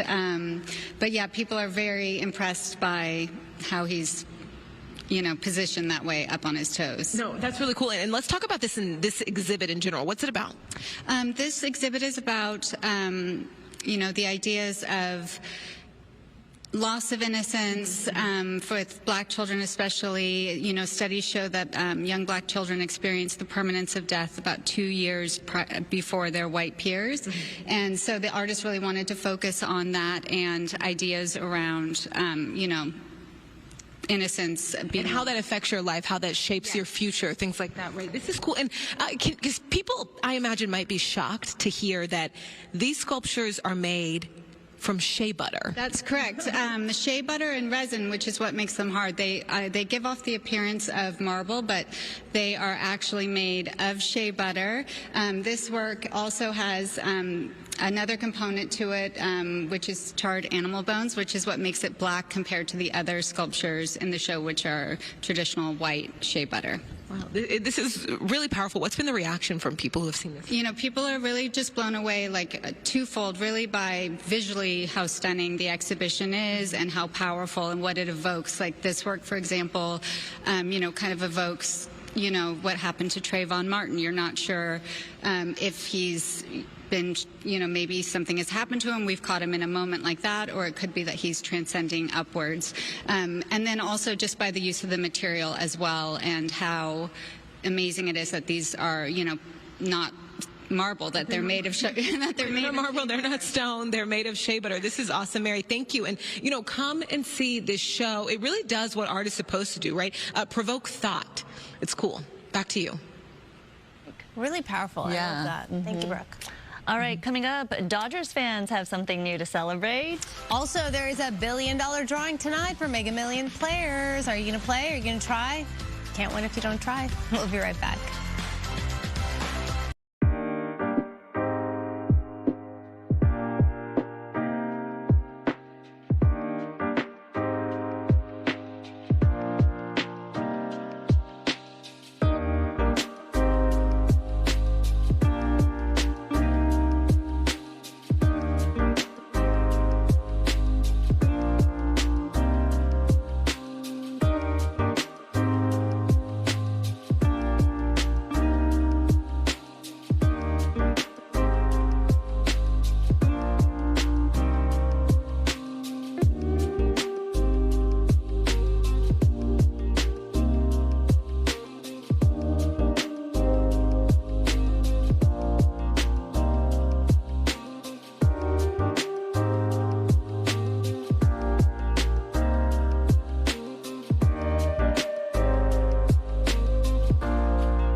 $9:40, welcome back. Tonight's Mega Millions jackpot is nearly $1 billion. And if you take that cash option, you'll have to find a way to get by with less than $500 million. Can you do it?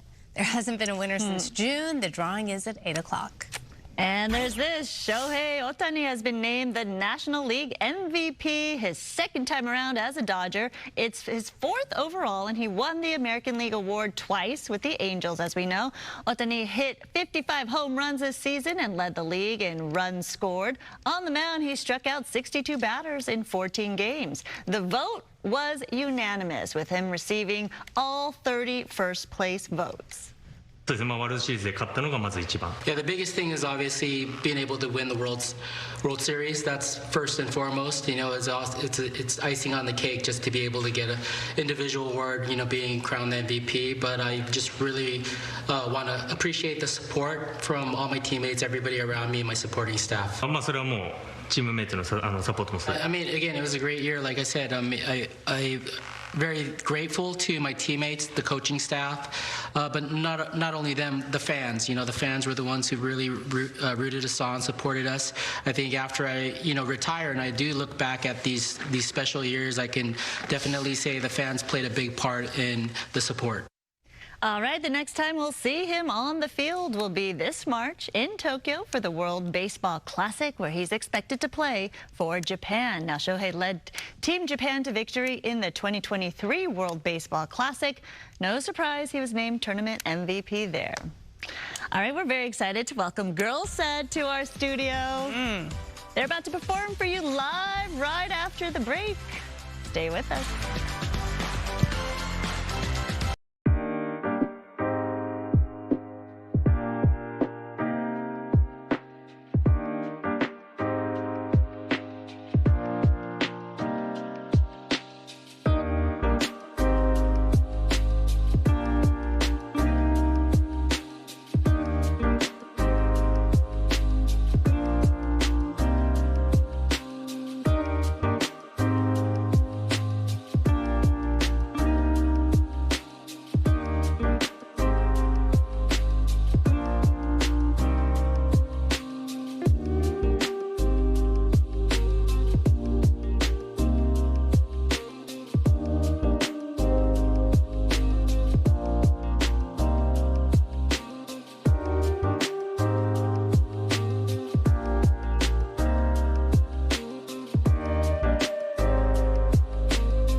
Hope you got your dance moves ready for the weekend, because they're a multicultural K-pop trained group who've rebuilt, rebranded, and returned to music stronger than ever with a sound that is turning heads.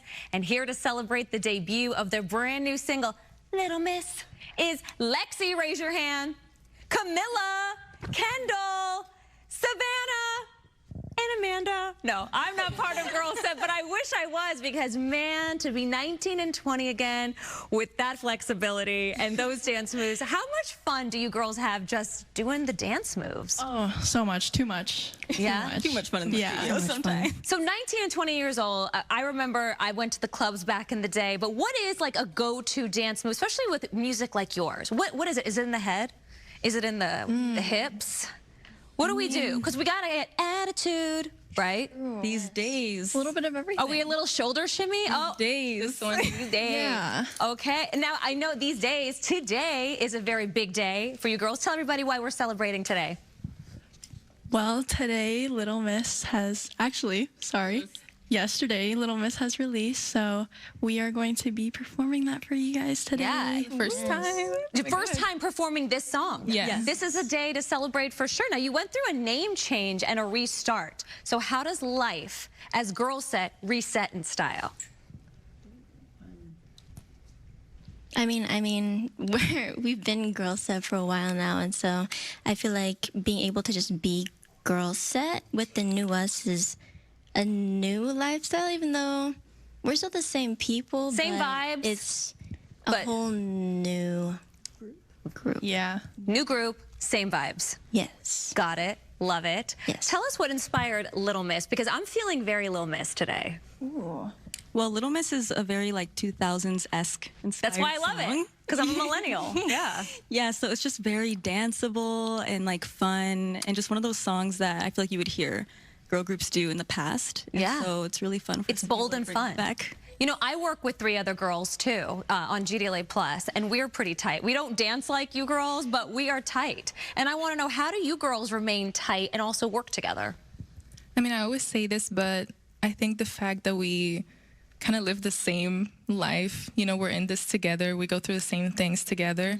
So it's just really easy to rely on each other and like knowing that we're experiencing the same things. Yeah. You know, so we get each other. Do you have a text group name? We have a text group name. I knew it! I knew it! It's a secret. Okay, you don't have to say it, but you just blink twice if you have a special text group. I see a lot of blinking there. I see a lot of blinking. You train and work right here in LA. So how does the city shape your sound, your unique sound? Well, I mean, here we've worked with a lot of different like producers and writers. I feel like LA is like a hot spot for, you know, creative, like the creative industry. Yeah. And so I think we've pulled from a lot of different, like, you know, genres that we've tried to blend into our group. And we like to explore a lot of different genres as well in our music. So stay tuned. Stay tuned. You're showing that. Because you're showing that. And Camilla, I want to know, what does it mean for you to represent the Latinas in K-pop? Oh my God. I think it's really a dream come true.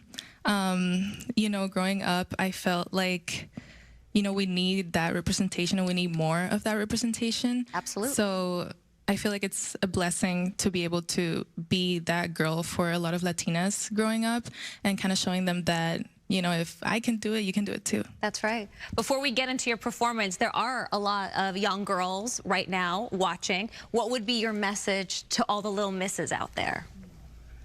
If you want something, go and reach for it. Nothing's stopping you. If that's what you want to do, do it and work hard and you will see the results. Yes. Just be Little Miss you. Yeah. Yes. Be Little Miss you. Well, with that said, this little miss is going to step out and let you little misses do your thing, and you can download Little Miss today, right now. Yes. So people can get now. wherever they get their music. I got it on Apple Music. Wherever you get your music, get Little Miss, and I'm going to get out of the way, and you girls get on with it. Yes.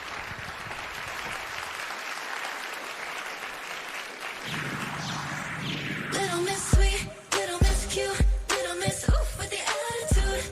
Little Miss Nice, but I might bite, don't try. I got a million moods. I'm Little Miss. Why you looking at me like you offended? All the sugar and spice and I'm blessed with. Got me busy at the top, so what's up? I'm polite when you're good, but I'm rude when you're not. Can't help but they fall like dominoes. Can't help but I'm so phenomenal.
morning, everybody, and happy Friday. It is 10:55. We're ahead of schedule, and you know what? That's a good thing. That's right. 9:55 because it is raining out there. The weather is the big story, so if you can leave early, right? That powerful storm bringing with it heavy rain, the threat of flooding, the mess on the roads. Evacuation warnings are already in place for several burn scar areas all around Southern California. And we are watching, of course, the rain on the radar. For the most part, it has been relatively light to moderate rainfall with some occasional heavier cells moving into parts of Ventura County for the moment. But we are anticipating more heavy rain widespread across SoCal. I have all the details on that when I come back. All right, evacuation warnings in effect for the Palisades burn scar area. Mario Ramirez live in Malibu with the latest there. Mario. That's right, Roxy Sandra. We're just below the burn scar here on PCH and Topanga Canyon Boulevard, and we can tell you that it is still coming down, a little lighter than it has been in the past couple of hours, but it's been raining almost nonstop throughout the morning here, and it's the hillsides up above us that are a big concern when this amount of precipitation comes down, and it's expected to continue through the weekend. So take a look. I want to compare it and how we started off this morning. Rain started moving into Malibu here just before 4 a.m., soaking PCH. Between 5 and 6, we saw light misty showers, just enough to keep the roads slick, and then that rain started to pick right back up. The National Weather Service says this storm has enough energy to produce repeated bursts of heavy rain, and that's the pattern that we've been seeing. A big difference in 24 hours. Crews in the Palisades, you can see it here in this next piece of video. They were checking drainage ditches and lining up thousands of feet of K-rail.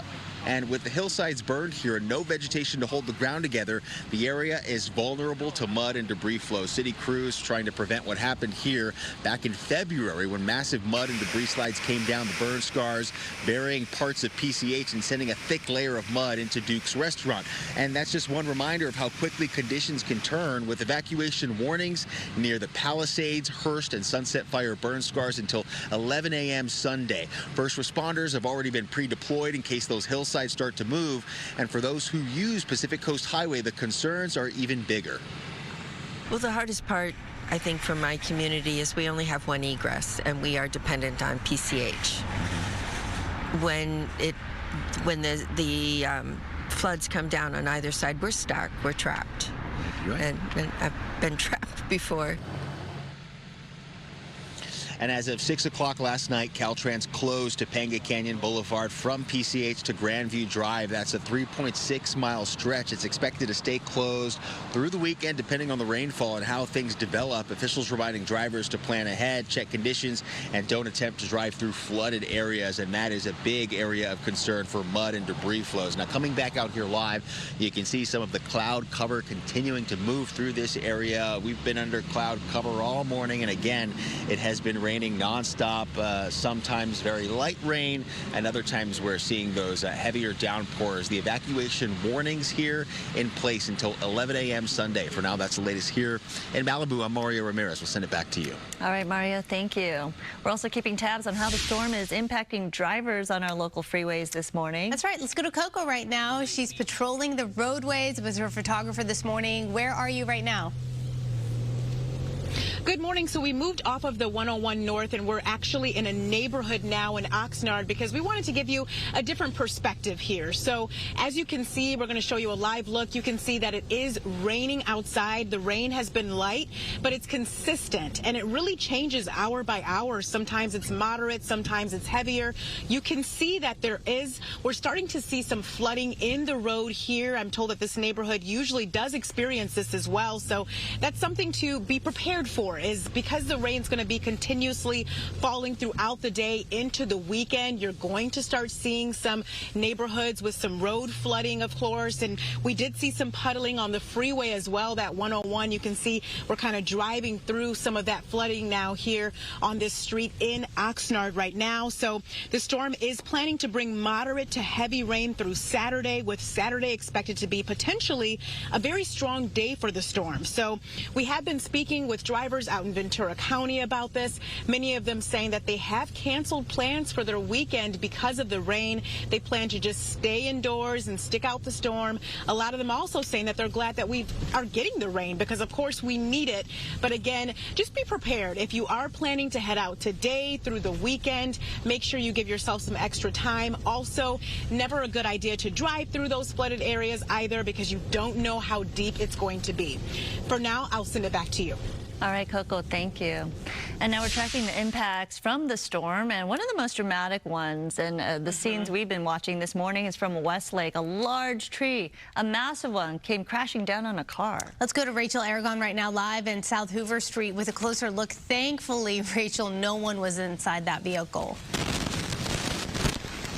Yeah, thankfully, that absolutely could have been so much worse. But I can tell you right now, crews have been out here for over 2 hours. And look, they're almost done clearing out that massive tree that we showed you earlier that came smashing down and, of course, damaging that burgundy truck right there. But take a look at the video from earlier this morning. It gives you a better perspective of just what commotion that tree and the wind caused here on South Hoover Street. So many people out here this morning, not just taking a look at the damage, but also for the few people, though, who really couldn't get their car out this morning because of all that damage and debris. In fact, we spoke to one woman who lives on this very street, and she tells me she was shocked to see what she saw this morning.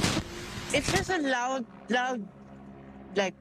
noise that I was like, oh, maybe the car. I was like, I'm not really paying attention to it. And then we're surprised, like in the morning, that tree is like standing, not really like, you know, like bendy or like something like that look like dangerous, but that one is wow. Yeah, just a few damaged cars, but luckily, as you guys mentioned, no one injured during the storm here in Westlake. And a reminder, of course, just to be mindful where you park going forward, especially tonight. Green Light in Westlake, Rachel Aragon, I'll send it back to you. Absolutely, good reminder there. Thank you, Rachel. Both Knott's Berry Farm and Six Flags Magic Mountain are closed today because of the rain, the wet weather, causing the cancellation of several events that were planned for the weekend. So at the Hollywood Bowl, a live recording of the hit podcast Smartless with Sean Hayes, Will Arnett, and Jason Bateman, now postponed.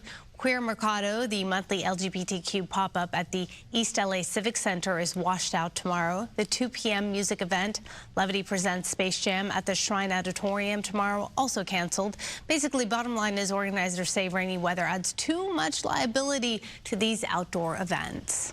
It just wouldn't be safe for you guys, for us, for the crew, for everyone involved. It sucks. It's a missed opportunity for everyone.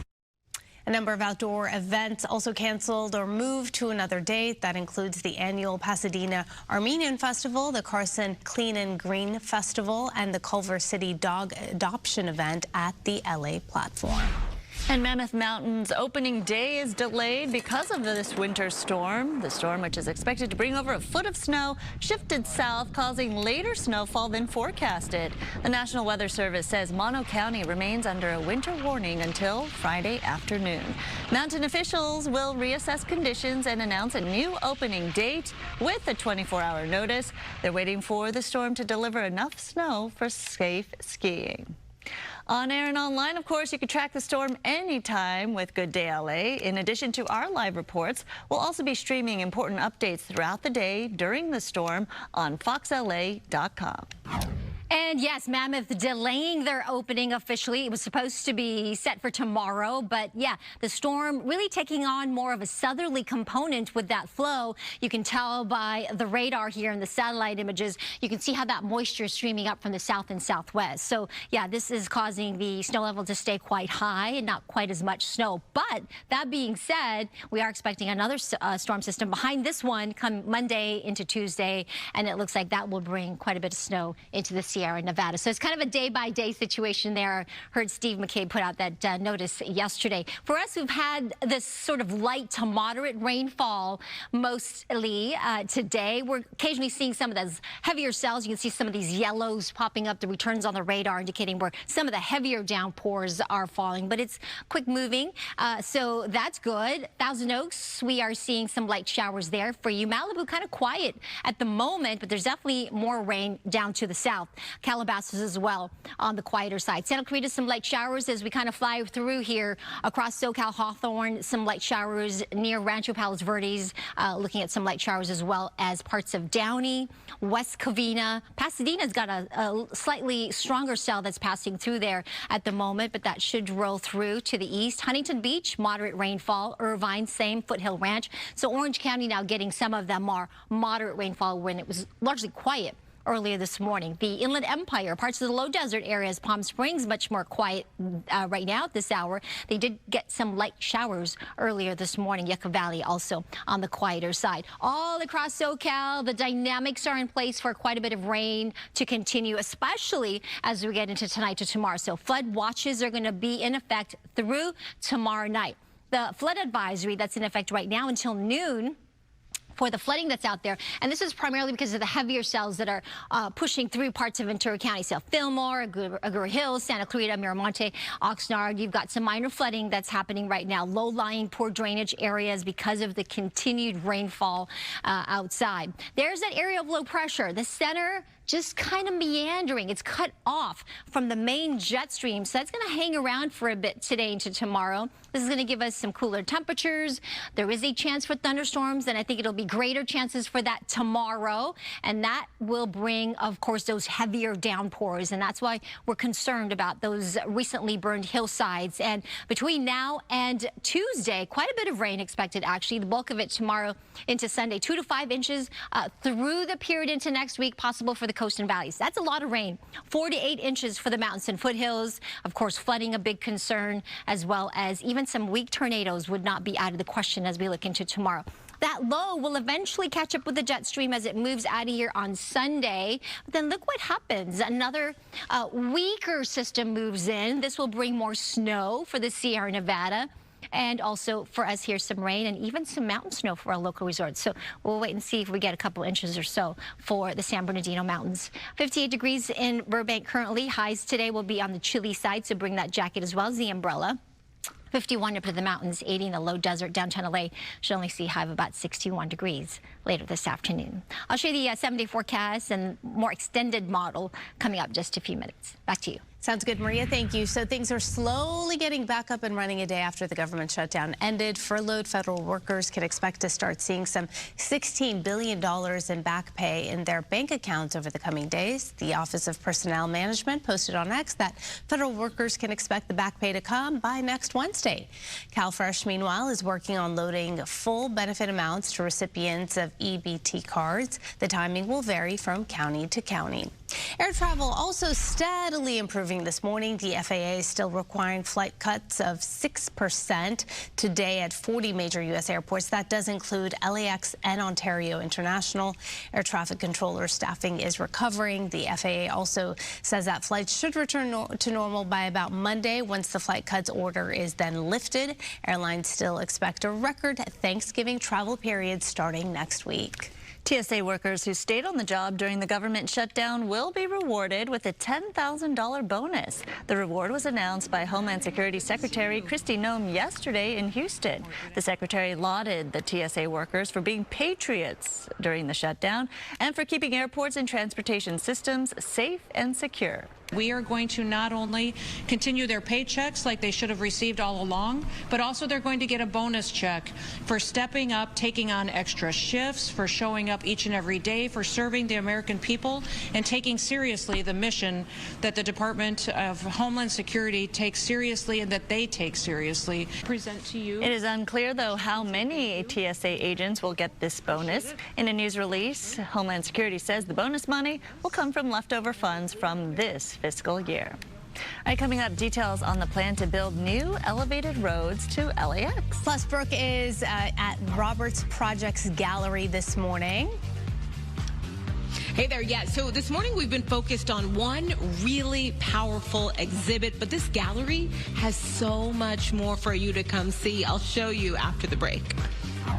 And we've got some weather and traffic to talk about right now. This weather and traffic is sponsored by Lawyers for Justice. Taking a look at our real-time traffic map, definitely seeing some of that rain on the radar, but there's also some breaks, as you can see here. If you see, some quieter weather conditions, please do not speed up. You make sure you drive accordingly with those wet roads, very dangerous. Also want to give you a heads up on the storm closures on Topanga Canyon Boulevard, so just keep that in mind as you plan your travel today. Wet freeway here as we take a look at the eastbound 210 at Lake Avenue. This is what I'm talking about. I think you guys are driving a little too fast here. The roads are wet and can pond because of the steady rain. As we take a look at our drive times in and out of downtown LA, that westbound 10 between the 5 to the 405 going towards Santa Monica, 27 minutes. Look at the 110 northbound between the 405 to the 10. This is great right now, 17 minutes, but just drive carefully, please. Westbound 60 between the 57 to the 5, that's 25 minutes there.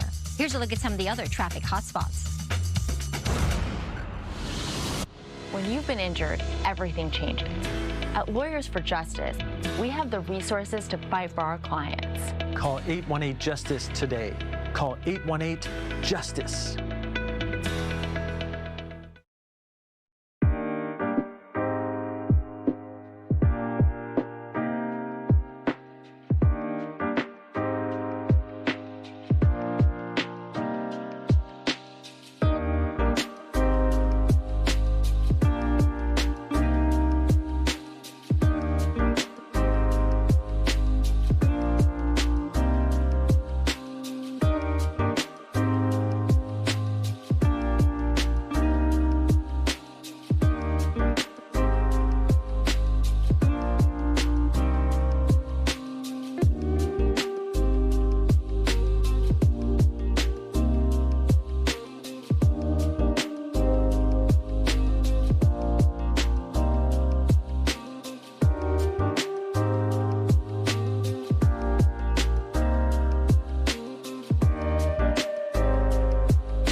Welcome back. LAX moving forward with a plan to build elevated roads into the airport. Yesterday, the airport's governing board unanimously did approve over $1 billion in funding to get that project started. The goal is to separate airport traffic from local streets. The project includes more than 4 miles of roads, with some sections expected to be ready by the 2028 Olympics. Supporters say the project will help reduce traffic jams and make the area safer. Opponents have raised some concerns, though, about possible delays and cost overruns. They point to problems with LAX's automated train system, which is years behind schedule and nearly $900 million over budget. For the third straight year, Dodgers superstar Shohei Ohtani has been named the National League MVP, and he's won it the last 2 years with the Dodgers, and he won it twice with the Angels. Shohei led the Dodgers to another World Series title, hitting 55 home runs and leading the National League in runs scored. He also returned to the mound this season after an injury with 62 strikeouts and 9 walks. He beat out fellow finalists Kyle Schwarber from the Philadelphia Phillies and Juan Soto from the New York Mets. Yeah, the biggest thing is obviously being able to win the World Series. That's first and foremost. You know, it's icing on the cake just to be able to get an individual award, you know, being crowned MVP. But I just really want to appreciate the support from all my teammates, everybody around me, my supporting staff. I mean, again, it was a great year. Like I said, I'm very grateful to my teammates, the coaching staff, but not only them, the fans. You know, the fans were the ones who really rooted us on, supported us. I think after I, retire and I do look back at these special years, I can definitely say the fans played a big part in the support. Ohtani received all 30 first-place votes. His 4 MVP awards is second only to Barry Bonds, who has 7. And more MLB glory for Yoshinobu Yamamoto. He was named to the All-MLB First Team for 2025. Only 8 pitchers across the entire league are on that list, and that makes the honor even greater. And what makes it greater is the fact that these awards were voted on before the postseason, which means his spectacular postseason's performances were not even factored. They were not even factored into his selection, but obviously well-earned. I'm still so amazed by his performance. I keep looking up little clips online, and my daughter's like, "Are you obsessed with this guy?" And the answer is yes. I'm just shocked. Yeah, he is amazing. He is. He's like one of a kind, for sure. Rightfully so. All right, have you heard of this? The Roberts Project. It has a rich history of incredible art exhibits. Let's go to Brooke right now, and she's going to show us around. Hi there. Wait, but Sandra, I'm sorry. I'm very tickled at the idea of your precious little daughter calling you out like that. She always catches me. That's adorable. Listen, speaking of family, the whole family would love this gallery. It's so powerful. Okay, take a look at this. I want to just give you a little sneak peek of another exhibit they have here. Would you believe all of these are saris? How cool is that? Right, Bennett? Oh, wow. I'm going to come over here to you. Yeah, right? Talk to me about this art. Do I have the right? They're saris, right? Yes, they're saris, and this is Suchitra Matai, and she is Indo-Caribbean, and her mother collects these saris for her, and she collects them for herself also, plus the ceramics. She's able to kind of reference herself as an artist and as a person and her history by virtue of what she uses in her works. And those are the kind of artists that my wife Julie and I prefer showing, that are able to make works that represent who they are as people and what they'd like to see in the world. Oh, so that's the type of stuff you can come and see here. Come back here a little bit just so we can see a little bit more. I want to, if that's okay, can we sneak over to this side just a little bit? This is stunning. Tell everyone a little bit more about this gallery. So we started the gallery in 2000, and my wife and I, and we love to show works that are kind of outside of the norm of decorative and more socio-political or environmental, and people who really can reflect who they are, what they believe, and how they can help the world to become a better place through their artworks. Yeah, and you're also you were telling me you're really big on artist development, and so you don't want to see any starving artists. You want to help them build massive careers, right? That's our job. That's what we love to do. I wish no artist would have to starve, because I love art just in general and anyone who practices art. But we do hope that they become successful enough that they can keep the gallery open and keep their own studios open all the way as long as they'd like to. And you do have multiple, but tell me about one of your really famous alumna. We work with Betty Saar, who is going to be 100 years old next year, and she still is making artworks and is one of the most influential artists of the world at this point, and is terribly influential to much younger artists, and has given hope to many artists who work in the world. Kehinde Wiley, right? Kehinde Wiley, who did Obama's portrait, is someone that we started in 2002. So we had him all the way through, and he actually felt that he would do a president's portrait one day, and it happened. So sometimes miracles happen. That's awesome. Yeah. Come to this gallery, check it out. We want everyone to be able to see what does Webster say about Seoul, right? Today and tomorrow was the last day. That is true. Right, so come see that. And just, you can just come and check out this gallery. What a nice way to spend a rainy day. Okay, they have a nice spot for your umbrella. Just come on in. Back to you.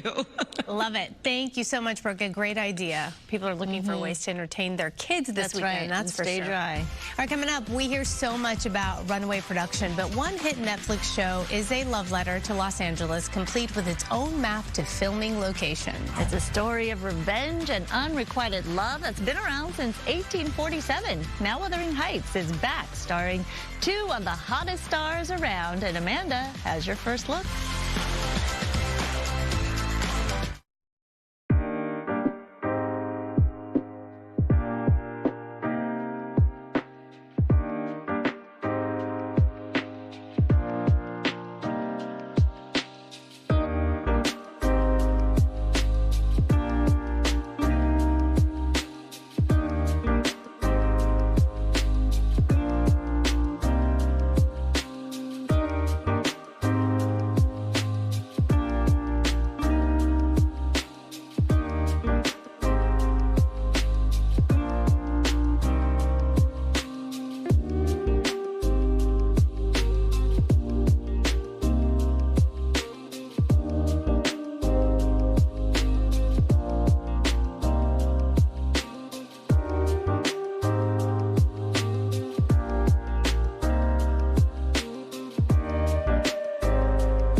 And welcome back to you. I'm meteorologist Maria Quaban. This weather is sponsored by Sweet James Accident Attorneys. Here's a live look outside.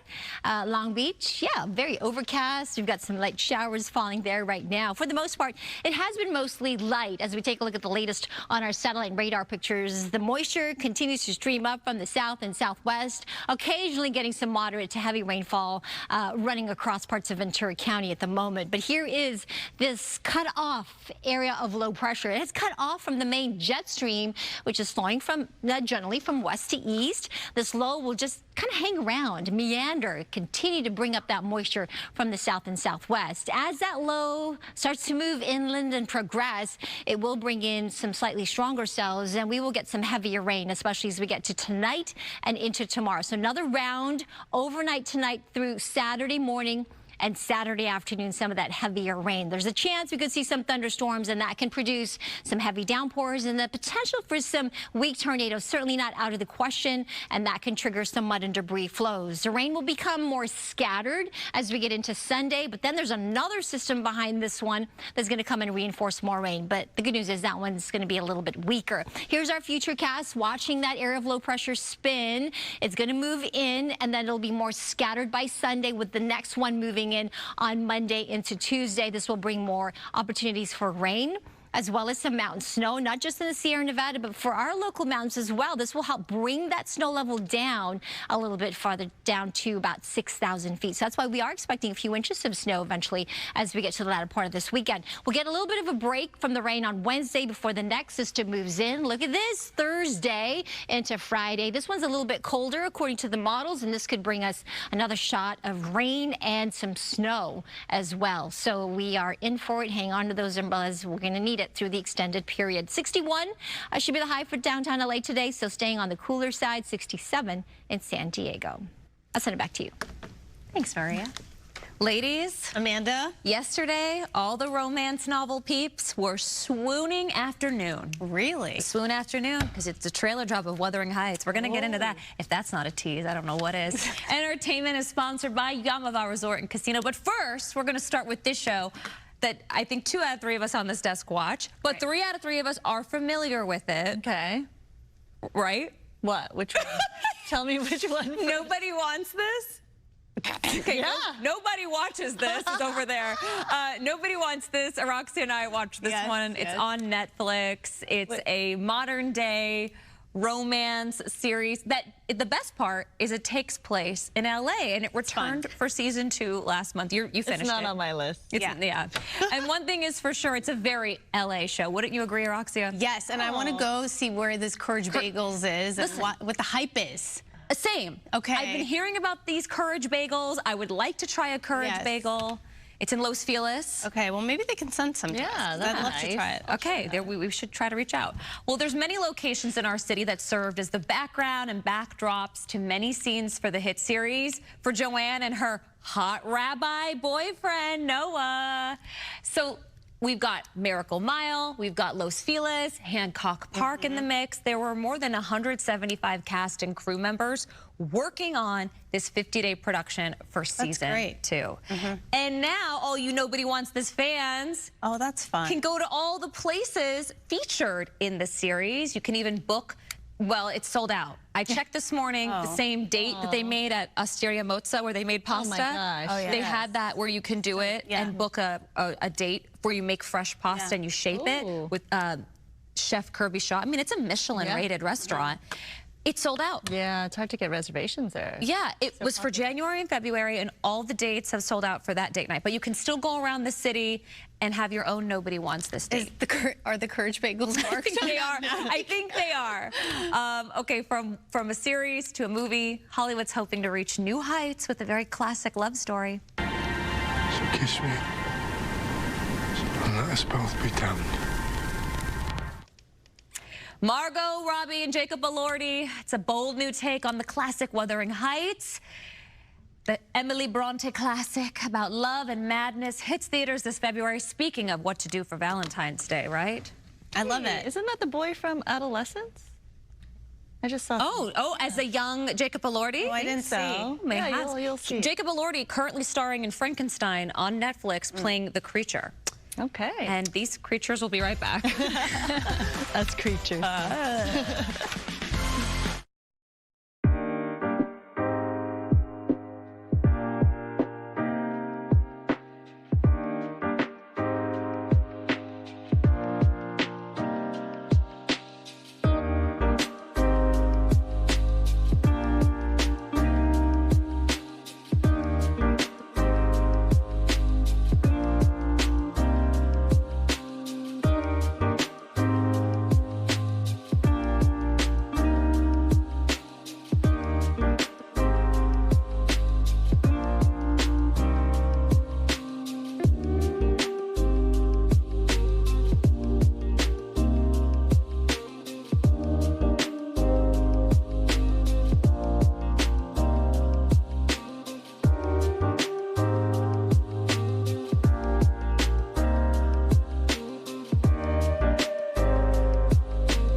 All right, welcome back. Senator Adam Schiff will be visiting the Eaton Fire Collaborative Center in Altadena today. He'll meet with local officials there to discuss wildfire recovery efforts and the ongoing challenges after the Eaton fire earlier this year. Now, the visit will include a tour of the center and a press conference, so we'll be there for that. It's been 10 months since those devastating wildfires wiped out thousands of homes. 12 people sadly lost their lives. Questions still remain about the chain of events surrounding the fire and how it was handled. Yesterday, 2 Republican senators came to the Palisades, Florida Senator Rick Scott and Wisconsin Senator Ron Johnson. They wanted to hear from the fire survivors about what happened before and after January 7th.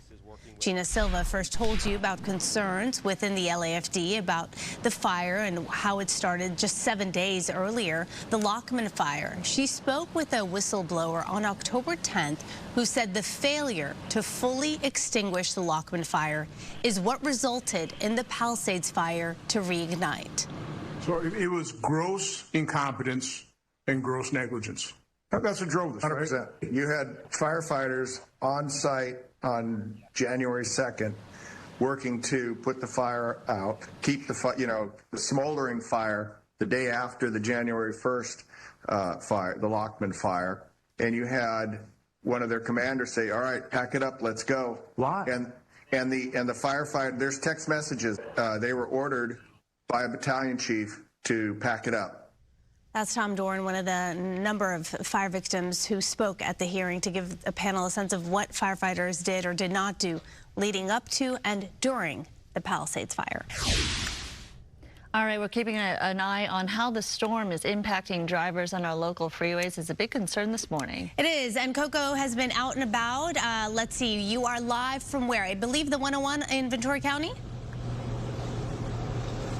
Good morning. That's right. 101 in Ventura County. And we're going to take a live look at the roads here in just a second. We want to show you exactly where we are. We're in Thousand Oaks right now. As you can see, the rain is coming down just a little bit heavier than the last time I spoke to you about 30 minutes ago. And that's really what we're experiencing out on the roads. It just depends minute by minute because sometimes we're experiencing light rain. Other times it's coming down just a little bit heavier. So if you are planning to go out on the roads today, you're going to want to give yourself some extra time. It also depends where you are on the freeway because we have seen some spots where we've seen some pooling on the freeway. Of course, with this rain consistently falling throughout the day, we're probably going to see more of that throughout the day as well. The storm bringing moderate to heavy rain through Saturday, with Saturday expected to be potentially one of the strongest days for the storm. We spoke with Ventura County drivers out on the roads today, and majority saying we really needed the rain. Probably needed it. Real dry, real hot. So, it's always nice to get the grass greener and, the hills and stuff a little less brown. I think it is wonderful. I love the rain. It's muchly needed. It's important for people just to be safe. It seems like it's going to be a nice little downpour that we needed here, but I think it's important everybody just be vigilant, take it slow, safe, and, watch what you're doing. I mean, you have to go a little slower, be a little more cautious, but I'd take driving in the rain to get the rain. And great advice from those drivers, of course. You're taking another live look here at the 101 South in Thousand Oaks. And you can see, like I said, the rain is coming down pretty consistently. Not a lot of traffic on the roads. That's the good news. But I can tell you, we have heard reports of some accidents as well. So that really is important to make sure that if you are headed out on the roads, give yourself extra time. And if you don't like driving in the rain, it might be a good idea to cancel some plans for the weekend, at least for tomorrow. I'll send it back to you. Yeah, a lot of slippery roads out there. All right, Coco, thank you. A man is on his way to prison for molesting girls he lured to his Huntington Beach hotel room under the guise of a babysitting job. Jason Valentine Esparza was convicted of molesting 2 girls and an attempted attack on a 3rd. Huntington Beach police got a tip and sent up a sting operation in a hotel back in April of 2023. Now, during the sting, an agent posed as a woman babysitting for a 4-year-old girl. Esparza told the undercover agent that he wanted to have sex with the girl. Authorities say Esparza is originally from Ohio but has ties to Huntington Beach, Fullerton, and Long Beach.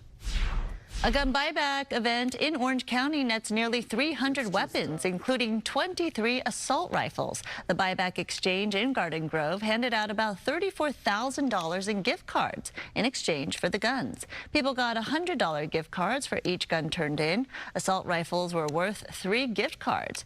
This is the third such event to take place in Orange County, and 2 previous buybacks in Placentia and Anaheim collected 757 firearms, including 53 assault rifles. All the weapons collected will be cataloged and then melted down.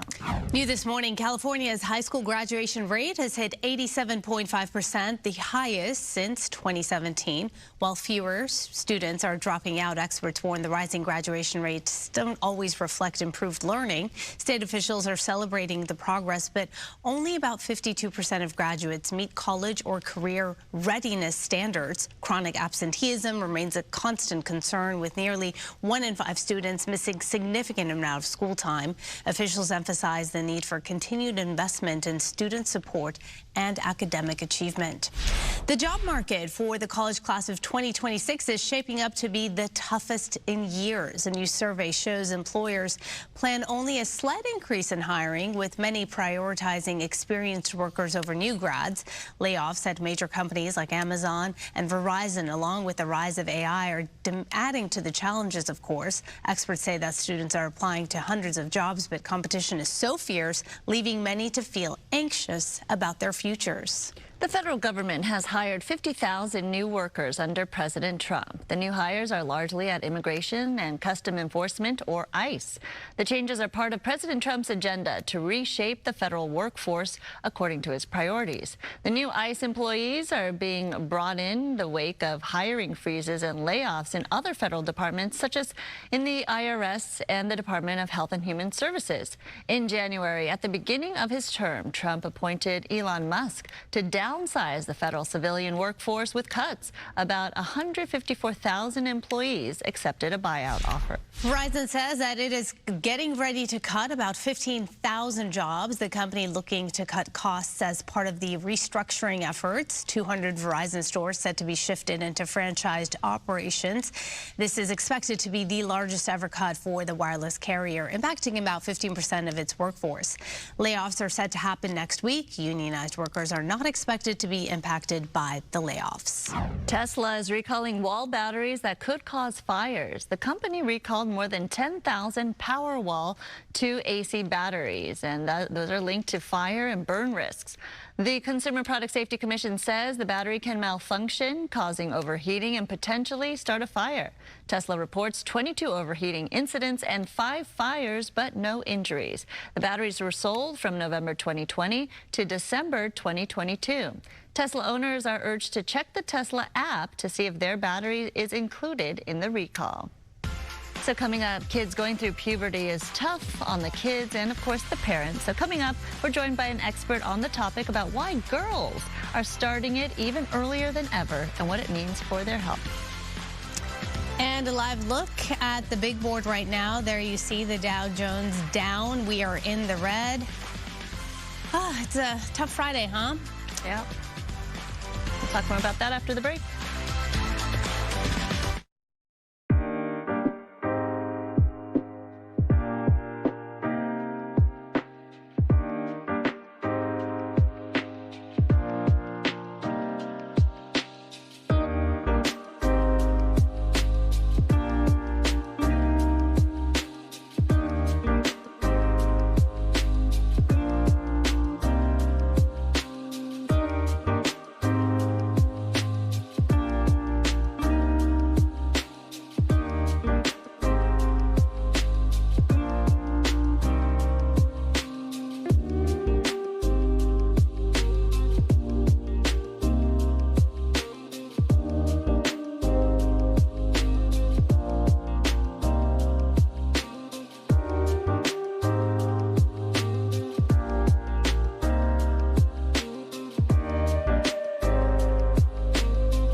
Welcome back. You're taking a live look right now at Senator Adam Schiff. He is visiting the Eaton Fire Collaborative Center in Altadena right now. He's meeting with local officials to discuss wildfire recovery efforts, of course, and the ongoing challenges after the Eaton Fire earlier this year. Senator Schiff is also touring the center and is holding a press conference there in that area as well.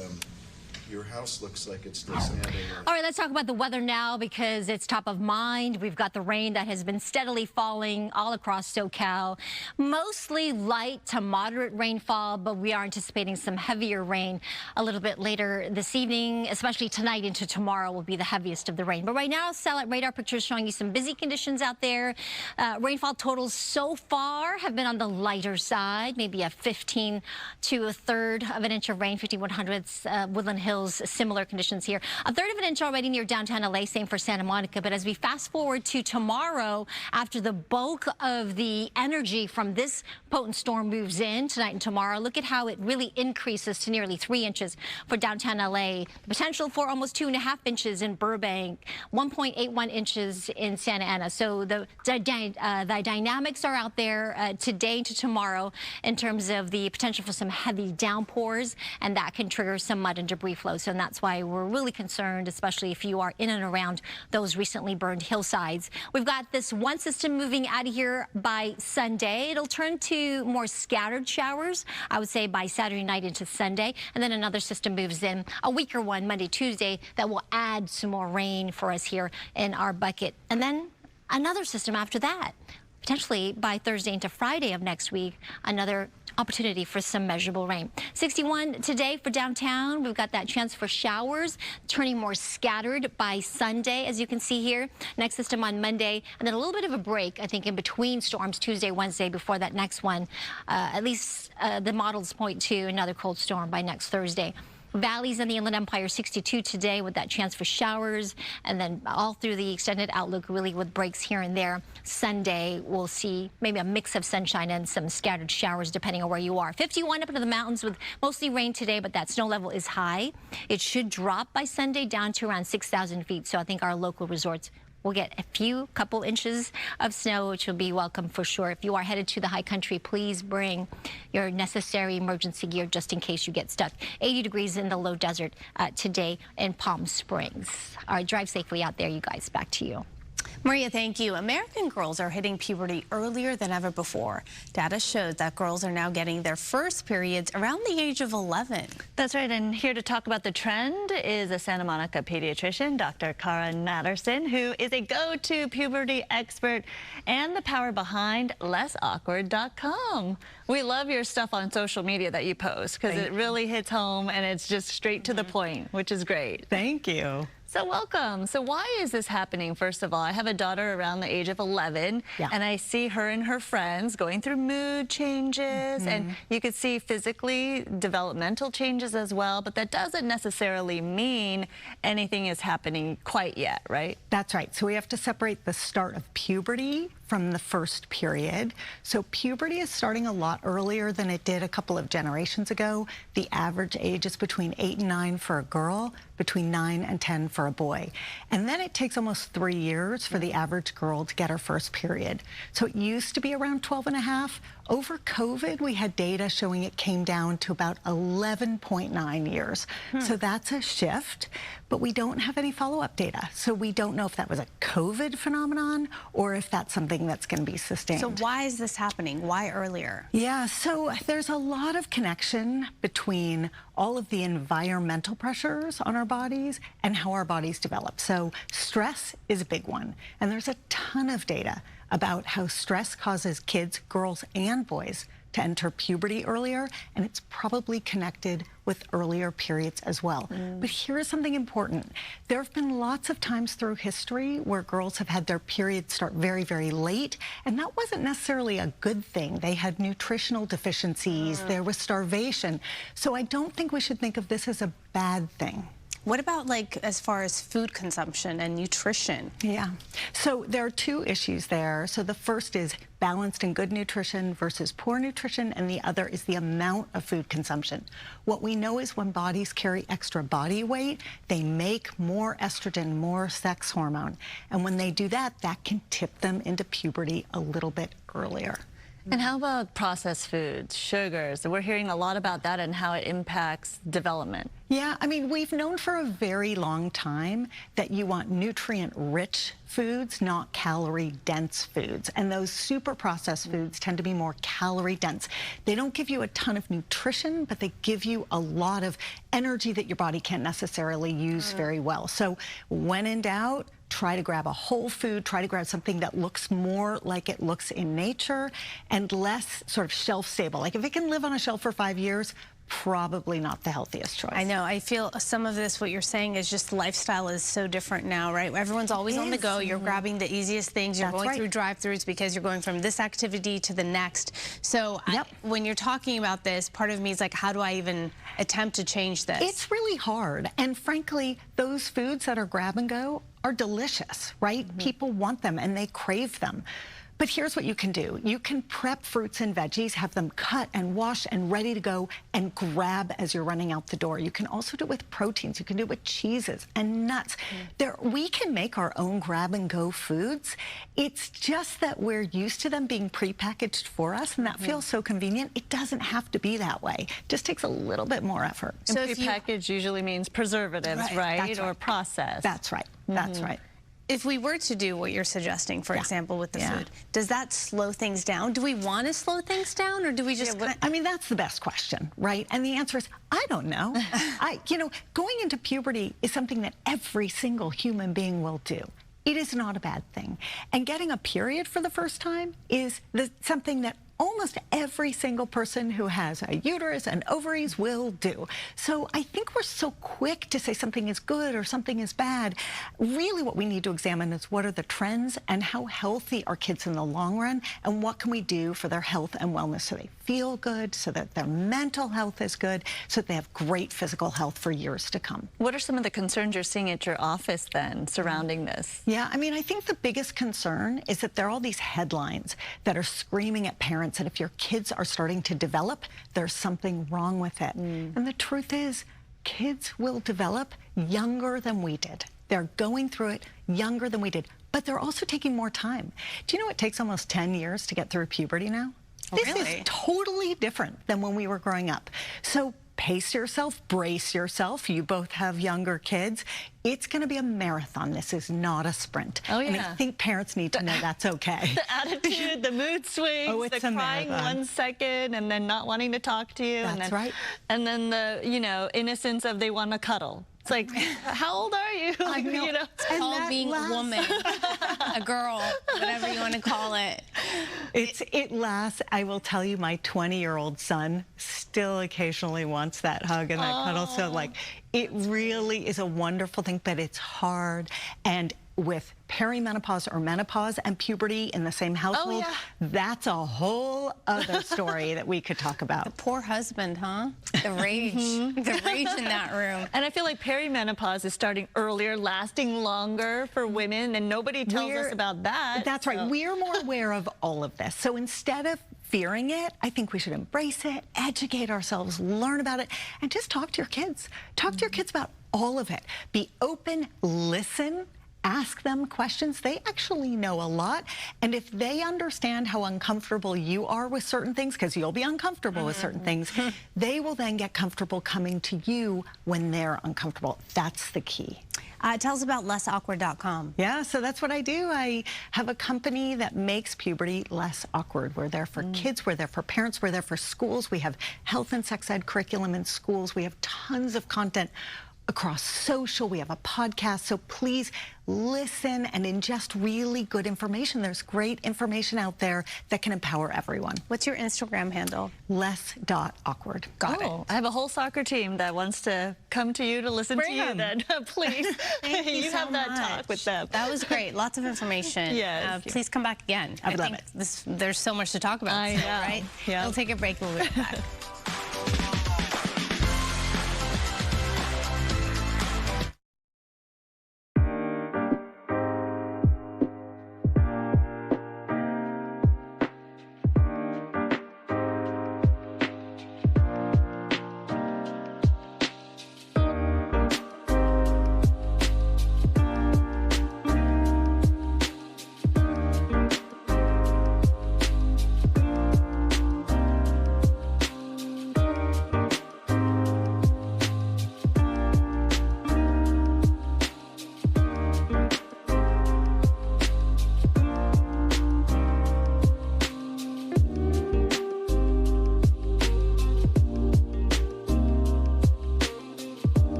right, welcome back. So maybe you want to use ChatGPT to help you choose those lucky lotto numbers. It's a big jackpot right now. And one woman actually used this method and it worked. Carrie Edwards of Virginia won a $150,000 Powerball jackpot using numbers she got from the AI program. So what did she do with all that money?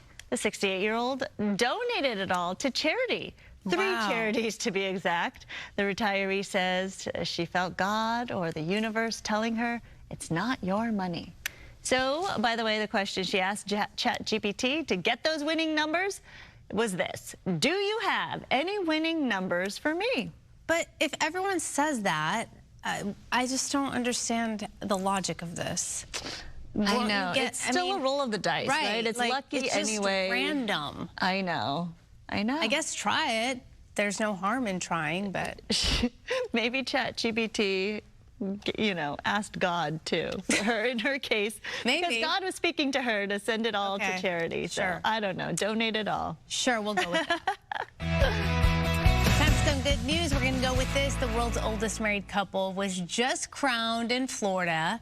Let's introduce you. Eleanor and Lyle Gittins were married on June 4th, 1942. They celebrated their 83rd anniversary in June. Eleanor is 107, Lyle 108. Oh my gosh. That means combined, let's do some math here, they're 216 years old, making them the oldest living married couple and the oldest ever. On top of those two world records, they have the longest marriage for a living couple. Listen. I don't know how to describe it. We're here, and so since we are supposed to be the oldest, this is how it looks like. What you see is what you get. What you see is what you get. That's right. Together they share 3 kids, 3 grandkids, and 5 great-grandchildren. Oh, I love that picture of their wedding. Gosh, back in the day. How nice. Amazing. Yeah. All right, we'll have so much more on Good Day LA Plus. GDLA Plus coming up next.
Friday. We can still say that. You're so chipper. Well, it is Friday, even though I know it's kind of ugly out there, but you know, just be safe. Welcome to GDLA Plus. Glad to have you with us. Also, by the way, the powerful storm is bringing with it not just the heavy rains. We have threats of flooding. It is messy as far as commute is concerned. If you can work from home, do so. Warnings are already in place for several burn scar areas around SoCal, and we have you covered. As you can see, we're going to tell you what to expect and when the worst of it's going to head our way. And given it's Friday, we have a little taste test. Today we are trying Kraft's apple pie mac and cheese. We have to? It's comfort food, Jen.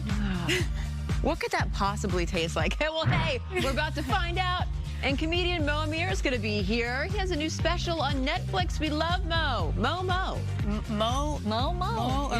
That's right. Before we get to the fun stuff, though, we do have some headlines we're following for you this morning. There are new developments in the wrongful death trial over former Angels pitcher Tyler Skaggs. His family's attorney plans to subpoena MLB after a team executive claimed the Angels alerted the league about Eric Kay's drug use. MLB says that's false, denying any role in Kay's treatment. Kay is serving 22 years for distributing the fentanyl-laced pills that killed Skaggs. The family is seeking $118 million.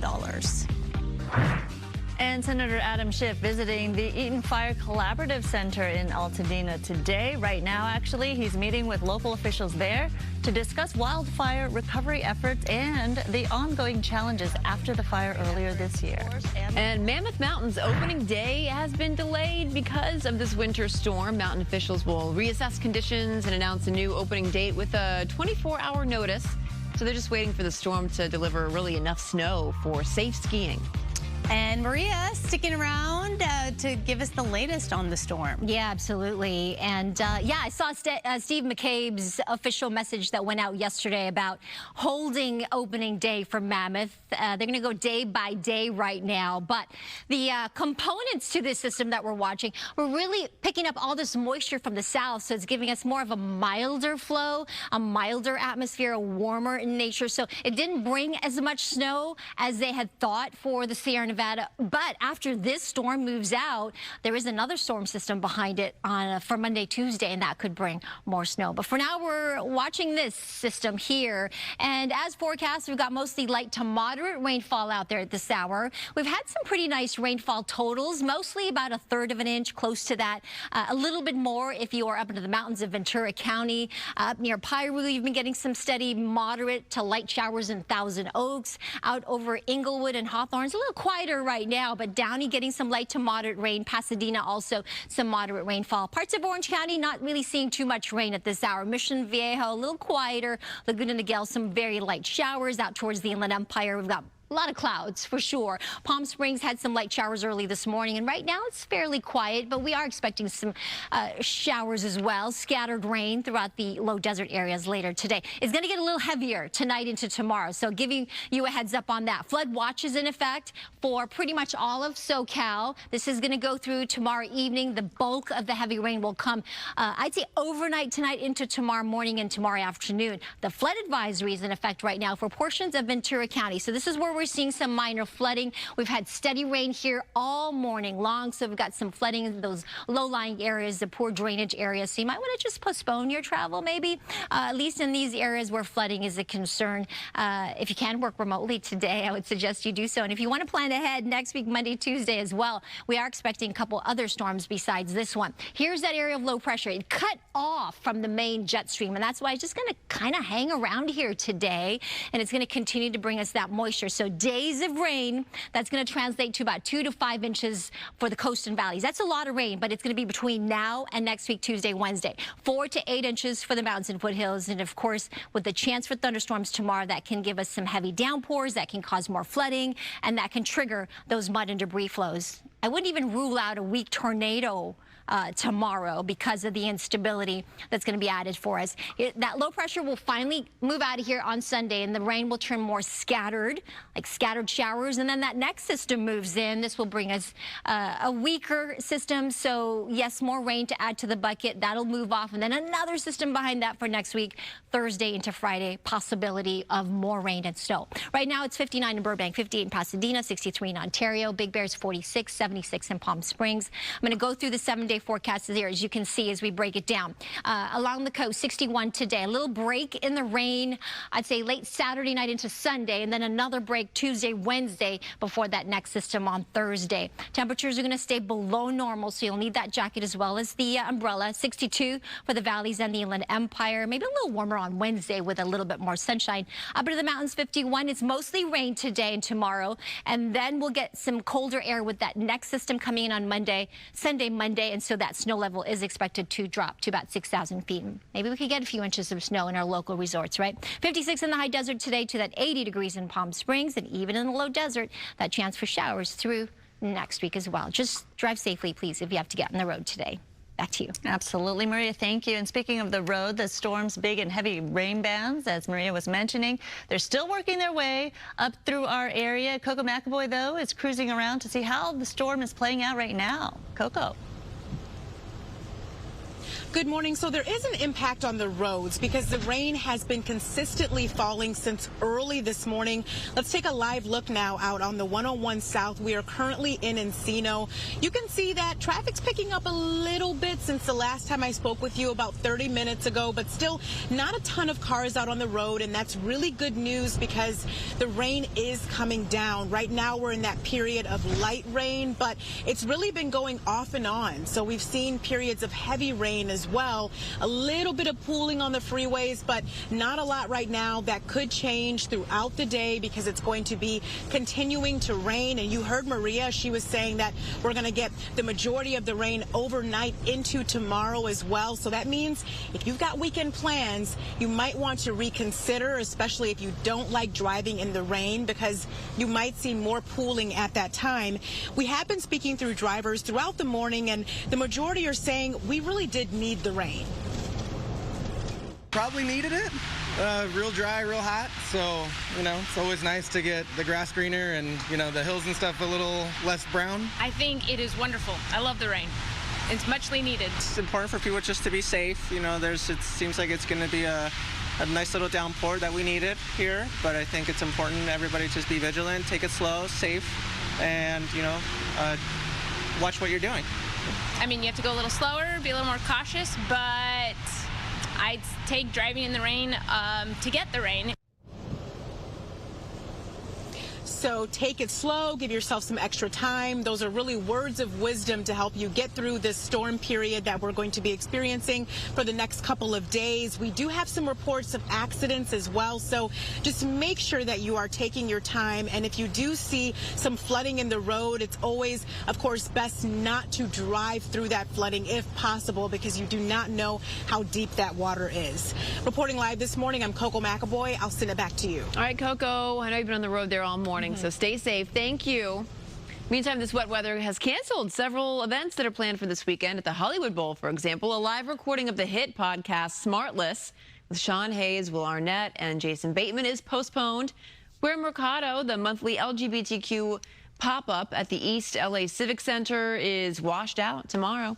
The 2 p.m. music event Levity presents Space Jam at the Shrine Outdoors tomorrow is also canceled, and same goes for both the Pasadena Armenian Festival and Carson's Clean and Green Festival. In Culver City, tomorrow's dog adoption event at Platform LA moves to November 23rd. Why did you look at me when you said Armenian? Because Armenian Festival? I wasn't planning to be there. But because you are